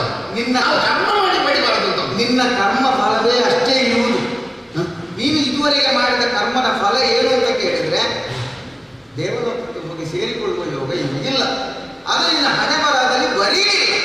ಆದ್ದರಿಂದ ಇನ್ನು ನಾನಲ್ಲ, ನನ್ನಿಂದ ಇನ್ನೊಬ್ಬನ ಇದು ನೀನು ನಾನಾಗಲಿ ಅಂತ ಹೇಳಿದ್ರೆ ನನ್ನಿಂದ ಇನ್ನೊಬ್ಬ ಯಾರಿದ್ದಾನೆ ಹುಡುಕಿಕೊಂಡು ಮತ್ತೆ ಹೋಗ್ತೀನಿ ಅಲ್ವಾ? ನಿಮ್ಮ ಪರಂಪರೆ ಸೂರ್ಯವಂಶಕ್ಕೆ ಇರೋದಲ್ವಾ? ಹಾಗಾಗಿ ನಿಮ್ಮ ಅಪ್ಪ ಆಗುದಿಲ್ಲ ಅಂತ ಹೇಳುವಾಗ ನಿಮ್ಮ ಮನೆಗೆ ಬಂದ. ಅಪ್ಪ ಆಗಿಲ್ಲ ಅಂತ ಹೇಳುವಾಗ ಮಗ ಬೇಕು ಅಂತ ನಿನಗೆ ಅನ್ನಿಸಿ, ಮಗ ಒಬ್ಬ ಮಾತಾಡುವಾಗ ಅವ ಆಗಲಿಲ್ಲ ಮತ್ತೊಬ್ಬ ಮಗ ಇದ್ದಾನೆ. ಅದು 3 ಜನ ಇದ್ದೀವಿ. ಅದು ನಾವು ಹಾಗೆ ನಮ್ಮಲ್ಲಿ ಯಾರನ್ನಾದ್ರೂ ಒಬ್ಬರಲ್ಲಿ ಮಾಡಿಸ್ಬೇಕು ಅಂತ ನಿನಗೆ ಹಠ ಬರ್ತದೆ. 3 ಜನ ನಿಮ್ಮಲ್ಲಿ ಈಗ ಭೇದ ಉಂಟಾ? ಅಲ್ಲ, ನಾವು ಅಷ್ಟು ಜನ ಸೇರಿ ಮಾಡುವುದು ಮಾತಾಡುವುದು ಒಂದೇ ಮಾತು. ಇದು ವಸಿಷ್ಠರು ನನ್ನ ಅಪ್ಪ ಆಡಿದ ಮಾತನ್ನು ನಾನೀಗ ಆಡ್ತಾ ಇದ್ದೇನೆ. ಅಪ್ಪ ಆಗುದಿಲ್ಲ ಅಂತ ಹೇಳಲಿಕ್ಕೆ ಕಾರಣ ಏನು? ಅದು ಆಗದಾಗದ ಮಾತು. ನನಗೆ ಯೋಗ ಇಲ್ಲ, ಯೋಗವಿಲ್ಲದ ಮಾತು. ಅಲ್ಲಿವರೆಗೆ ಹೋಗುವ ಆ ಜಾಗವನ್ನು ಸೇರುವ ಯೋಗ ಇಲ್ಲ ನಿನಗೆ. ಆದ್ದರಿಂದ ಹಣೆ ಬರಹಕ್ಕೆ ಮೀರಿದ್ದು ಯಾವುದೂ ಇಲ್ಲ. ವಿಧಿ ಬರಹಪ್ಪ, ನಿನ್ನ ವಿಧಿಯೇ ಇಷ್ಟು. ಆದ್ದರಿಂದ ಇನ್ನು ಅತಿಯಾದ ಆಸೆಗೆ ಕೈಗೊಂಡು ಮಾಡಬೇಡ. ಯಾಗದ ಬಗ್ಗೆ ಯೋಚನೆ ಬೇಡ. ಇದು ಮಾಡಿದ ಪುಣ್ಯ ನಿನಗೆ ಸಾಕು. ಇನ್ನು ನಿನ್ನ ಮನೆಯನ್ನು ಹುಡುಸೇರು. ನಿನ್ನ ಹೆಂಡತಿ, ನಿನ್ನ ಮಕ್ಕಳು, ನಿನ್ನ ಸಂಸಾರ, ನಿನ್ನ ರಾಜವೈಭೋಗ ಏನುಂಟು ಅದನ್ನೆಲ್ಲ ಕೂಡಿ ಸುಖದಿಂದ ಆಳ್ವಿಕೆ ಮಾಡು. ನನ್ನ ಆಶೀರ್ವಾದ ನಿನಗುಂಟು. ಹೋಗಪ್ಪ, ಹೋಗು ಹೋಗು. ನಿಮ್ಮನ್ನು ನಾನು ಈಗ ಬಂದು ಮಾತಾಡಿಸುವುದಕ್ಕಿಂತ ಮೊದಲನೇ ಯಾಗ ಮಾಡುವ ಮೊದಲು ಒಂದು ಜಾತಕ ನೋಡಿ ಅಂತ ಹೇಳ್ತಿದ್ರೆ ಒಳ್ಳೆದಿತ್ತು. ಒಂದೇ ಯಾಗದಲ್ಲಿ ಮೂಲ ಹೋಗ್ತಿತ್ತಲ್ಲ. ನೀವು ದೊಡ್ಡವರು ಅಂತ ಬಂದರೆ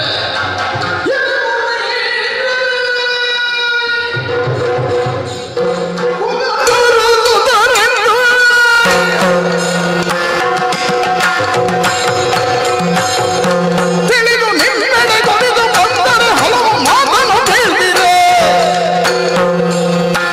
ಎಲೆ ಮುನೀಂದ್ರರೇ,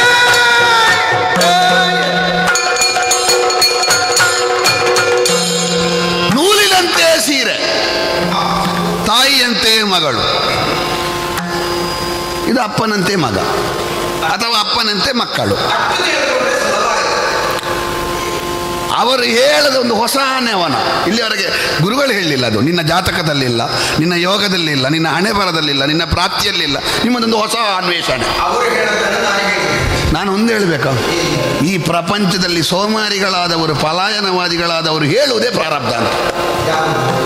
ಈಗ ಒಂದು ವೇಳೆ ಪ್ರಾರಬ್ಧವನ್ನು, ಹಣೆ ಬರಹವನ್ನು ನಂಬಿರುವುದಾದರೆ ಈಗ ನನಗೆ ಅಲ್ಲಿ ಹೋಗಲಿಕ್ಕೆ ನೀವು ಯಾಕೆ, ನಿಮ್ಮ ಅಪ್ಪ ಯಾಕೆ? ಜಾತಕವನ್ನು ನೋಡಿ ಎಲ್ಲ ವ್ಯವಹಾರ ಮಾಡುವುದಾದರೆ ಪೂಜೆ ಯಾಕೆ, ಪ್ರಾಯಶ್ಚಿತ್ತ ಯಾಕೆ? ಆಗುವುದು ಆಗ್ತದೆ, ಬರುವುದು ಬರ್ತದೆ, ಬಪ್ಪದು ತಪ್ಪದು, ಸುಮ್ಮನೆ ಕುಳಿತುಕೊಳ್ಳಿಕ್ಕೆ ಆಗುವುದಿಲ್ವಾ? ಮತ್ತೆ ಈ ಪ್ರಪಂಚದಲ್ಲಿ ಜೀವ ಸ್ವಾತಂತ್ರ್ಯ, ಪುರುಷ ಪ್ರಯತ್ನ ಎನ್ನುವುದು ಯಾವ ಮೂಲೆಯಲ್ಲಿ ಬಾವಿಗೆ ಹಾಕ್ಲಿಕ್ಕಿರುವುದು? ಅದು ಪುರುಷ ಪ್ರಯತ್ನ ಅಂತ ಬೇಡುವ ಒಂದು ಪ್ರಪಂಚದಲ್ಲಿ ಗೊತ್ತಾಗ್ತದೆ. ನಿಮಗೆ ಮನಸ್ಸಿಲ್ಲ, ನಿಮಗೆ ಮನಸ್ಸಿಲ್ಲ ಎನ್ನುವ ಕಾರಣಕ್ಕಾಗಿ ಪ್ರಾರಬ್ಧ ಸಿದ್ಧಾಂತ. ನಿನಗೆ ಯೋಗ ಇಲ್ಲ, ನಿನಗೆ ಜಾತಕದಲ್ಲಿ ಸರಿ ಇಲ್ಲ, ನಿನಗೆ ಪುಣ್ಯ ಇಲ್ಲ, ನಿಮಗೆ ಉಳಿದವರ ಜಾತಕ ನೋಡುವುದೇ ಆಯಿತು. ನಿಮಗೂ ನಿಮ್ಮ ಅಪ್ಪ ಅಲ್ಲ ಹೇಳಿದರೆ ನಿಮಗೆ ಬೇಸರದಿತ್ತು. ನನ್ನ ಅಪ್ಪ ಹೇಳಿದರು, ನಿನಗೆ 12 ವರ್ಷ ರಾಜ್ಯ ಭ್ರಷ್ಟನಾಗಿ ಹೋಗು ಶೋಪಾಕರ ಕೇರಿಗೆ. ಹಾಗೆ ಆಗ ರಾಜದಂಡ ಇಟ್ಕೊಂಡಿದ್ದದ್ದು ಯಾರು? ನಿಮ್ಮ ಅಪ್ಪಯ್ಯ. ಊರಿನವರ ಜಾತಕ ನೋಡ್ತಾರೆ, ಅವರಿಗೊಂದು ಜಾತಕ ನೋಡ್ಲಿಕ್ಕೆ ಆಗಲಿಲ್ಲ. ಮತ್ತೆ ಹೇಗೆ ಬರಗಾಲ ಬಂದದ್ದು? ರಾಜದಂಡ ಹಿಡಿಯುವಾಗ ನನಗೆ ಬರಗಾಲ ಬರ್ತದೆ ಅಂತ ಮೊದಲೇ ಗೊತ್ತಾಗಬೇಡುವ? ಊರಿನವರಿಗೆಲ್ಲ ಹೇಳುವುದು. ಇದು ಊರಿನಲ್ಲಿರುವ ಸಾಮಾನ್ಯ ಜಂತುವನ್ನು ನೋಡಿಯುವುದು, ಮನೆಯಲ್ಲಿ ವಿಷ ಜಂತುವನ್ನು ಸಾಕುವುದು. ಈಗ ಇವರಿಗೆ ರಾಜದಂಡ ಹಿಡಿದ್ರೆ ಬರಗಾಲ ಬರ್ತದೆ ಅಂತ ಗೊತ್ತಿಲ್ವಾ? 12 ವರ್ಷ ಇದ್ದವರಿಗೆಲ್ಲ ಅನ್ನ ಇಲ್ಲದ ಹಾಗೆ, ನೀರಿಲ್ಲದ ಹಾಗೆ, ಬದುಕಿಲ್ಲದ ಹಾಗೆ ಮಾಡಿದ್ರಲ್ವಾ? ಆಗ ಸ್ವಲ್ಪ ಜಾತಕ ಪ್ರಾರಬ್ಧ ಎಲ್ಲ ನೋಡಬೇಕಿತ್ತು. ಉಳಿದವರು ನನಗೆ ಯೋಗ ಇಲ್ಲ, ನಿಮಗೆ ನಿಮ್ಮ ಸಂತಾನಕ್ಕೆ ನನ್ನನ್ನು ನೋಡಿದ್ರೆ ಆಗುದಿಲ್ಲ. ಈಗ ನಮ್ಮ ಮೇಲೆ ಸವಾರಿ ಅಲ್ಲ, ಇದ್ದದ್ದನ್ನು ಹೇಳುವಾಗ ನಿಮಗೆ ಕೈ ಆಗ್ತದೆ. ಎಷ್ಟು ಸಹಿಸಿಕೊಳ್ಳುವುದಕ್ಕೂ ಒಂದು ಮಿತಿ ಇಲ್ವಾ? ಅವರು ಪ್ರಾರಬ್ಧ ಇಲ್ಲ ಅಂತ ಹೇಳಲಿಲ್ಲ, ಯೋಗ ಇಲ್ಲ ಅಂತ ಹೇಳಲಿಲ್ಲ, ಅವರು ಬೇರೆ ಕಾರಣ ಅಲ್ಲ. ನಮಗೆ ನೀರಿಗೆ ಇಳಿದ ಮೇಲೆ ಚಳಿ ಏನು ಮಳೆ ಏನು ಹಾಗಲ್ಲ ಹೇಳಿದ್ದು. ನಾನು ಮಾತಾಡ್ತೇನೆ ಅಂತಲ್ಲ, ಸಂದರ್ಭ ಬಂದರೆ ಬಿಡ್ಲಿಕ್ಕೂ ಇಲ್ಲ ಅಂತ. ನಮಗೆ ಬಹಳ, ನಾವು ಯಾವಾಗ ಯಾರನ್ನಾದರೂ, ನಮಗೆ ದಾಕ್ಷಿಣ್ಯ ಯಾವಾಗ? ನಮ್ಮಲ್ಲಿ ಯಾರಿಗೆ ದಾಕ್ಷಿಣ್ಯ ಉಂಟು ಅವರಲ್ಲಿ ದಾಕ್ಷಿಣ್ಯ ತೋರಿಸಬೇಕು. ನಮ್ಮಲ್ಲಿ ಸ್ವಲ್ಪವೂ ದಾಕ್ಷಿಣ್ಯ ಇಲ್ಲದವರಲ್ಲಿ ಯಾವ ಕರ್ಮಕ್ಕೆ ದಾಕ್ಷಿಣ್ಯ ತೋರಿಸೋದು? ಅಲ್ಲ, ದಾಕ್ಷಿಣ್ಯ ಇಲ್ಲ ಇಲ್ಲದೆ ನನ್ನ ಊರಿನ ಹೊರಗೆ ಎಲ್ಲಿಯೋ ಯಾವುದೋ ಒಂದು ಅಭಕ್ಷ್ಯ ಭಕ್ಷಣವನ್ನು ತಿನ್ನುವವರ ಕೇರಿಯಲ್ಲಿ 12 ವರ್ಷ ಸುತ್ತಾಡುವ ಹಾಗೆ ಮಾಡಿದವರಲ್ಲಿ ದಾಕ್ಷಿಣ್ಯ ಅಂತದ್ದು. ನೀವು ಕುಲಗುರು ಸುತರೆಂದು ಬಹಳ ಗೌರವದಿಂದ ಬಂದರೆ ನಿಮ್ಮ ತಲೆಯಲ್ಲಿ ಏನುಂಟು? ಒಂದು ಹುಳ ಉಂಟಂತೆ, ಮಿಡುಕು ಹುಳ ಅಂತ. ನಾನಿಲ್ಲದಿದ್ರೆ ಊರಿಗೆ ಬೆಳಕಾಗುವುದಿಲ್ಲ ಅಂತ ಭಾವಿಸ್ತದೆ ಅಂತ. ನೀವೇ ಸರ್ವಶಾಸ್ತ್ರಜ್ಞರು ಅಂತ ಭಾವಿಸಿದ್ದೀರಾ? ಸರ್ವಶಾಸ್ತ್ರಜ್ಞರು ನೀವೇ ಅಂತ ಭಾವಿಸಬೇಡಿ. ವೇದಾಂಗ ಶಾಸ್ತ್ರ ಇದೆಲ್ಲ ವಸಿಷ್ಠರ ಸಂತಾನಕ್ಕೆ ಅಂತ ಯಾರು ಬರೆದುಕೊಡ್ಲಿಲ್ಲ. ಶಾಸ್ತ್ರ ಓದಿದವರು, ವೇದ ಓದಿದವರು, ಅಶ್ವಮೇಧದ ವಿಧಿ ತಿಳಿದವರು, ಯಜ್ಞಾಂಗವನ್ನು ತಿಳಿದವರು. ನೀವು ಬಿಟ್ಟರೆ ಊರಿನಲ್ಲಿ ಯಾರು ಇಲ್ಲ ಅಂತ ಭಾವಿಸಬೇಡಿ. ನೀವಿರ್ಬೋದು ಈ ಬಾವಿಯೇ ದೊಡ್ಡದು ಅಂತ ಭಾವಿಸುವವರು. ಬಾವಿ ಬೇರೆ, ಸಾಗರ ಬೇರೆ. ಈ ಪ್ರಪಂಚ ಸಾಗರಾಂತ್ಯ ಎನ್ನುವುದಾಗಿ ಹೆಸರನ್ನು ಪಡೆದದ್ದು. ಸಾಗರಾಂತದ ಈ ಪ್ರಪಂಚದಲ್ಲಿ ಬೇರೆ ಋಷಿ ಮುನಿಗಳು ಇದ್ದಾರೆ, ವೇದಾಂತವನ್ನು ತಿಳಿದವರು ಇದ್ದಾರೆ. ನೀವೆಂಥದ್ದು ನನ್ನ ಯೋಗ ನೋಡುವುದು? ನಾವು ಅಲ್ಲಿಗೆ ಹೋಗಲಿಕ್ಕೆ ಬೇಕಾದ ಯಾಗವನ್ನು ನೀವು ನೋಡಿ. ನೀವು ಬರುವುದಿಲ್ಲ ಅಂತ ಹೇಳಿ ಕಾರ್ಯಕ್ರಮ ನಿಲ್ತದೆ ಅಂತ ಭಾವಿಸಬೇಡಿ. ಬೇರೆ ಜನವನ್ನು ಕರ್ಕೊಂಡು ಬಂದಾದರೂ ಕಾರ್ಯಕ್ರಮ ಮಾಡುವುದೇ ನಾವು ಮಾಡ್ತಾನೆ.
ನಮಗೆ ಆಗಬೇಕಲ್ಲ ಯಾಗ. ನೀವು ಬರ್ತೀರಾ, ನೀವೇ ಬನ್ನಿ. ಹಾಗೆಂದ್ರೆ ಬೇರೆ ಜನ ನೋಡ್ಬೇಡುವ ನಾನು.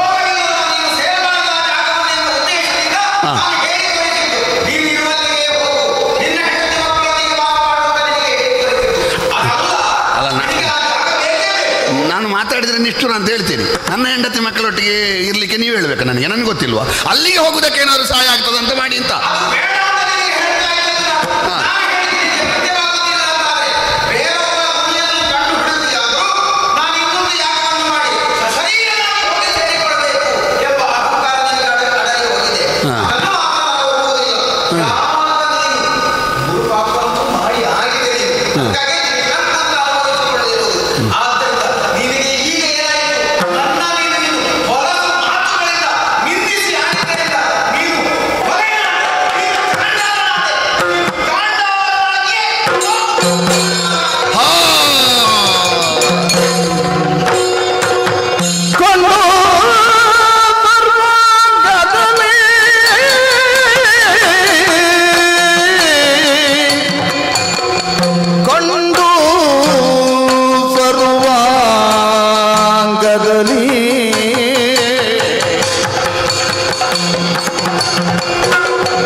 ಪುಣ್ಯದಲ್ಲಿ ಇಲ್ಲ ಅಂತ ಹೇಳಿದ್ದನ್ನು ಸತ್ಯ ಮಾಡಲಿಕ್ಕಾಗಿ ಶಾಪ ಕೊಟ್ಟರೋ ಅಥವಾ ಪ್ರಯತ್ನದ ಮೂಲಕ ಪ್ರಾರಬ್ಧವನ್ನು ಮೀರ್ತೇನೆ ಅಂತ ಹೊರಟ ನನ್ನನ್ನು ನಿಯಂತ್ರಿಸಿರುವುದಕ್ಕೆ ಅವರ ಮಾತು ಸತ್ಯ ಆಗಲಿಕ್ಕೆ ಶಾಪ ಕೊಟ್ಟರು. ಮೊದಲಿಗೆ ನಾನು ದೊಡ್ಡ ಪರಿಣಾಮ ಆಗ್ತದೆ ಅಂತ ಅದರ ಬಗ್ಗೆ ಯೋಚಿಸಲೇ ಇಲ್ಲ. ವಸಿಷ್ಠ ಪುತ್ರರ ಶಾಪ ಅಲ್ವೋ, ದೊಡ್ಡ ಪರಿಣಾಮ ಬೀರ್ಲಿಕ್ಕಿಲ್ಲ ಅಂತ ಎದೆ ಎತ್ತಿಯೇ ನಡೆದವ ನಾನು ಊರಿಗೆ ನಡೆದು ಇನ್ನೇನು ದ್ವಾರವನ್ನು ಉತ್ತರಿಸಿ ಹೋಗಬೇಕು ಎನ್ನುವಾಗ ನನ್ನ ತಿಂಗಳ ವೇತನಕ್ಕೆ ಕೈಯೊಡ್ಡುವ, ನನ್ನ ಅನ್ನ ಉಣ್ಣುವ ನಮ್ಮ ಭೃತ್ಯ ವರ್ಗದ ದ್ವಾರಪಾಲಕನೇ ನನ್ನನ್ನು ಗುರುತಿಸಲಾಗದೆ ಹೋದ. ಮೊದಲಿಗೆ ಭಾವಿಸಿದೆ ಏನು ಅಹಂಕಾರದಿಂದ ದುರಹಂಕಾರದಿಂದ ಇವ ಮಾತಾಡ್ತಾ ಇದ್ದಾನೆ. ಎರಡು ಗದರಿಸುವಾಗ ಅದೇ ಏರು ಧ್ವನಿಯಲ್ಲಿ ಅವನು ಹೇಳಿದ, ಯಾವನೋ ನೀನು ಚಾಂಡಾಲ. ಆಗ ಕಂಡೆ ಸರ್ವಾಂಗಗಳನ್ನು. ಯಾವುದು ಬಂಗಾರದ ಆಭೂಷಣಗಳಾಗಿತ್ತೋ ಆ ಆಭರಣಗಳೆಲ್ಲ ಕಬ್ಬಿಣದ ಆಭರಣಗಳಾಗಿದೆ. ನನ್ನ ಮೈ ಕಪ್ಪಾಗಿ ಹೋಗಿದೆ. ಧರಿಸಿದ ಉಡುಗೆ ನೀಲಾಂಬರವಾಗಿದೆ.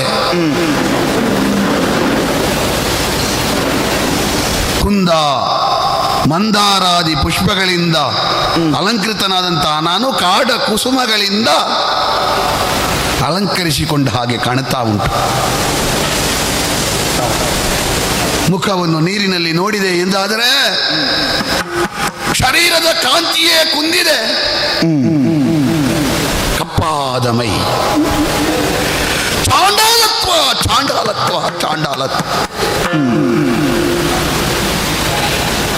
ಈ ಪ್ರಪಂಚದಲ್ಲಿ ಯಾವ ಅರ್ಥ ಬರಲಿ, ಯಾವ ಧಾರ್ಮಿಕ ನ್ಯಾಯವನ್ನು ಕೇಳುವವೋ ಬರಲಿ,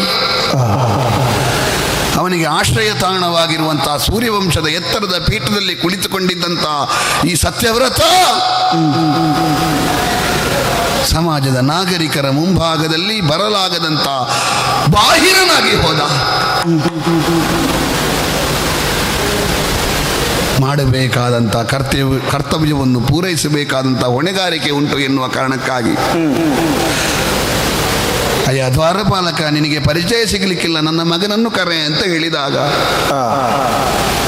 ಮಗನಾದ ಹರಿಶ್ಚಂದ್ರನು ನನ್ನನ್ನು ಗುರುತಿಸುವಲ್ಲಿ ಕೆಲ ಕಾಲ ಹಿಡಿದುಕೊಂಡ. ಮಗನಿಗೇ ಪರಿಚಯ ಸಿಗದ ಅಪ್ಪ,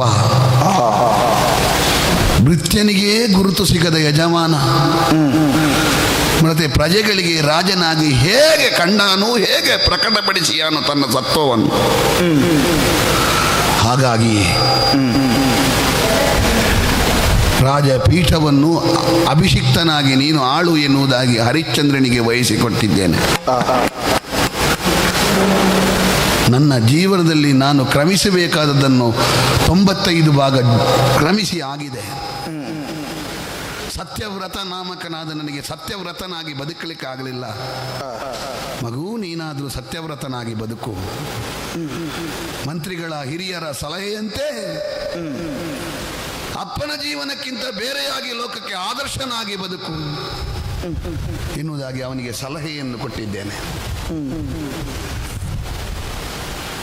ಕೆಲವೊಮ್ಮೆ ನಮಗಿಂತ ಹಿರಿಯರ ಜೀವನ ನಮಗೆ ಆದರ್ಶವಾಗಿರ್ತದೆ, ಏನನ್ನು ಮಾಡಬೇಕು ಅಂತ ಸೂಚಿಸ್ತದೆ. ಕೆಲವೊಮ್ಮೆ ನಮ್ಮ ಹಿರಿಯರ ಜೀವನ ನಮಗೆ ಬೇರೆ ರೀತಿಯಲ್ಲಿ ಆದರ್ಶ ಆಗುತ್ತದೆ, ಏನನ್ನು ಮಾಡಕೂಡದು ಅಂತ ಸೂಚಿಸ್ತದೆ. ಒಂದು ರೀತಿಯಲ್ಲಿ ನಿಷೇಧ. ಏನನ್ನು ಮಾಡಕೂಡದು ಅಂತ ನನ್ನ ಜೀವನವನ್ನು ನೋಡಿ ಕಲಿತುಕೋ ಅಂತ ಅವನಿಗೆ ಸಲಹೆ ಕೊಟ್ಟಿದ್ದೇನೆ. ಹಿರಿಯರಾದಂತಹ ಮಂತ್ರಿಗಳಿಗೆಲ್ಲ ತಿಳಿಯದ ಮಗುವಿಗೆ ಸಕಾಲಿಕವಾದ ಸಲಹೆಯನ್ನು ಕೊಟ್ಟು ಸೂರ್ಯವಂಶದಲ್ಲಿ ಮತ್ತೊಂದು ದೀಪವಾಗಿ ಅವರು ಬೆಳಗುವುದಕ್ಕೆ ಸಕಾರಣರಾಗಿ ನೀವು ಪೂರಕವಾಗಿ ಒದಗಿ ಬನ್ನಿ ಎನ್ನುವುದಾಗಿ ಅವರಿಗೆ ಹೇಳಿ ಅಲ್ಲಿಂದ ಹೊರಟು ಬಂದ ಮೇಲೂ ನನ್ನ ಮನಸ್ಸು ಮತ್ತೆ ಮತ್ತೆ ಪ್ರಚೋದಿಸ್ತಾ ಉಂಟು. ಹೌದಲ್ಲ, ಲೌಕಿಕವಾಗಿ ನನ್ನ ಕರ್ತವ್ಯ ಮುಗಿದ ಮೇಲೂ ಹೋಗುವ ಯೋಗ ಇಲ್ಲ ಅಂತ ನನ್ನನ್ನು ಚುಟ್ಟಿ ಚಾಡಲಾಗು ಎಂಬುದಾಗಿ ಶಪಿಸಿದರಲ್ಲ.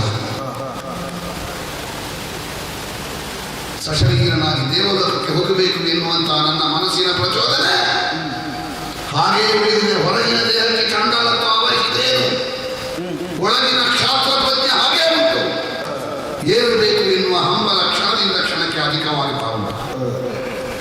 ಇಷ್ಟಾಗಿದೆ ಅಂತ ಇದಕ್ಕಿಂತ ಹೆಚ್ಚಾಗಬೇಕು ಅಂತ, ಇದಕ್ಕಿಂತ ಕೆಳಗೆ ಹೋಗ್ಲಿಕ್ಕೆ ಉಂಟ, ಪಂಚಮವರ್ಣೀಯನಾದ ಮೇಲೆ ಇದಕ್ಕಿಂತ ಕೆಳಗೆ ಹೋಗ್ಲಿಕ್ಕೆ ಉಂಟ.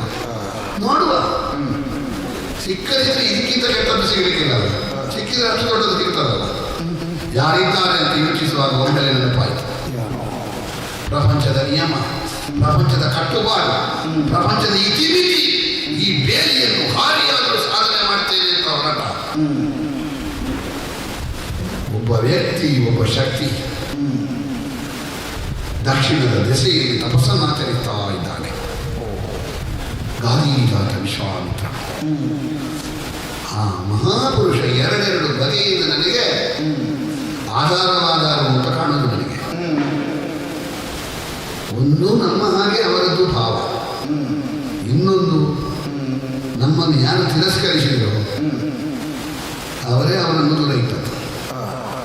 ನೋಡುವ, ಆದರೆ ಇಲ್ಲಿಯೇ ಆಗ್ತದೆ, ಇಲ್ಲದ್ರೆ ಇಲ್ಲಿಯೂ ಆಗುವುದಿಲ್ಲ.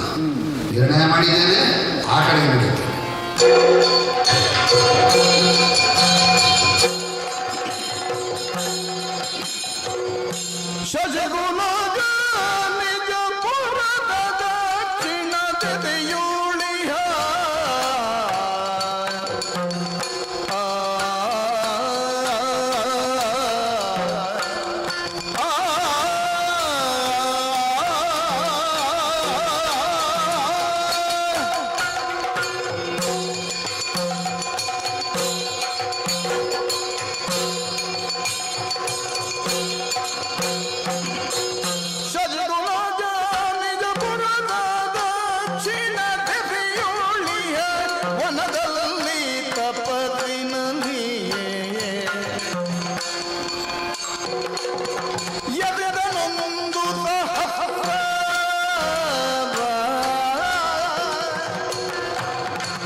ಬೇಗ ಮುಗಿಸುವ ಒಮ್ಮೆ.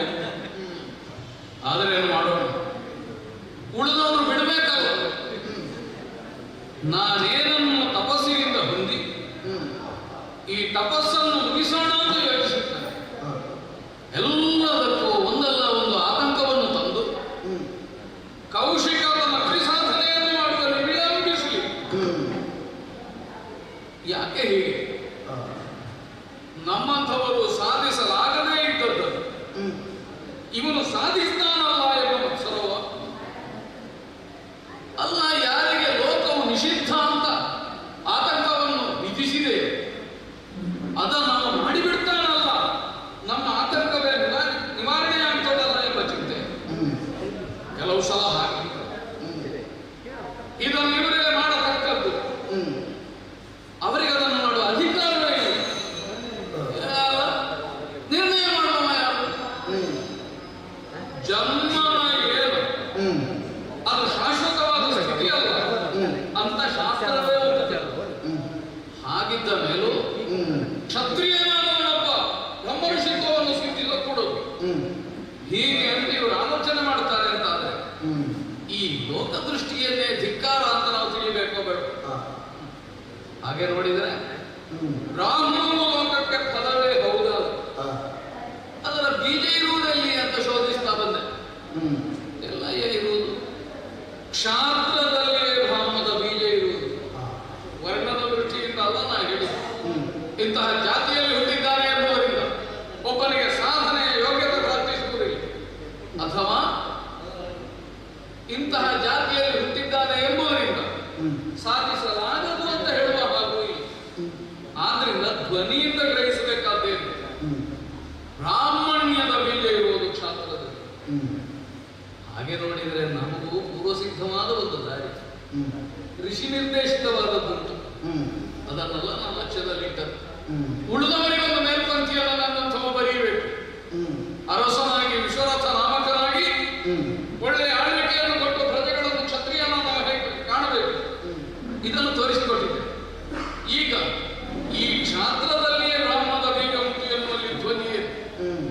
ಹೇಳಿಲ್ವ? ಕ್ಷತ್ರಿಯ ಬಲಕ್ಕೆ ಧಿಕ್ಕಾರ ಇರಲಿ, ಬ್ರಹ್ಮತೇಜೋ ಬಲಂ ಬ್ರಾಹ್ಮಣೆಯಲ್ಲಿ ಬಲ ಇದೆ. ಹಾಗಾದರೆ ಬ್ರಹ್ಮದಲ್ಲಿಯೂ ಬಲ ಉಂಟು ಅಂತಾದ್ರೆ ಆ ಬಲ ಬಂದದ್ದೆಲ್ಲಿಂದ? ಕ್ಷಾತ್ರದಿಂದಲೇ. ಬಲಕ್ಕೆ ಕ್ಷಾತ್ರವು ಹೇಗೆ ಬೀಜವೋ, ಬಲವಾಗಿರುವ ಬ್ರಹ್ಮಕ್ಕೂ ಕ್ಷಾತ್ರವೇ ಬೀಜ. ಇದನ್ನು ತೋರಿಸಬೇಕು ಅಂತಾದ್ರೆ ಕ್ಷತ್ರಿಯನಾದವನೊಬ್ಬ ಬ್ರಹ್ಮತ್ವವನ್ನು ಸ್ವೀಕರಿಸಿ ಬ್ರಹ್ಮ ಋಷಿ ಅಂತ ಲೋಕದಲ್ಲಿ ಗುರುತಿಸಲ್ಪಟ್ಟು, ಓಹೋ ಬ್ರಾಹ್ಮಣ್ಯ ಎಂಬುದು ಒಂದು ವರ್ಣದಿಂದ ಸಿದ್ಧವಾಗತಕ್ಕದ್ದಲ್ಲ, ತಪಸ್ಸಿನಿಂದ ಸಾಧನೆಯಿಂದ ಸಿದ್ಧವಾಗತಕ್ಕದ್ದು. ಇದನ್ನು ತೋರಿಸಲಿಕ್ಕೆ ಹೊರಟಿದ್ದೆ. ಕೆಲವು ಸಲ ಇರುವ ವ್ಯವಸ್ಥೆಯನ್ನು ತಲೆ ಕೆಳಗೆ ಮಾಡದೆ ಹೋದರೆ ಆ ವ್ಯವಸ್ಥೆ ಇದ್ದವರಿಗೆ ಅದರ ದೋಷ ಗೊತ್ತಾಗುವುದಿಲ್ಲ. ಅಷ್ಟು ಮಾಡಲಿಕ್ಕೆ ಹೊರಟಿದ್ದೇನೆ ಮಾತ್ರವಲ್ಲ, ಈ ಕ್ಷೇತ್ರಕ್ಕೆ ಬಂದು ತಪಸ್ಸಿನಲ್ಲಿ ತೊಡಗಿದ್ದೆ. ನಮಗೆ ಒದಗಿದ್ದೇನು ಗೊತ್ತಾ? ಇಷ್ಟು ಸುದೀರ್ಘವಾಗಿ ತಪಸ್ಸು ಮಾಡಿದ ಮೇಲೂ ನೀನು ಋಷಿಯಾಗಿದ್ದೀಯ. ಋಷಿತ್ವ ಅಲ್ಲ ನಮ್ಮ ಲಕ್ಷ್ಯ. ನಮ್ಮ ಲಕ್ಷ್ಯ ಇರುವುದು ಬ್ರಹ್ಮ ಋಷಿತ್ವ. ಅದನ್ನು ಸಾಧಿಸಬೇಕು ಅಂತಾದ್ರೆ ಮತ್ತಷ್ಟು ಉಗ್ರವಾದ ತಪಸ್ಸನ್ನೇ ನಾವು ಕೈಗೊಳ್ಳಬೇಕಲ್ಲ ಅಂತ ಆಲೋಚಿಸುವಾಗ ಸ್ವಾಮಿ ವಂದಿಸಿಕೊಂಡಿದ್ದೇನೆ.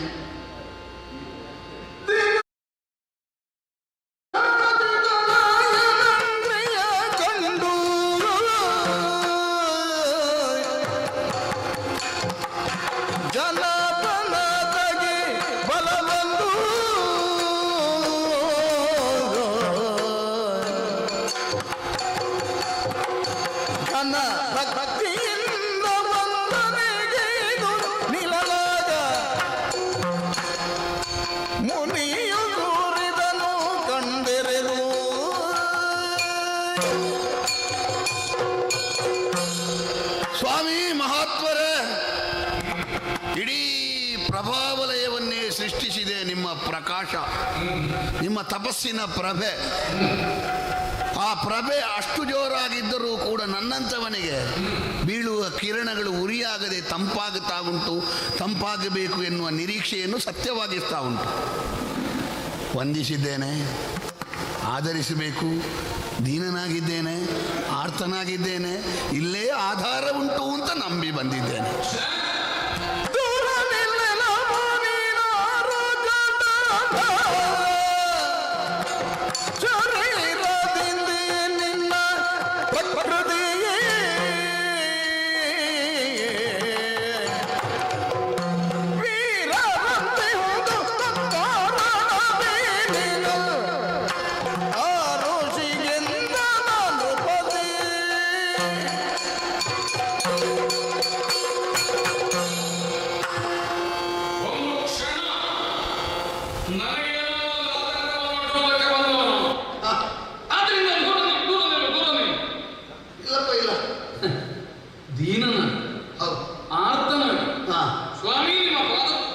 ನನ್ನೆದುರಿನಲ್ಲಿ ಒಂದು ಕೃತ್ರಿಮ ನಡೆಯಲಿಕ್ಕೆ ಆದ್ರಿಂದ ದೂರ ನಿಲ್ಲುವ ತಂದದ್ದು ಪೂರ್ವಾನುಭವದ ನಿಮಿತ್ತವಾಗಿ. ನಿನ್ನನ್ನು ಕಂಡಾಗ ಎಲ್ಲಿಯೋ ಒಂದು ಪೂರ್ವ ಯೋಗ್ಯತೆ ಇತ್ತು, ವಿಶಿಷ್ಟವಾದ ವ್ಯಕ್ತಿತ್ವವನ್ನು ಸಂಪಾದಿಸಿಕೊಂಡನು. ಈಗ ಕಾವಡವು ಕವಿದ ಸೂರ್ಯನ ಹಾಗೆ ಮಸುಕಾಗಿ ಕಾಣ್ತಾರೆ. ಯಾರು ನೀನು, ಎಲ್ಲಿಯವರು? ಹೀಗಿರುವುದಕ್ಕೆ ಕಾರಣವಿದೆ. ಯಾಕಂದ್ರೆ ಒಬ್ಬ ಪ್ರಪಂಚದಲ್ಲಿ ಮೊದಲು ಯಾವ ಹೇಗೆ ಕಾಣಿಸಿಕೊಂಡನೋ ಕೊನೆಯವರೆಗೂ ಹಾಗಿರ್ಲಿಕ್ಕೆ ಆಗ್ತದೆ ಅಂತ ಇಲ್ಲ. ನನ್ನ ಅನುಭವವೇ ಸಾಕಷ್ಟು ಉಂಟು. ಹಾಗಿರುವಾಗ ನಿನ್ನಥವನೊಬ್ಬ ಕಿರೀಟ ಇಲ್ಲು ಅಂತ ಹೇಳಿದ್ರೆ ಉಂಟು, ಕಡಗ ಕಂಕಣ ಕೇಯೂರಾದಿಗಳು ಮೈಯಲ್ಲಿ ಉಂಟು. ಆದ್ರೆ ಇರಬೇಕಾದ ಹಾಗೆ ಇಲ್ವಲ್ಲ. ಇಲ್ಲ ಹೊಳಪಿಲ್ಲ, ಕಪ್ಪಿಣ. ಮೈಯ ಅಂಗೋಪಾಂಗಗಳು, ದೇಹ ಎಷ್ಟು ಸಮನ್ವಯ, ನಿಜವಾಗಿಯೂ ಒಬ್ಬ ಯೋಗ್ಯತಾವಂತನ ಶರೀರ ಇರಬೇಕಾದ ಹಾಗೆ, ಅಥವಾ ನನ್ನ ಪೂರ್ವಾಶ್ರಮವನ್ನು ನೆನೆಯುವ ಹಾಗುಂಟು. ಆದರೆ ಏನೋ ಒಂದು ರಹಸ್ಯ. ಕಪ್ಪಗುಂಟು, ತಲೆ ಬೆಳ್ಳನು. ಹಾಗಾದ್ರೆ ಇದು ಅಕಾಲ ವೃದ್ಧಾಪ್ಯವ ಅಲ್ಲ ಮೈಯ ಬಣ್ಣ ಹೀಗಾಗುವುದಕ್ಕೆ ಹುಟ್ಟಿನಿಂದ ಅಲ್ಲದ ಬೇರೆ ಕಾರಣ ಉಂಟ? ತಾಮ್ರದ ಅಯ್ಯೋ ತಾಮ್ರ ಮಿಶ್ರವಾದ ಚಿನ್ನಕ್ಕೆ ಯೋಗ್ಯತೆ ಹೆಚ್ಚು, ಆಭರಣ ಹೊಳಪು ಹೆಚ್ಚು, ಕಬ್ಬಿಣ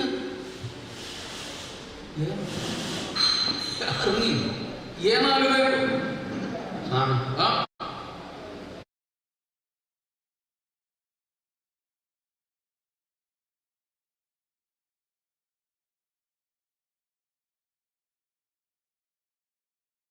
ಅಲ್ಲಿಗೆ ಹೊಳಪು ಬಂತು, ಹೊಳಪು ಬಂತು. ಬಂದದ್ದು ಎಲ್ಲಿಂದ ಅಂತ ಕೇಳಿದರೆ ನೀವು ಆಧಾರ ಕೊಡ್ತೇನೆ ಅಂತ ಧೈರ್ಯ ಕೊಟ್ಟದ್ರಿಂದ. ಹೋದದ್ದು ಹೇಗೆ ಅಂತ ಕೇಳಿದರೆ ಆಧಾರ ಅಂತ ನಂಬಿದವರು ಕೈ ಕೊಟ್ಟದ್ರಿಂದ. ಅಲ್ಲ ಸ್ವಾಮಿ, ಕೇಳು ಕುಶನ ಭಜತ ಸಂಜಾತ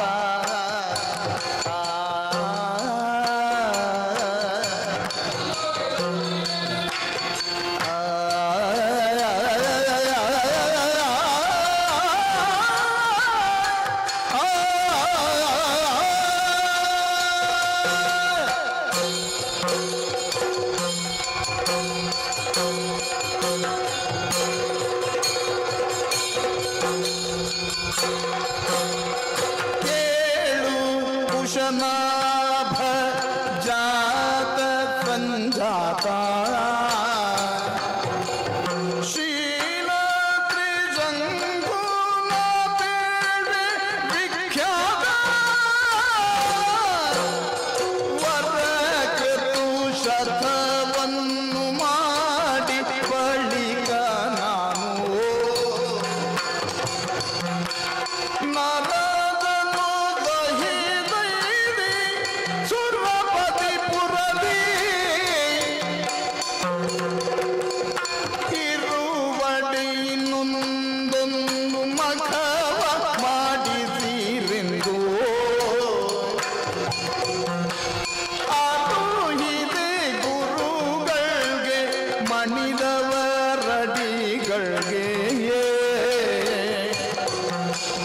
ಕೇಳು ಕುಶನಾಭ ಜಾತ ಸಂಜಾತ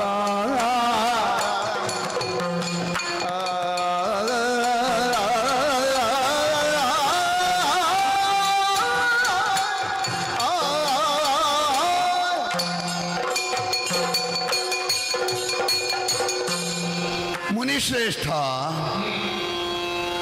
ನೀವು ನಿಮ್ಮ ಪೂರ್ವಾಶ್ರಮವನ್ನು ನೆನಪಿಸಿದ ಕಾರಣ ನನಗೆ ಒಮ್ಮೆಲೆ ರೋಮಾಂಚನ ಆಯಿತು.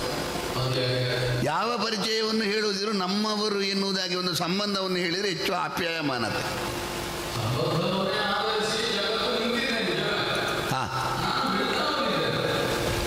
ಆದರೂ ಆಗಾಗ ನೆನಪಿಸಿಕೊಳ್ತೀರಿ, ಕಾರಣ ಉಂಟು. ಎಲ್ಲಿಂದ ಎಲ್ಲಿಯವರೆಗೆ ಬರಬಹುದು ಎನ್ನುವುದಕ್ಕೆ ಜೀವಂತ ಸಾಕ್ಷಿ ನೀವು. ಹೌದಪ್ಪ, ಅಲ್ಲ ನನಗೆ ನೀವು ಆದರ್ಶ ಅಂತ. ಹೌದೌದು,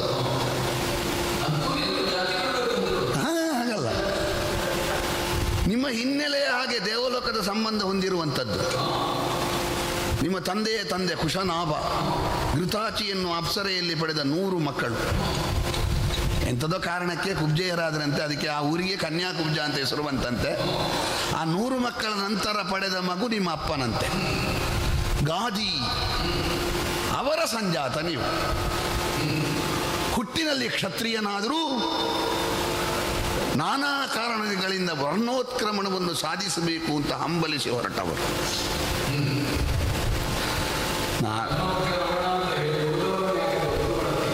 ಬೇಡ, ವರ್ಣಾತಿ ಸಂಕ್ರಮಣ. ನಾನು ಹಾಗಲ್ಲ, ಸಂಕ್ರಮಣ ಅಲ್ಲ, ನನ್ನದು ಲೋಕೋತ್ಕ್ರಮಣ. ಮೇಲೆ ಮೇಲೆ ಮೇಲೆ ಹೌದೌದು, ಅಲ್ಲ ಅಲ್ಲ, ಮೇಲೆ ಹೋಗಬೇಕು ಅಂತ ಭಾವಿಸಿದ್ದು. ಹೌದೌದು, ಹಾಗಾಗಿ ಅದು ಕೆಳಗೆ ಅಂತ ಹೇಳಲಿಕ್ಕೆ ಇಲ್ಲ, ಅದು ಉತ್ಕ್ರಾಂತಿ. ನಿಮ್ಮದು ಸಂಕ್ರಾಂತಿ.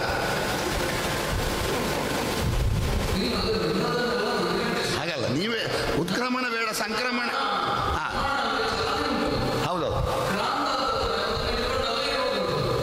ಅಲ್ಲ ಒಂದು ರೀತಿಯಲ್ಲಿ ಬದಲಾವಣೆ ಅಲ್ವಾ, ಒಳ್ಳೆಯ ಕ್ರಾಂತಿ, ಸಂಕ್ರಾಂತಿ, ಉತ್ಕ್ರಾಂತಿ. ಸ್ವಾಮಿ, ನಾನು ಪರಿಚಯ ಇಲ್ಲದವ ಅಲ್ಲ, ಅನ್ಯಥಾ ಭಾವಿಸಬಾರ್ದು. ನಿಮಗೆ ಬಹಳ ದೂರದವ ಅಲ್ಲ. ನೀವು ನಾನು ಯಾವುದೋ ಮಾಡಿದ ಒಳ್ಳೆಯದನ್ನು ನೆನಪಿಸೋದು ಅಂತಲ್ಲ, ನಿಮಗೆ ಹತ್ತಿರದವ ಅಂತ ಹೇಳಲಿಕ್ಕೆ ಮಾತ್ರ. ಒಂದು ಸಮಯದಲ್ಲಿ ಬಹುದೊಡ್ಡ ಕ್ಷಾಮ ಆವರಿಸಿದ ವೇಳೆಯಲ್ಲಿ ನೀವು ಅಂತರ್ಮುಖಿಗಳಾಗಿ, ಹೌದೌದು ಹೌದೌದು, ಬ್ರಾಹ್ಮಣ್ಯ ರಾಜದಂಡ ಹಿಡಿಯಿತು. ಹೌದೌದು, ಕಾರಣ ಪರಿಣಾಮ ಕ್ಷಾಮ ಆವರಿಸಿತು.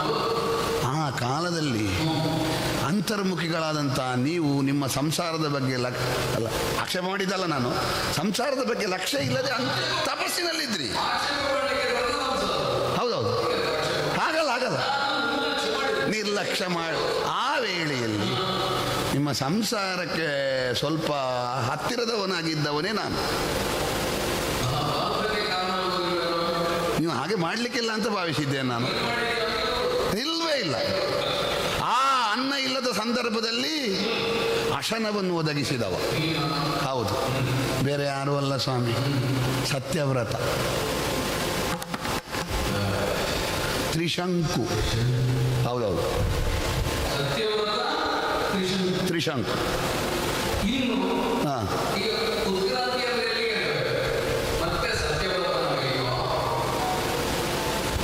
ಅದೆಲ್ಲ ಆದರ್ಶಗಳಿಂದ ಏನಾಗುವುದಿಲ್ಲ ಅಂತ ನನ್ನ ಜೀವನ ಅನುಭವ ಹೇಳಿದೆ. ನಮ್ಮ ಮನಸ್ಸಿಗೆ ಸರಿಯಾಗಿ ನಡೆದುಕೊಂಡ್ರೆ ಮಾತ್ರ ನಮಗೆ ಬೇಕಾದ್ದು ಸಿಗುವುದು.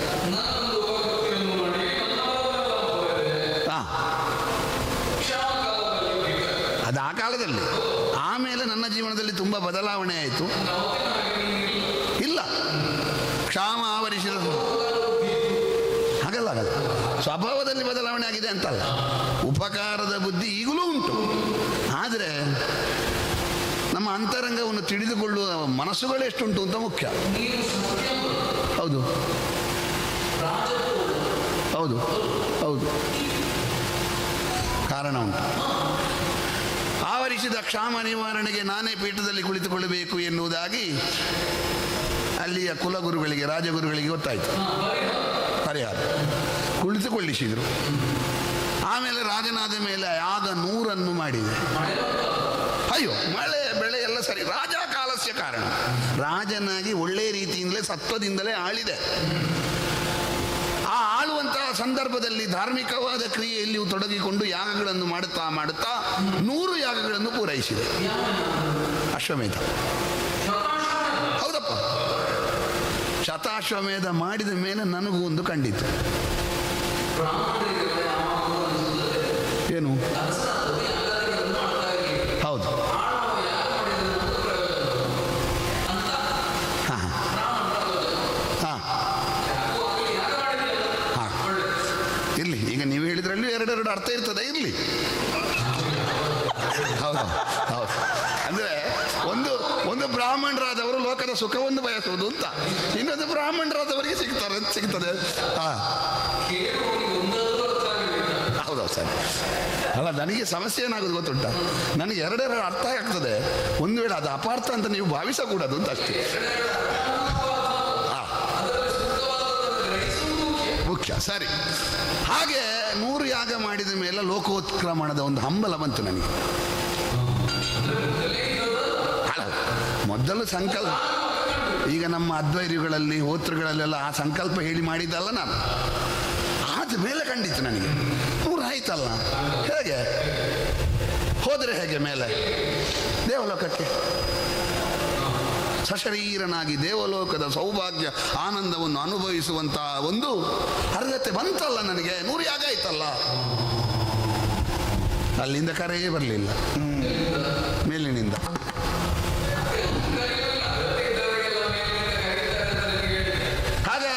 ಹಾಗಾಗಿ ಅವರು ಕರೆಯೋ ಹಾಗೆ ಇನ್ನೊಂದು ಯಾಗ ಮಾಡಬೇಕು. ಊರುಗಳಲ್ಲಿ ಹೋದೆ, ಬೇರೆ ಬೇರೆ ಪ್ರತಿಕೂಲವನ್ನು ಹೇಳಿದರು. ಕೆಲವು ಸಲ ನಿನಗೆ ಪ್ರತಿಕೂಲ ಉಂಟು ಅಂತ ಹೇಳಿದರು, ಕೆಲವು ಸಲ ಅವರಿಗೆ ಪ್ರತಿಕೂಲ ಉಂಟು ಅಂತ ಹೇಳಿದರು. ಮತ್ತೆ ಎಷ್ಟು ಅನುಕೂಲ ಇಲ್ಲ. ಹಾಗಾಗಿ ಗುರುಗಳಲ್ಲಿ ಕೇಳೋದು ಇನ್ನು ಪ್ರಯೋಜನ ಇಲ್ಲ ಅಂತ ಕಂಡಿದ್ದು ಗುರುಪುತ್ರರಲ್ಲಿಗೆ ಹೋದೆ. ಅವ್ರು ಹೇಳಿದರು ನಿನಗೆ ಯೋಗ ಇಲ್ಲ ಹಾಗೆ ಹೀಗೆ ಹೇಳಿ ನನ್ನನ್ನು ಧಿಕ್ಕರಿಸಿದರು. ನನಗೂ ಸಹಿಸಿ ಸಹಿಸಿ ಸಾಕಾಗಿತ್ತು. ಅಪ್ಪನೂ ಹೇಳುವುದಾದೆ, ಹೌದಪ್ಪ ಸಹಿಸೋದು ಆಯಿತೋ. ಈಗ ಲೆಕ್ಕಕ್ಕಿಂತ ಹೆಚ್ಚು ತಿಕ್ಕಿದರೆ ತಂಪಾದ ಚಂದನದಲ್ಲಿಯೂ ಬೆಂಕಿ ಬರ್ತದೆ ಅಂತ. ನಾವು ಮತ್ತೆ ಎಷ್ಟು ಸಮಯ ತಂಪಾಗಿ ಇರೋದು, ಒಳಗೆ ಅಲ್ವೇ ಅಲ್ಲ, ಒಳಗಿದ್ದ ಉರಿ ಹೊರಗೆ ಬಂತು. ಒಂದು ವಾಕ್ಯವನ್ನು ಹೋಗದಲ್ಲಿ ಹೇಳಿಬಿಟ್ಟೆ, ನೀವು ಮಾತ್ರ ವೇದ ಓದಿದವರು, ನಿಮಗೆ ಮಾತ್ರ ಶಾಸ್ತ್ರ ಗೊತ್ತಿರೋದು, ಬೇರೆ ಕಡೆಗೆ ಹೋಗ್ತೇನೆ.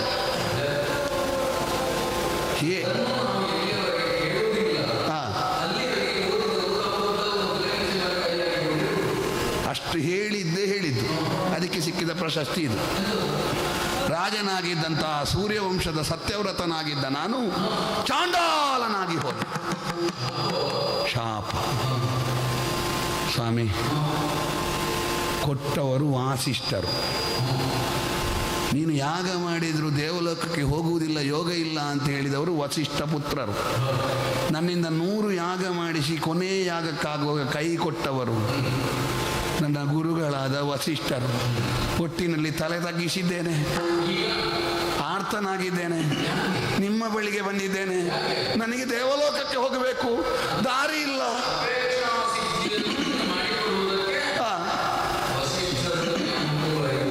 ವಸಿಷ್ಠರು ತಿರಸ್ಕರಿಸಿದರು. ಹೌದು,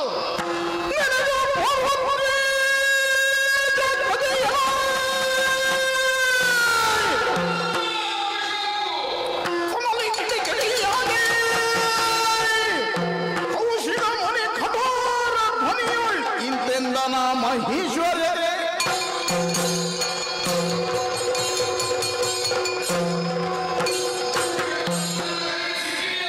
ಹೌದು.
ಪ್ರಾಪ್ತಿ ಇಲ್ಲ ಅಂತ ಹೇಳುದು. ಅಲ್ಲ,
ಮಾಡಲಿಕ್ಕೆ ಮನಸ್ಸು ಇದ್ದಿತ್ತು, ಸಾಮರ್ಥ್ಯವೂ ಇದ್ದಿತ್ತು.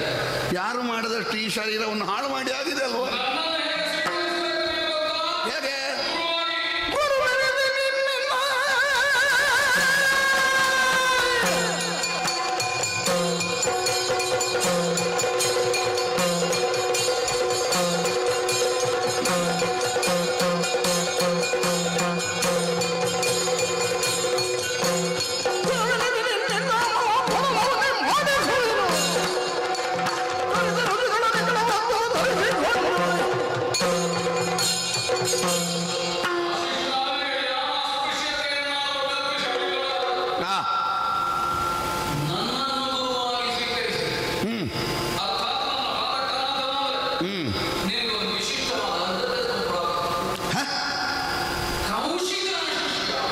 ಹೌದಪ್ಪ.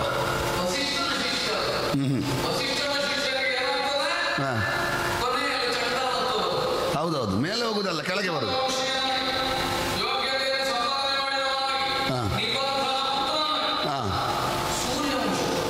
ಹೌದು,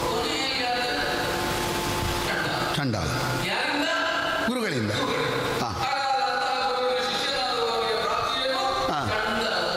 ಹೌದು.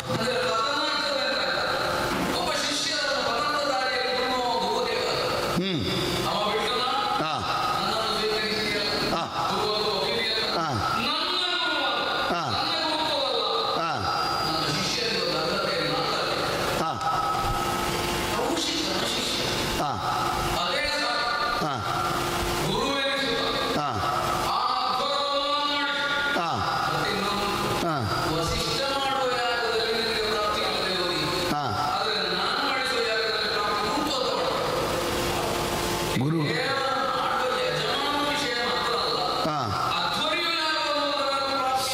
ಹೌದು, ಹಾಗಾಗಿ ಅಲ್ವಾ ನಾವು ಹುಡುಕಿ ಅದ್ವರ್ಯವನ್ನು ತರೋದು.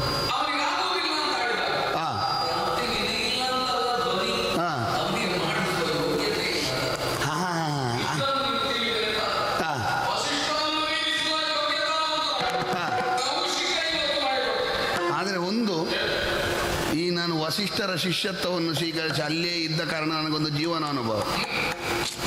ಯಾವ ಗುರು ಆದರೂ ಶಿಷ್ಯನಾದವ ಕಾಲ ಕೆಳಗೆ ಇರಬೇಕು ಅಂತ ಭಾವಿಸುವುದಲ್ಲದೆ ತನ್ನ ತಲೆಯ ಮೇಲೆ ಹೋಗುವುದನ್ನು ಸಹಿಸುವುದಿಲ್ಲ. ಹಾಗಾಗಿ ಅಲ್ವ ನನ್ನನ್ನು ಕೆಳಗೆ ಹಾಕಿದ್ದು. ಏನು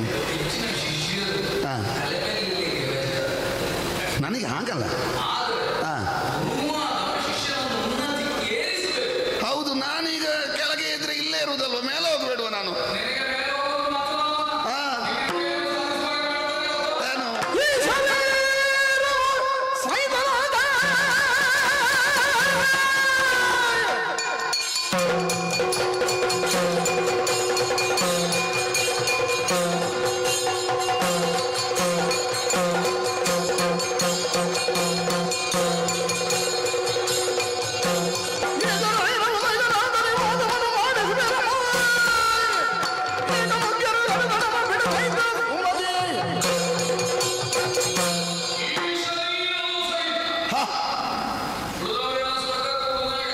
ಹೇಗೆ?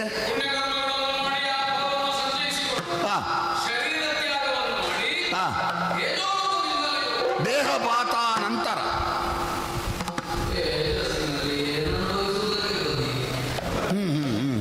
ಹೌದೌದು.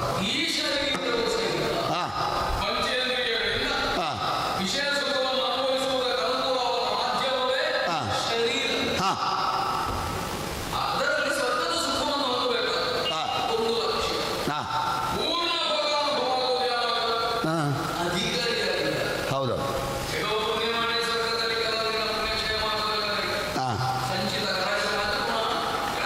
ಹೌದೌದು, ಅದು ವೆಚ್ಚ ಆದಮೇಲೆ ಇಲ್ಲಿಗೆ. ಹೌದು.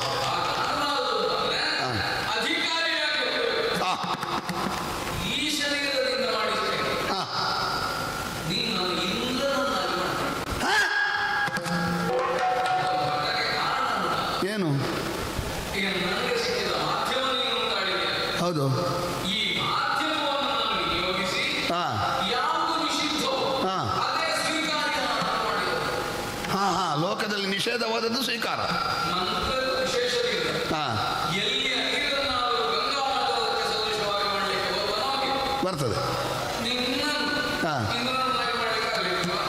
ಹತ್ತದಲ್ವಾ? ಚಂಡ ಹಾ. ಇಲ್ಲಿ ಹಾ. ಚಂಡಾಲನಾದರೂ ಮೇಲೆ ಹೋಗ್ಲಿಕ್ಕೆ ಆಗ್ತದಲ್ಲ? ಹ್ಮ್. ಚಂಡಾಲನ ಸ್ವರ್ಗಪೀಠಕ್ಕೆ ಏರಿಸಿದ್ರೆ ಹಾ. ನಮಗೂ ಒಂದು ಕೀರ್ತಿ ಅಲ್ವೇನೋ? ಹೌದೌದು. ಇದುವರೆಗೆ ಮಾಡಬೇಕಾದದ್ದು ಕೌಶಿಕ ಒಂದು ಹೊಸ ಪಥದ ನಿರ್ಮಾಣ ಮಾಡಿದ. ಚಂಡಾಲನ ಸ್ವರ್ಗ ಕೆಳಗಿನವರನ್ನು ಉದ್ಧರಿಸುವಲ್ಲಿ ನೀವೇ ಮೊದಲಿಗರು. ಹೌದೌದು. ಬರೇ ಕೆಳಗಿನವರಲ್ಲ. ಹಾ, ಹೌದು. ಹಾ, ಹೌದೇ? ಹ್ಞೂ. ಹಾಂ ಹಾಂ ಹಾಂ ಹಾಂ.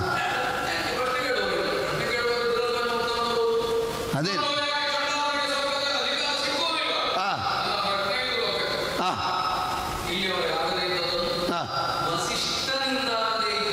ಹಾಂ ಹಾಂ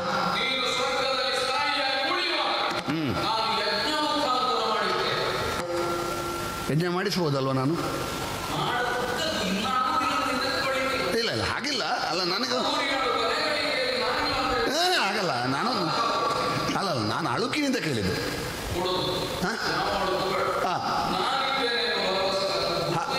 ಹಾಗಾದರೆ ಯಜ್ಞಕ್ಕೆ ಸಿದ್ಧತೆಯಾ?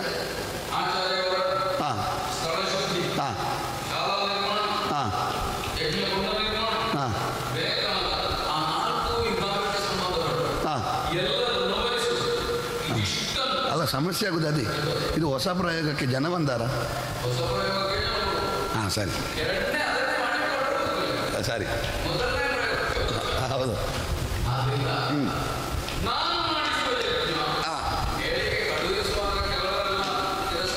ಹೌದಂತೆ. ಹೌದೌದು, ವಾಸಿಷ್ಠರು ಮಹೋದಯ ಅಂತ. ಹಾಂ, ತುಂಬ ಜನ ಬಂದಿದ್ದಾರೆ. ಹಾಂ ಹಾಂ ಹಾಂ ಹಾಂ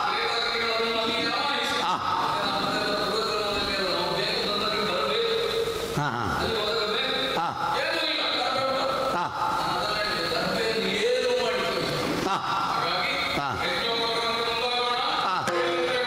ಹಾಂ ಸರಿ ಸರಿ.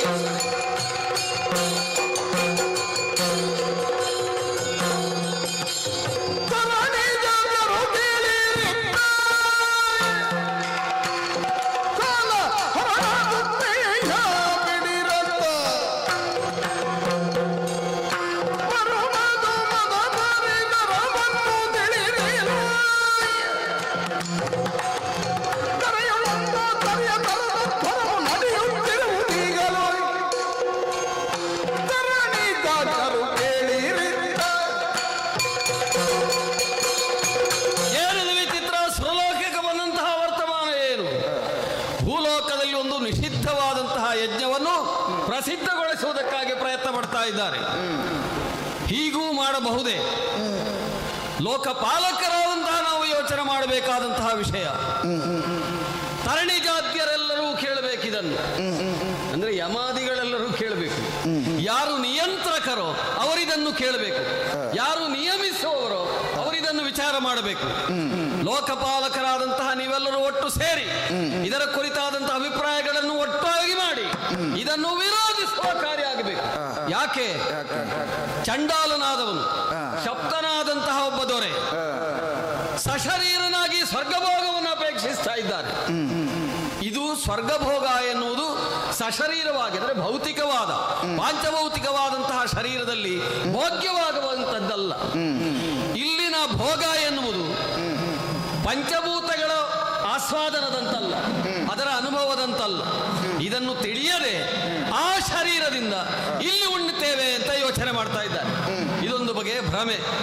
ಯಾವ ರೀತಿಯಲ್ಲಿ ಇಲ್ಲಿನ ಭೋಗವನ್ನು ಅನುಭವಿಸಬೇಕು ಎನ್ನುವುದನ್ನು ಋಷಿ ಪ್ರಣೀತವಾಗಿ ತಿಳಿದು ಆಚರಿಸಬೇಕಿತ್ತು. ಅದಕ್ಕೆ ವಿರೋಧ, ವಸಿಷ್ಠರನ್ನೇ ವಿರೋಧಿಸಿದನ್ನು ಮಾಡ್ತಾ ಇದ್ದಾರೆ. ಆದ್ದರಿಂದ ಇದು ನಿಷಿದ್ಧ, ಇದಕ್ಕೆ ನಮ್ಮ ವಿರೋಧ ಉಂಟು. ಇದು ಅಕ್ರಮ.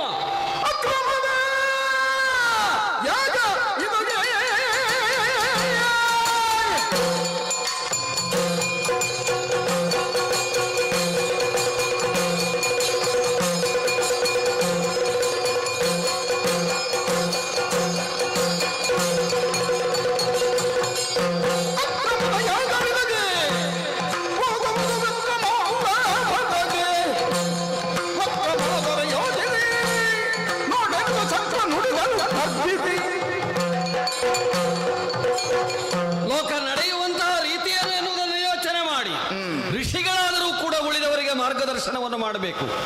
ಆದರೆ ಯಾರು ಕ್ರಾಂತದರ್ಶಿಗಳಾಗಿ ಭವಿಷ್ಯವನ್ನು ನೋಡಿ ತಿಳಿಯಬಹುದಾದ ಸಾಮರ್ಥ್ಯವನ್ನು ತಪಸ್ಸಿನಿಂದ ಗಳಿಸಿಕೊಂಡಿದ್ದಾರೋ ಅಂಥವರೇ ಇದಕ್ಕೆ ನಿರ್ದೇಶನ ಮಾಡಿ ಇಂಥದ್ದು ಮಾಡಬೇಕು ಅಂತ ಹೇಳ್ತಾರೆ ಅಂತಾದ್ರೆ ಲೋಕ ವಿರುದ್ಧವಾದ ನಡವಳಿಕೆ ಅಂತಾಯ್ತು. ನಾವಿದನ್ನು ಸಹಿಸುವುದಕ್ಕೆ ಸಾಧ್ಯ ಇಲ್ಲ. ಇದು ಅಕ್ರಮ, ಇದು ವ್ಯುತ್ಕ್ರಮ, ಇದು ಅತಿಕ್ರಮ. ಯಾವ ದೃಷ್ಟಿಯಿಂದಲೂ ಇದರಲ್ಲಿ ಕ್ರಮ ಇಲ್ಲ. ಅಂದ್ರೆ ಕ್ರಮ ಸರಿ ಇಲ್ಲ ಅಂತ. ಕ್ರಮ ಅಂದ್ರೆ ಮುಂದೆ ಹೋಗಬೇಕು. ಇದು ಮುಂದೆ ಹೋಗುವುದಕ್ಕಿರುವುದಲ್ಲ, ಇದು ಹಿಂದೆ ಹೋಗುವುದಕ್ಕಿರುವುದು ಅಥವಾ ಕೆಳಗೆ ಬೀಳ್ಲಿಕ್ಕಿರುವುದು. ಅಂಥದ್ದನ್ನು ಮಾಡ್ತಾರೆ ಅಂತಾದ್ರೆ ಅವರು ಹೇಳಿದ ಯಾವ ಮಂತ್ರಕ್ಕೂ ನಾವು ಹೋಗೊಡಬಾರದು. ಅವರ ಯಜ್ಞ ನಿಷ್ಫಲವಾಗಬೇಕು. ಹೇಗೆ ಎಲ್ಲರ ಅಭಿಪ್ರಾಯ ಅದೇ ಅಲ್ವಾ? ಹಾಗಾದ್ರೆ ಯಾರೂ ಕೂಡ ಅವರು ಮಂತ್ರದಿಂದ ಕೂಗಿ ಕರೆದಾಗ ಹೋಗ್ಲಿಕ್ಕಿಲ್ಲ.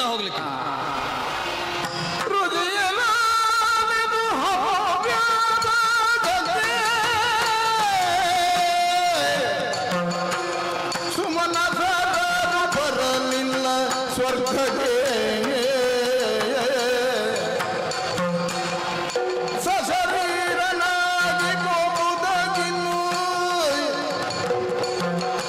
ಆಗ ಬೀಜ ಬಹುಗುತನಗಿಂದ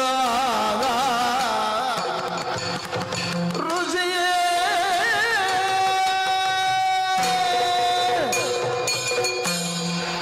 ಕೌಶಿಕ ಋಷಿಯೇ, ಗುರುಗಳೇ ಯಜ್ಞ ನಡೀತಾ ಉಂಟು. ನೀವು ಮೊದಲಿಗೆ ಭರವಸೆ ಕೊಟ್ಟಿದ್ದೀರಿ. ನಮ್ಮದು ಲೋಕದ ಇಲ್ಲಿಯವರೆಗಿನ ಪೂರ್ವಕ್ರಮ ಅಲ್ಲ. ನಾವು ಅಕ್ರಮವನ್ನು ಸಕ್ರಮ ಮಾಡಲಿಕ್ಕೆ ಹೊರಟವರು. ಇದು ಅಕ್ರಮ ಸಕ್ರಮ ಆಗುವುದು ಯಾವಾಗ ಅಂತ ವಿಷಯ. ತುಂಬಾ ಯಜ್ಞಗಳನ್ನು ಮಾಡಿ ಮುಗಿಸಿದವ ನಾನು. ಈಗ ಪೂರ್ಣ ವಿಧಿವಿಧಾನಗಳು ನನಗೆ ಗೊತ್ತಿಲ್ಲದೆ ಇದ್ರು. ಒಂದು ಸಹಜವಾಗಿ ಆಗಬೇಕಾದಂತಹ ಪ್ರಕ್ರಿಯೆಗಳಲ್ಲಿ ವ್ಯತ್ಯಾಸ ಆದಾಗ ಗೊತ್ತಾಗ್ತದೆ. ಅದೇ ಗೊತ್ತಿರೋದು.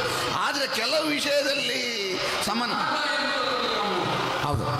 ಇನ್ನೊಂದು, ದೇವತೆಗಳು ಈ ಯಾಗಕ್ಕೆ ಒಲಿದಿದ್ದಾರೋ ಇಲ್ಲವೋ ಅಂತ ನೋಡಲಿಕ್ಕೆ ಒಂದು ಕ್ರಮ ಹೇಗೆ ಅಂತ ಇಲ್ಲಿಯವರೆಗೆ ನನಗೆ ತಿಳಿದದ್ದು ಹೇಗೆ ಅಂತ ಕೇಳಿದರೆ, ಅವರು ಸಶರೀರರಾಗಿ ಅಥವಾ ಪ್ರತ್ಯಕ್ಷವಾಗಿ ಬರ್ತಾರೆ ಅಂತಲ್ಲ.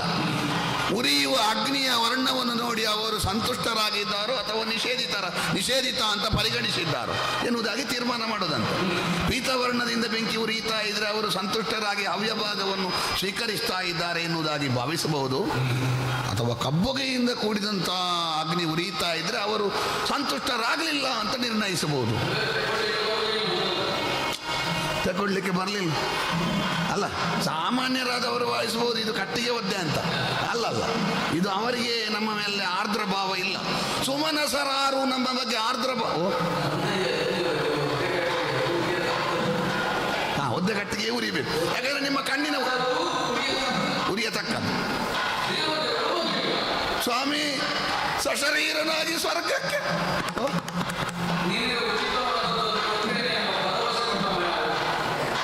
ಅದು ಹೌದು.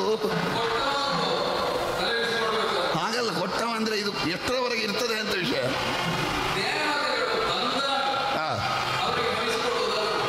ಮತ್ತೆ ಹೌದು, ಈಗ ಬಡಿಸಿದಿರಲ್ಲ, ಬರ್ಲಿಲ್ಲ ಅಲ್ಲ. ಅಯ್ಯೋ, ನಾನು ಹೋಗುದು ಹೇಗೆ?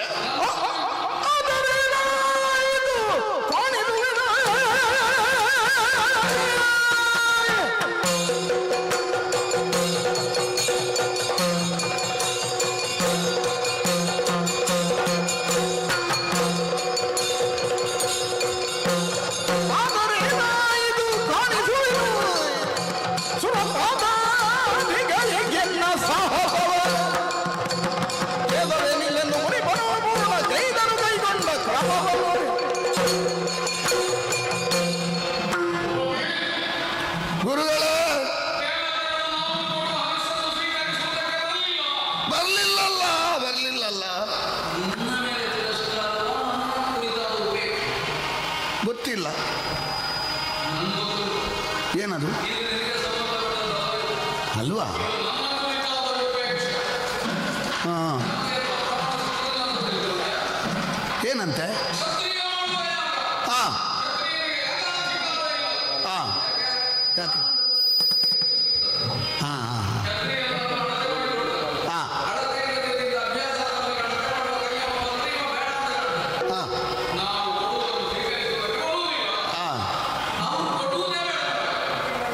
ಅಲ್ಲ, ಕೊಡುವುದು ಬೇಡ ಅಂತ ಹೇಳಿದ್ರೆ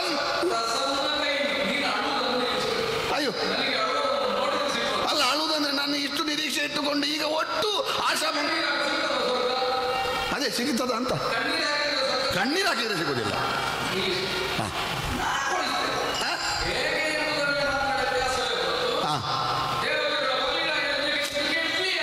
ನಮಗೆ ಹೇಗಾದರೂ ಆದೀತು. ಯಜ್ಞ ಕೆಟ್ಟರೆ ನನಗೆ ಅವರಿಗೆ ಸಿಗದೇ ಇದ್ರೆ ಹೋಗಲಿ, ನನಗೆ ಸಿಗುವುದಿಲ್ಲಲ್ಲ. ಮತ್ತೆ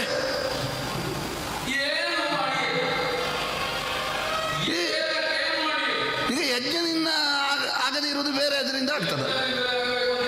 ಮತ್ತೆ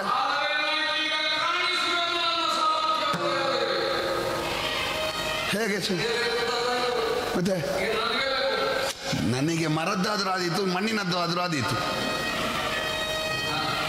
ಬೆಕ್ಕು ಹಾಲು ಕುಡಿದ್ರೆ ಆಯ್ತು. ಹೌದು ಹೌದು, ಹಾಗಲ್ಲ. ನೀವು ಕಾಣಿಸಲಿಕ್ಕೆ ಬೇಕಾಗಿ ಮಾಡುವುದಿದ್ರು ಆಗಬಹುದು, ನನ್ನನ್ನು ತೋರಿಸಲಿಕ್ಕೆ ಮಾಡುವುದಿದ್ರು ಆಗಬಹುದು. ನನಗೆ ಸಿಕ್ಕುವುದು ಸಿಕ್ಕಿದ್ರೆ ಆಯ್ತು.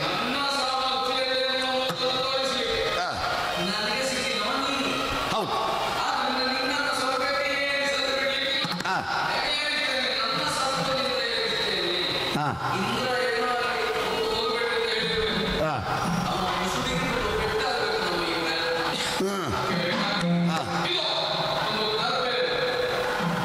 ಅದೇ ಯಾಕೆ?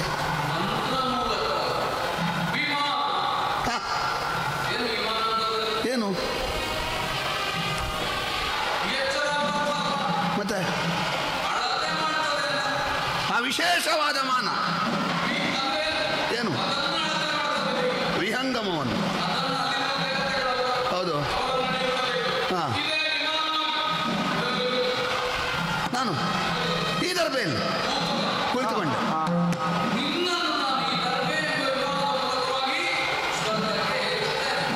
ದರ್ಬೆಯಿಂದ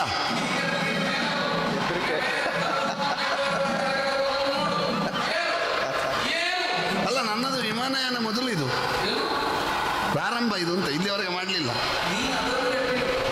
ಕಟ್ಟಿಟ್ಕೊಂಡ್ರೆ ಆಯ್ತಲ್ಲ. ಈಗ ಇನ್ನು ಹಿಂದೆ ಬರ್ಲಿಕ್ಕಿಲ್ವ ನಾನು ಮೇಲೆ ಬರಬೇಕು ಅಂದ್ರೆ? ಹಾಗಲ್ಲ ಹಾಗಲ್ಲ, ಬಾಹ್ಯಾಕಾಶಯಾನದಿಂದ ಹಿಂದೆ ಬರ್ಲಿಕ್ಕೆ ಉಂಟ.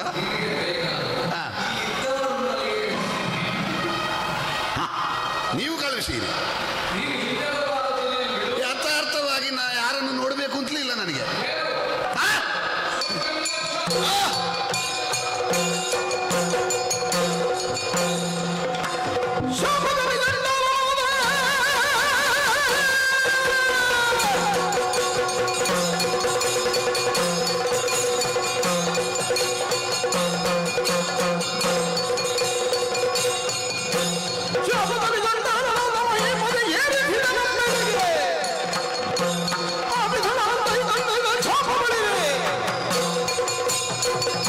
ಚಂಡಾಲನನ್ನು ಸ್ವರ್ಗಕ್ಕೇರಿಸುವಂತಹ ಪ್ರಯತ್ನದಲ್ಲಿ ಯಜ್ಞ ಎನ್ನುವುದು ವಿಫಲವಾದಾಗ ಕೇವಲ ತನ್ನ ತಪಶಕ್ತಿಯನ್ನೇ ಬಳಸಿಕೊಂಡು ತನ್ಮೂಲಕವಾಗಿ ಸ್ವರ್ಗಕ್ಕೆ ಏರಿಸಿ ಕಳಿಸ್ತಾ ಇದ್ದಾನಲ್ಲ, ಇದೇನು ವಿಚಿತ್ರ. ಇಂಥದ್ದು ಒಂದು ಉಂಟೆ.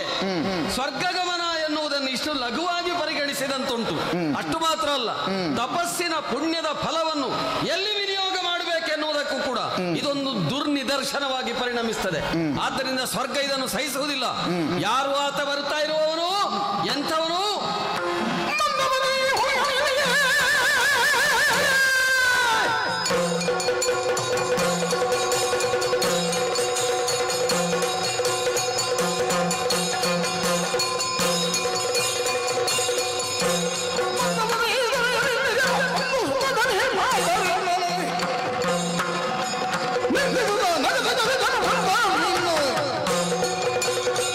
ಸಾಮಾನ್ಯವಾಗಿ ಲೋಕದಲ್ಲಿ ಚೋರ ಗುರು ಚಂಡಾಲ ಶಿಷ್ಯ ಅಂತ ಒಂದು ಮಾತು. ಒಬ್ಬರಿಗೊಬ್ಬರು ಸರಿ ಇದ್ದಾರೆ.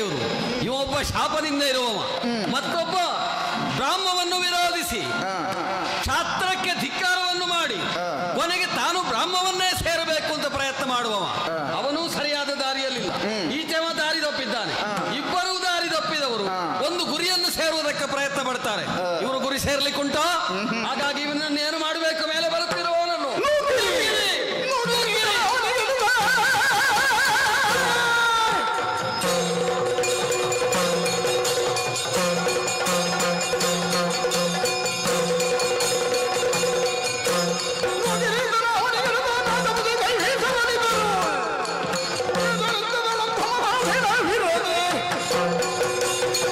ಅಕ್ರಮವಾದಂತಹ ಯಜ್ಞದಲ್ಲಿ ಸ್ವರ್ಗವನ್ನು ಪ್ರವೇಶ ಮಾಡಿ ಸ್ವರ್ಗದ ಭೋಗವನ್ನು ಅನುಭವಿಸ್ತೇವೆ ಎನ್ನುವರಿಗೆಲ್ಲ ಇದೊಂದು ಪಾಠ ರೂಪವಾಗಬೇಕು.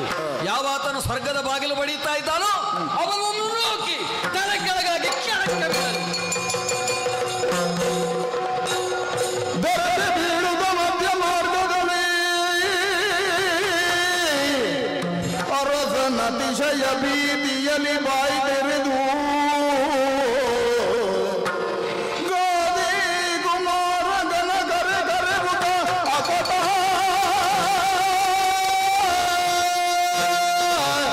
ಎನ್ನನವನಿಗೆ ದುರರು ನೋಡಿದರೆನು ತನು ಚರ್ಚರಿದವು ದಿವ್ಯತೆಯ ಯಾರೊಡನೆ ಒರೆವೆ ಏರುವೆ ಕೆಟ್ಟೆನಯ್ಯೋ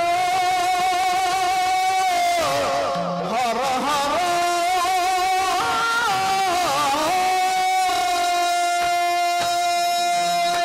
ಗುರುಗಳ ಗುರುಗಳ ಗುರುಗಳ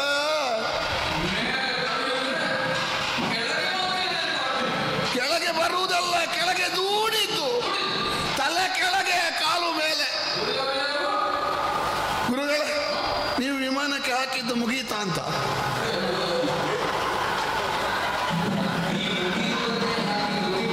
ತಪಶಕ್ತಿ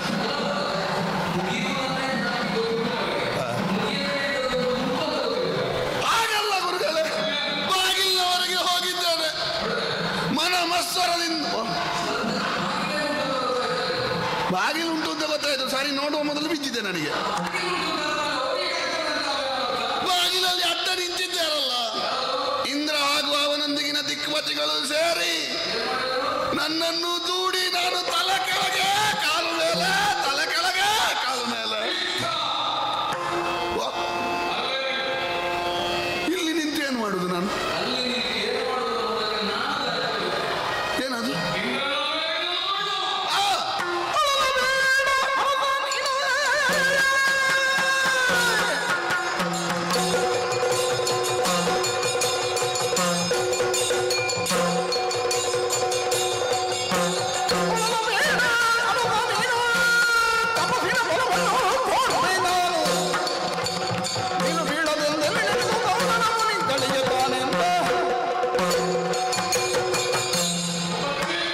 ಗುರುಗಳೇ,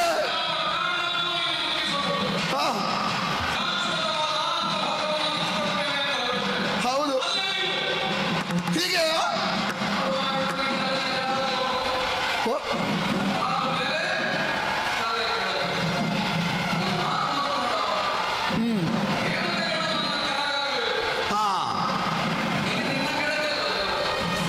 ಸರಿ ನೋಡಿದ್ರೆ ಕಾಲ ಕೆಳಗೆ ದೇವಲೋಕ.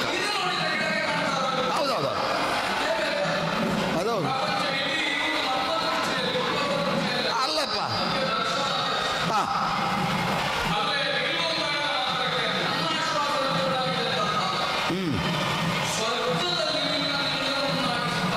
ಗುರುಗಳ ನನಗೆ ಸ್ವರ್ಗ ಸಿಗ್ಲಿಲ್ಲಲ್ಲ,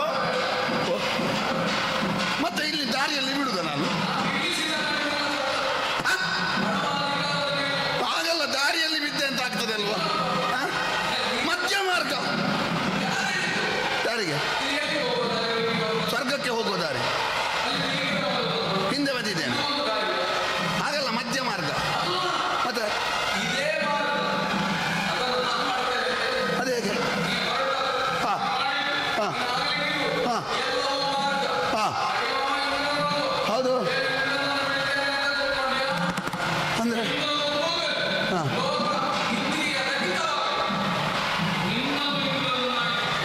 ಯಾವುದಕ್ಕೆ ಅಂತ ಬೇಕಲ್ಲ.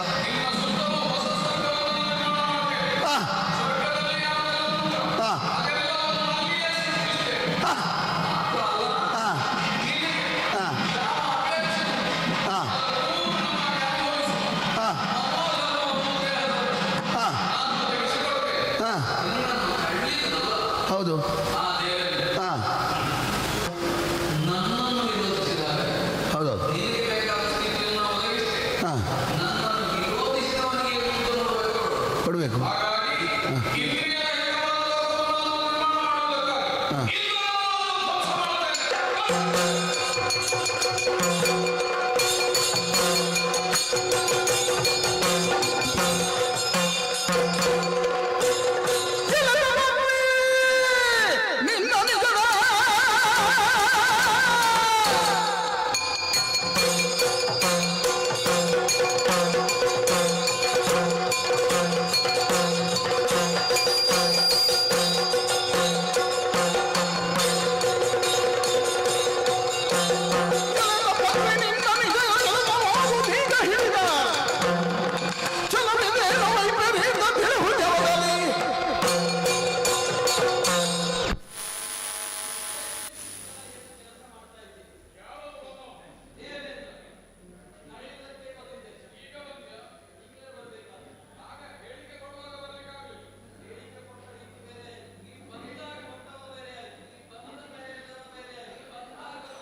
ನಮ್ಮ ಕುರಿತಾಗಿ ವಿರೋಧ ಈಗ ನನ್ನನ್ನು ಎದುರಿಸುವುದಕ್ಕೆ ಬಂದಿದೆ. ಹೌದು. ಯಜ್ಞ ಮಾಡುವುದಕ್ಕೆ ಮಾತ್ರ ಹೊರಟಾದಲ್ಲ, ಇನ್ನೊಬ್ಬ ಇಂದ್ರನನ್ನು ಮಾಡುವುದಕ್ಕೆ ಹೊರಟ. ಹೌದು. ಇಬ್ಬ ಇಂದ್ರನನ್ನು ಇಲ್ಲದಿದ್ದೇನೆ ಅಂದ್ರೆ ಯುದ್ಧ ನಿಮ್ಮನ್ನು ತೊಡಗಿದ್ದಲ್ಲ, ನಾನು ತೊಡಗಿದ್ದು. ಈಗ ಉತ್ತರಿಸದೆ ನಿರ್ವಾಹ ಇಲ್ಲ. ಈ ಮೇಲೆ ಸೋದರವಾಗಿ ಕೂತವರಿಗೆಲ್ಲ ಅವರ ಪೀಠಕ್ಕೆ ಏನೋ ಆತಂಕ ಬರ್ತದೆ ಅಂತ ಅರ್ಥ ಹೆಚ್ಚಾಗ್ತದೆ. ಅದು ನನ್ನ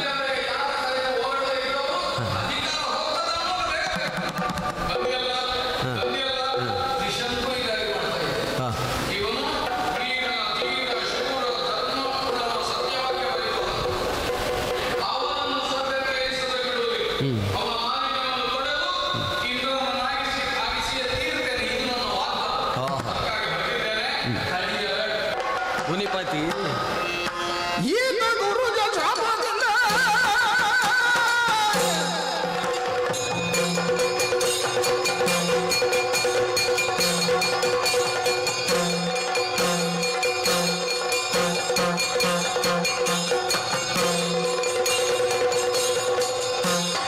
ಈತ ಗುರುಜ ಶಾಪದಿಂದ ಜಾತಿ ಕೆಟ್ಟ ಮೇಲೆ ಸ್ವರ್ಗ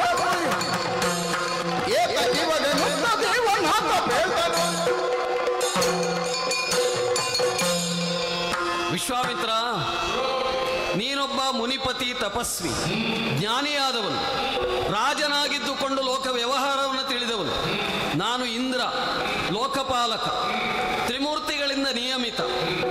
ಈ ಲೋಕಪಾಲನೆಯನ್ನು ಹೇಗೆ ಮಾಡುವುದಕ್ಕೂ ಎನ್ನುವುದಕ್ಕೊಂದು ಪ್ರಾಪ್ತವಾದ ಕ್ರಮ ಅಂತ ಉಂಟು.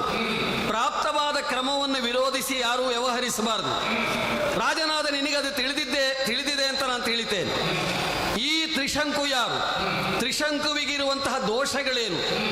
ಅದರ ಮೇಲವನಿಗೆ ದೊರಕ ದಕ್ಕಿದೆ ಶಾಪ ಏನು ಇದೆಲ್ಲವೂ ನಿನಗೆ ತಿಳಿದೇ ಇದೆಯಲ್ಲ. ಯಾವ ವಸಿಷ್ಠರು ಕುಲಗುರುಗಳಾದಂತಹ ವಸಿಷ್ಠರು ತ್ರಿಶಂಕು ಅನಿಸಿದಂತಹ ಸತ್ಯವ್ರತರನ್ನು ತಿರಸ್ಕರಿಸಿದ್ರೋ, ಕರ್ಮಕ್ಕೆ ಯೋಗ್ಯನಲ್ಲ ಎನ್ನುವುದಾಗಿ ತೀರ್ಮಾನಿಸಿದ್ರೋ, ಅಂಥವರನ್ನು ಕೇವಲ ವಸಿಷ್ಠ ವಿರೋಧದಿಂದ ನೀನು ಪರಿಗ್ರಹ ಮಾಡಿದೆ. ಅಷ್ಟು ಮಾತ್ರ ಅಲ್ಲ, ಶಾಪದಿಂದ ಚಂಡಾಲನಾಗುವುದಕ್ಕೂ ಕೂಡ ಕಾರಣ ಉಂಟು. ವಾಸಿಷ್ಠರನ್ನು ವಿರೋಧಿಸಿ, ಕುಲ ಗುರುಗಳನ್ನು ವಿರೋಧಿಸಿ ಒಬ್ಬಾತ ಕರ್ಮಗ್ರಹಣವನ್ನು ಮಾಡ್ತಾನೆ ಅಂತಾದರೆ ಅದು ಕೂಡ ಲೋಕದ ನಿಯಮಕ್ಕೆ ವಿರುದ್ಧವಾದದ್ದೇ. ನಮ್ಮಲ್ಲಿರುವಂತಹ ಸಂಕಲ್ಪಗಳು, ಉದ್ದೇಶಗಳು ಅವು ಶುದ್ಧವಾದದ್ದಾಗಿರಬೇಕು. ನಮ್ಮ ನಡೆ, ನಮ್ಮ ಆಚಾರಗಳು ಕೂಡ ಶುದ್ಧವಾಗಿರಬೇಕು. ಹೇಗೆ ಪಾತ್ರ ಶುದ್ಧವಾಗಿದ್ದಾಗ ಪಾತ್ರದಲ್ಲಿ ತುಂಬುವ ದ್ರವ್ಯಗಳು ಕೂಡ ಶುದ್ಧವಾಗಿರ್ತವೆಯೋ, ಹಾಗೆ ವ್ಯಕ್ತಿ ತನ್ನ ವ್ಯಕ್ತಿತ್ವವನ್ನು ಶುದ್ಧವಾಗಿರಿಸಿಕೊಂಡಾಗ ಮಾತ್ರ ಪರಿಗ್ರಹಕ್ಕೆ ಯೋಗ್ಯನಾಗುತ್ತಾನೆ. ಇದು ಲೋಕದಲ್ಲಿ ಇರಬೇಕಾದಂತಹ ನಿಯಮ. ಈ ನಿಯಮವನ್ನೆಲ್ಲ ಮೀರಿ ಅದು ಹೇಗಿದ್ರೂ ಆದೀತು, ನಾನು ಒಳ್ಳೆಯದಕ್ಕೆ ವಿನಿಯೋಗ ಮಾಡ್ತೇನೆ ಅಂತ ಹೇಳಿದರೆ ಒಳ್ಳೆಯದಿದ್ದದ್ದು ಹಾಳಾಗ್ತದೆ, ಅಂದರೆ ಲೋಕದ ವ್ಯವಸ್ಥೆ ಕೆಡ್ತದೆ ಅಂತ ಅರ್ಥ. ಅದಕ್ಕೋಸ್ಕರವಾಗಿ ಲೋಕಪಾಲಕರಾದ ನಾವೆಲ್ಲ ನನ್ನ ಪೀಠ ನನಗೆ ಹೋಗ್ತದೆ ಎನ್ನುವ ಕಾರಣಕ್ಕಲ್ಲ. ಈಗ ಇಂದ್ರ ಜಗತ್ತಿನಲ್ಲಿ ನಡೆಯುವಂತಹ ತಪಸ್ವಿಗಳು, ರಾಜರೋ ಮಾಡುವಂತಹ ಯಜ್ಞಗಳಿಗೆ ವಿಘ್ನವನ್ನು ಉಂಟು ಮಾಡುವುದು ಕೇವಲ ತನ್ನ ತತ್ಕಾಲೀನವಾದ ಪೀಠ ಹೋಗ್ತದೆ ಅಂತಲ್ಲ, ಲೋಕ ವ್ಯವಸ್ಥೆಗೆ ವಿರುದ್ಧವಾಗಿ ಅವರು ನಡೀತಾ ಇದ್ದಾರೆ ಎನ್ನುವುದನ್ನು ಪರೀಕ್ಷಿಸಿ ತಿಳಿಯುವುದಕ್ಕೆ ಬೇಕಾಗಿ ಕೆಲವರದಲ್ಲಿ ಉತ್ತೀರ್ಣರಾದವರಿದ್ದಾರೆ. ಇನ್ನು ಕೆಲವರು ತಮ್ಮದಾದಂತಹ ವ್ಯಕ್ತಿತ್ವದಲ್ಲಿರುವ ಊನದಿಂದಾಗಿ ಅವರು ಹಿಂದೆ ಹೋದವರು ಕೂಡ ಇದ್ದಾರೆ. ಆದ್ದರಿಂದ ವೈಯಕ್ತಿಕವಾದ ಪೀಠದ ಮೋಹ ಇದಲ್ಲ. ಕ್ರಮಪ್ರಾಪ್ತವಾದಂತಹ ವಿಧಾನ ಏನು ಅದನ್ನೇ ಅನುಸರಿಸಬೇಕೆನ್ನುವುದಕ್ಕಾಗಿಯೇ ನಾನು ವಜ್ರ ಹಿಡಿದು ಬರಬೇಕಾದ ಪರಿಸ್ಥಿತಿ ಬರುವುದು, ಅಲ್ಲದೆ ಬೇರೆ ಯಾವ ಕಾರಣಕ್ಕಲ್ಲ. ನೀನು ಮತ್ತೊಂದು ಸ್ವರ್ಗಲೋಕವನ್ನು ನಿರ್ಮಾಣ ಮಾಡ್ತೇನೆ, ಸ್ವರ್ಗ ಪದವಿಯ ಇಂದ್ರನಿಗೆ ಸರಿಯಾದಂತಹ ಭೋಗಗಳನ್ನು ಅವನಿಗೆ ಕೊಡ್ತೇನೆ ಅಂತ ಹೊರಡ್ತಿ. ಇಂದ್ರ ಅಂದರೆ ಇಂದ್ರಿಯಗಳೇ ಇಲ್ಲದ ಒಂದು ಸ್ಥಿತಿಯನ್ನು ನಿರ್ಮಾಣ ಮಾಡ್ತೇನೆ ಅಂತ ಹೊರಡ್ತಿ. ಇದೆಲ್ಲ ಲೋಕವಿರುದ್ಧವಾದಂತಹ ಕ್ರಮ. ತಪಸ್ವಿಯಾದ ನೀನು ಇದನ್ನು ಮಾಡಬಾರ್ದು ಎನ್ನುವುದಕ್ಕೋಸ್ಕರ ಒತ್ತಾಸೆಯನ್ನು ನೀಡುವುದಕ್ಕೆ ನಾನು ಇಲ್ಲಿಗೆ ಬಂದಿದ್ದೇನೆ. ಹಾ, ಹೌದು.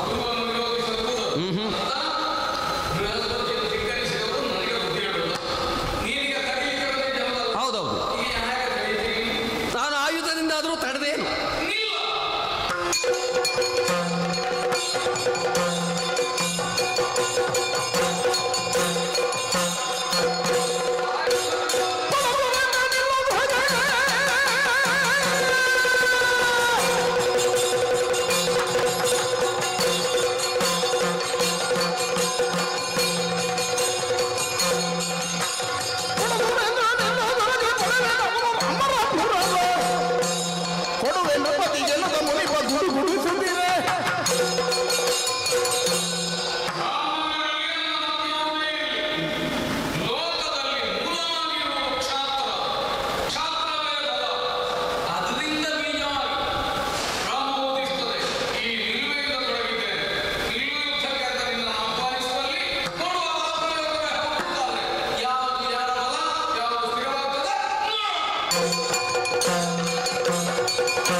ಮುನಿಪತಿಯೇ,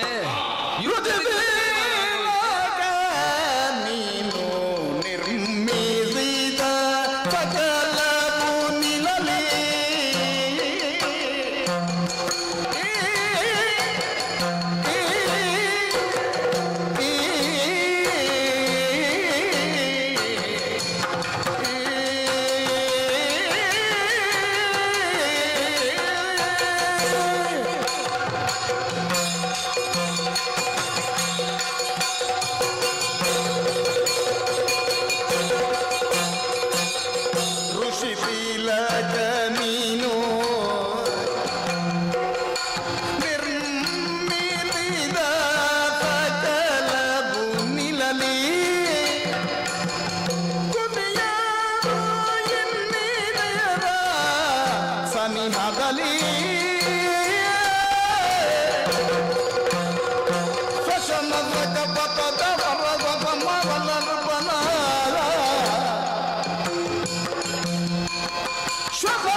ಸಕಲವು ನಿಲಲಿ ಇದು ನಿಲಲಿ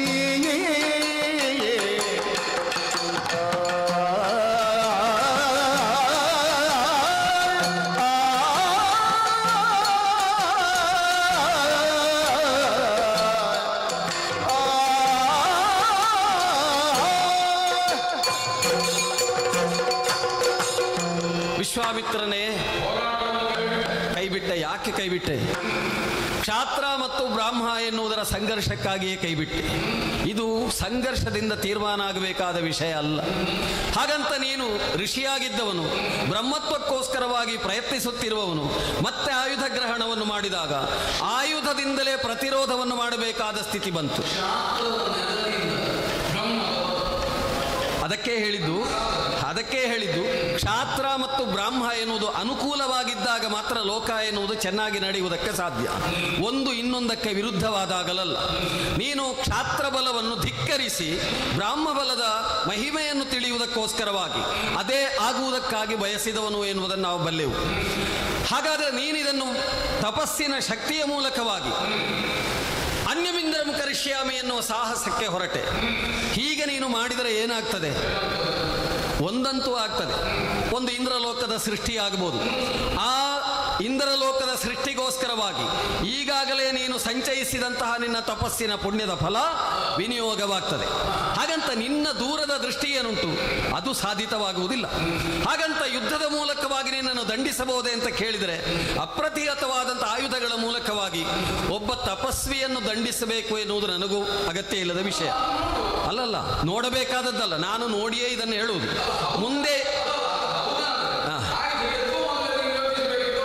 ಅಲ್ಲಲ್ಲ, ನಿನಗೆ ಅರ್ಥ ಆಗಲಿಲ್ಲ. ನಿನಗೆ ಅರ್ಥವಾಗುವಂತೆ ಹೇಳ್ತೇನೆ. ನೀನು ಕ್ಷಾತ್ರವನ್ನೇ ಎತ್ತಿ ವಿಜೃಂಭಿಸಿದಾಗ ನಿನಗೆ ಕ್ಷಾತ್ರದಿಂದಲೇ ಉತ್ತರವನ್ನು ಕೊಡಬೇಕಾಗ್ತದೆ. ನಮ್ಮಲ್ಲಿ ಎರಡು ಉಂಟು. ನಾನು ಕ್ಷತ್ರಿಯನಾಗಿಯೂ ಇಂದ್ರನಾಗಿದ್ದೇನೆ, ಬ್ರಾಹ್ಮ ಶಕ್ತಿಯೂ ನನ್ನಲ್ಲುಂಟು. ನೀನು ಮುಂದಕ್ಕೆ ಬ್ರಾಹ್ಮ ಶಕ್ತಿಯ ಕಡೆಗಾಗಿ ಹೋಗುತ್ತಿರುವವನು. ಅದನ್ನು ಪರಿಗಣಿಸಿ ನಿನ್ನನ್ನು ಕ್ಷಾತ್ರದಿಂದ ವಿರೋಧಿಸತಕ್ಕದ್ದಲ್ಲ ಎನ್ನುವುದಕ್ಕೆ ಯುದ್ಧವನ್ನು ನಿಲ್ಲಿಸಿದ್ದೇನೆ. ಹಾಗಾಗಿ ಅಲ್ಲ, ನಾನು ಯುದ್ಧವನ್ನು ಮುಂದುವರಿಸುವುದಿಲ್ಲ. ಯಾಕೆ? ನನಗೆ ಗೊತ್ತುಂಟು ಮುಂದೆ ಏನಾಗಬೇಕು ಅಂತ. ಅದು ನಿನಗೆ ಸಂಬಂಧ ಇಲ್ಲ, ನನಗೆ ಸಂಬಂಧ ಉಂಟು. ಆದ್ದರಿಂದ ನೀನು ಬ್ರಾಹ್ಮದ ಕಡೆಗೆ ಹೋಗುವನಾದದ್ದರಿಂದ, ಬ್ರಹ್ಮರ್ಷಿ ಆಗಬೇಕೆನ್ನುವಂತಹ ಉದ್ದೇಶ ಇರುವುದರಿಂದ ನಿನ್ನನ್ನು ಹೊಡೆದು ಘಾತಿಸುವುದಿಲ್ಲ. ಆಮೇಲೆ ನೀನು ಮಾಡಿದ ತಪಸ್ಸಿಗೆ ಇನ್ನೊಂದು ಲೋಕ ಸೃಷ್ಟಿ ಮಾಡ್ತೇನೆ ಎನ್ನುವಂತಹ ನಿನ್ನದಾದಂತಹ ಒಂದು ಸಿದ್ಧಾಂತಕ್ಕೆ ಇರಲಿ, ಅದಕ್ಕೊಂದು ಪರಿಗಣನೆ ಅಂತ ಕೊಡುವ. ಲೋಕದಲ್ಲಿ ಅಲ್ಲಲ್ಲ, ನಿನ್ನ ಅಲ್ಲ, ನನ್ನದರೊಳಗೆ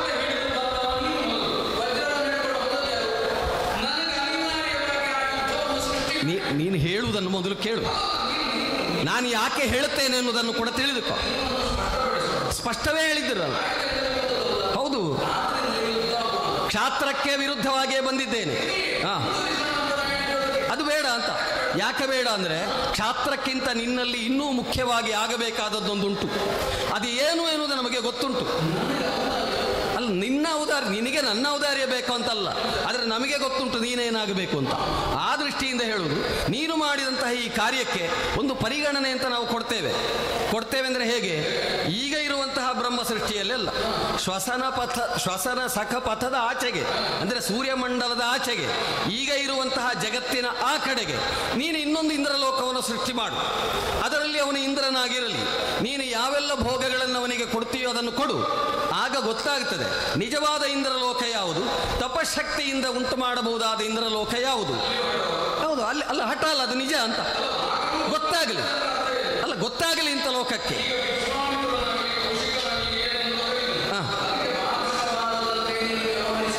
ಹೌದು, ಬ್ರಹ್ಮ ಸೃಷ್ಟಿಯಲ್ಲಿ ಯಾವುದುಂಟೋ ಅದಕ್ಕೆ ವಿರುದ್ಧವಾದದ್ದು ಏನು ಮಾಡ್ತೀನಿ ಅಂತ ಆದರೆ ಅದು ವಿಶ್ವಾಮಿತ್ರ ಸೃಷ್ಟಿಯಾಗಿ ಮಾತ್ರ ಉಳಿತದೆ. ನಿನಗೆ ವಿಶ್ವಾಮಿತ್ರ ಸೃಷ್ಟಿಯಾಗಿ ಉಳಿಸುವುದಕ್ಕೆ ಅವಕಾಶ ಉಂಟು. ಅದು ಎಲ್ಲಿ? ಈ ಬ್ರಹ್ಮ ಸೃಷ್ಟಿಯ ಒಳಗಾಗಿ ಅಲ್ಲ, ಅದರಿಂದ ಹೊರಗೆ. ಇದು ನಿನಗೆ ಸೂಚನೆ.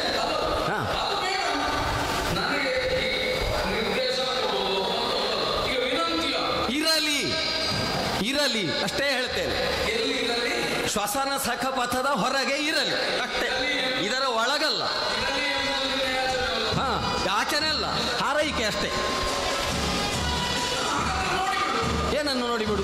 ನೀನು ಸೃಷ್ಟಿ ಮಾಡು, ಆದರೆ ಇದರ ಒಳಗಿಲ್ಲ. ಹಾಂ ಹಾಂ, ಯುದ್ಧ ನಾನು ಮಾಡುವುದೇ ಇಲ್ಲ.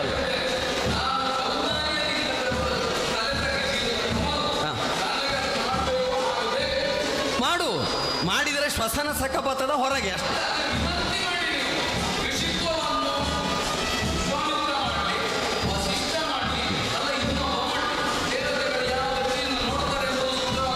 ನಾವು ನೋಡುವುದಕ್ಕೆ ಸ್ಪಷ್ಟವಾದ ನಿಲುವು ಉಂಟು.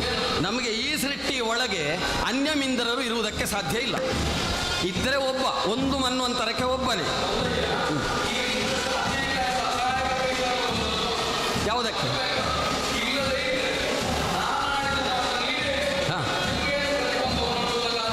ಅಲ್ಲ, ನಮಗಿರುವ ಉದ್ದೇಶವೇ ಅದು. ಯಾವುದು ಲೋಕದಲ್ಲಿ ಏನೇನು ಹೇಗೆ ಹೇಗೆ ನಡೀತದೆ, ಯಾವಾಗ ನಡೀತದೆ ಅನ್ನೋದನ್ನು ಲೋಕಪಾಲಕ ದೃಷ್ಟಿಯಿಂದ ನಾವು ನೋಡಬೇಕು. ಅದರ ನೋಡಿಯೇ ಬಂದದ್ದು. ನಿಷೇಧಿಸಲಿಕ್ಕಿಲ್ಲ, ಹೊರಗೆ ಇರಲಿ ಅಂತ. ಅದು ಹೊರಗೆ. ಹಾಂ ಹಾಂ, ಹ್ಞೂ ಹ್ಞೂ ಹ್ಞೂ ಹ್ಞೂ ಹ್ಞೂ ಹ್ಞೂ ಹಾಂ ಹ್ಞೂ ಕಾಮಚಾರ ಇಲ್ಲ, ಇಚ್ಛಾಗಮನ ಇಲ್ಲ, ಹೊರ ಕೊಡ್ಲಿಕ್ಕೂ ಇಲ್ಲ. ಹಾಂ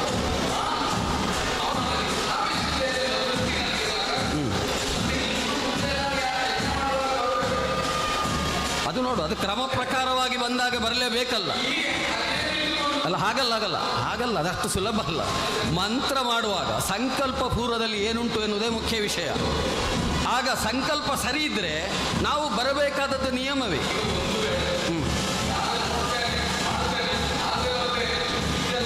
ಅಲ್ಲಲ್ಲ, ಮಾಡುವಾಗಲೆಲ್ಲ ಬರ್ತೇನೆ ಅಂತ ನಾನು ಭರವಸೆ ಕೊಡಲಿಕ್ಕೆ ವಾಗ್ದಾನ ಮಾಡುವ ಸಮಯ ಅಲ್ಲ. ಅಲ್ಲ, ಬಾರದಿದ್ದರೆ ಏನಾಗ್ತದೆ ನಿನಗೂ ಗೊತ್ತಾಯ್ತಲ್ಲ. ಅಲ್ಲಲ್ಲ, ಮಾಡಬಾರದ್ದನ್ನು ಮಾಡಿದರೆ, ಈಗ ಇಂದ್ರನಿಗೆ ಅವನು ಭಾವಿಸಿದ ಭೋಗ ಅಲ್ಲಲ್ಲ, ಮಾಡಿದರೆ ಏನಾಗ್ತದೆ ಅಂತ ಗೊತ್ತಾಯ್ತು ಅಂತ ಕೇಳಿದರೆ ಅದಕ್ಕೆ ಉತ್ತರ ಇದು ಅಂತ. ಹಾಂ, ಎಲ್ಲಿ? ಹಾಂ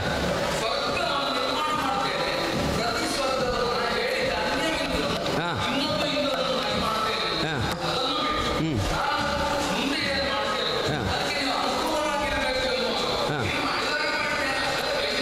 ಅಲ್ಲ, ವ್ಯಂಗ್ಯ ಅಲ್ಲ, ಅದರಲ್ಲಿ ನಿಜವೇ ಇರು. ನಾನು ಸುಮುಖನಾಗಿ ನಗುಮುಖದಿಂದಲೇ ವ್ಯವಹರಿಸ್ತೇನೆ. ದೇವೇಂದ್ರಾದಿಗಳು ಅಥವಾ ಲೋಕಪಾಲಾದಿಗಳು ನಿಯಮಕ್ಕೆ ಬದ್ಧರಾದವರು. ಅದು ಯಾವ ರೀತಿಯಾದಂತಹ ಕರ್ಮ ಉಂಟು ಅಂತ ನೋಡಿಯೇ ವ್ಯವಹರಿಸಬೇಕಷ್ಟೇ.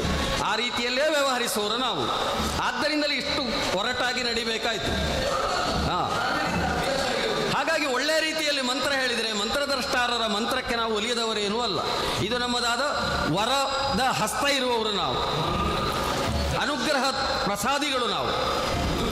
ಹಾಂ ಹಾಂ, ಅದಾಗಲಿಂತಲೇ ನಮ್ಮ ನಿರೀಕ್ಷೆ ಇದ್ದದ್ದು.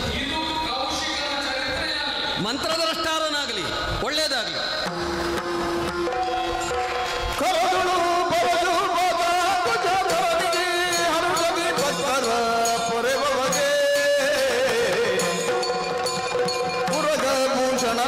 ಕುಮಾರ ಗಜವದನನ ಚರಣ ಕಮಲಕಾರತಿ ಎತ್ತಿರೆ ಆರತಿ ಬೆಳಗಿರಿ ಗಜಮುಖದ ಬಗೆ ಗಣಪಗೆ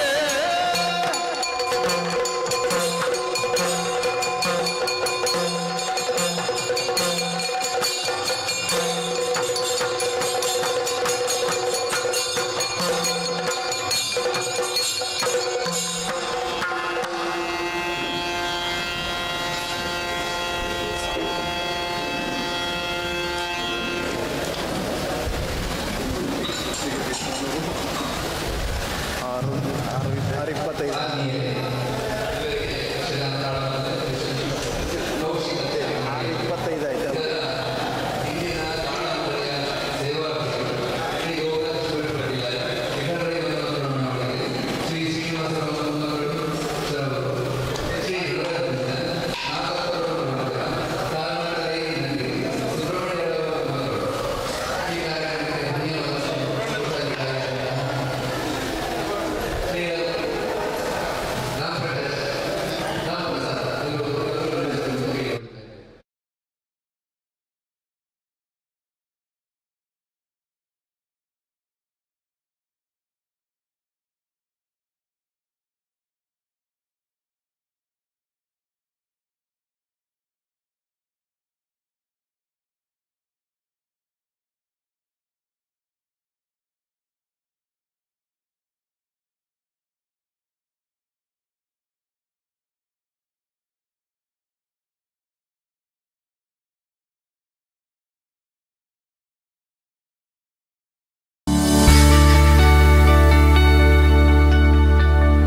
ಶಾಪ್ ಅಲಂಕಾರು.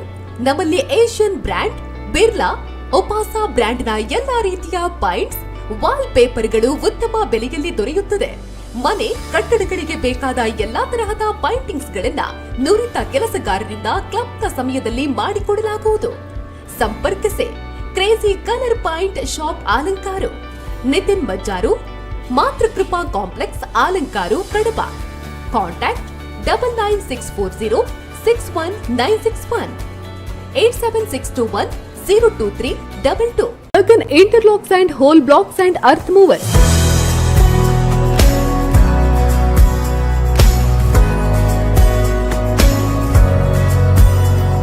ನಮ್ಮಲ್ಲಿ ವಿವಿಧ ಶೈಲಿಗಳ ವಿನೂತನ ಮಾದರಿಯುಳ್ಳ ಇಂಟರ್ಲಾಕ್ಸ್ ಮತ್ತು ಬ್ಲಾಕ್ಸ್ ಆಕರ್ಷಕ ಹಾಗೂ ಮಿತ ದರದಲ್ಲಿ ಲಭ್ಯ.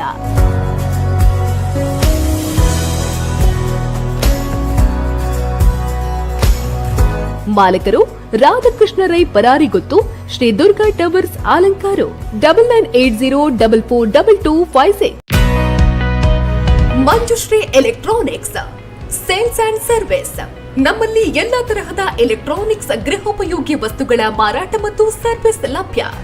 ಸೌಂಡ್ ಸಿಸ್ಟಮ್, ಎಲ್ಲಾ ಕಂಪನಿಯ TV, washing machine, fridge, AC, fan, cooler, CCTV, inverter, mobile network booster, ಎಲ್ಲಾ ತರಹದ ಲೈಟ್ಸ್ಗಳು ಮಿತ ದರದಲ್ಲಿ ಲಭ್ಯ. 8,000ಕ್ಕಿಂತ ಹೆಚ್ಚಿನ ಖರೀದಿಗೆ ಬಜಾಜ್ ಫೈನಾನ್ಸ್ ವತಿಯಿಂದ ಇಎಂಐ ವ್ಯವಸ್ಥೆಯೂ ಲಭ್ಯ. ಮಾಲಕರು ಸಂದೀಪ್ ಪೂಜಾರಿ, ಬೆಳ್ತಿಗೇರು. ಹಿಂದೆ ಭೇಟಿ ನೀಡಿ. Manjushree electronics sales and service, Canara bank ಮುಂಭಾಗ, Shri Durga towers Alankaru. Mobile number 9164829320 7899519320.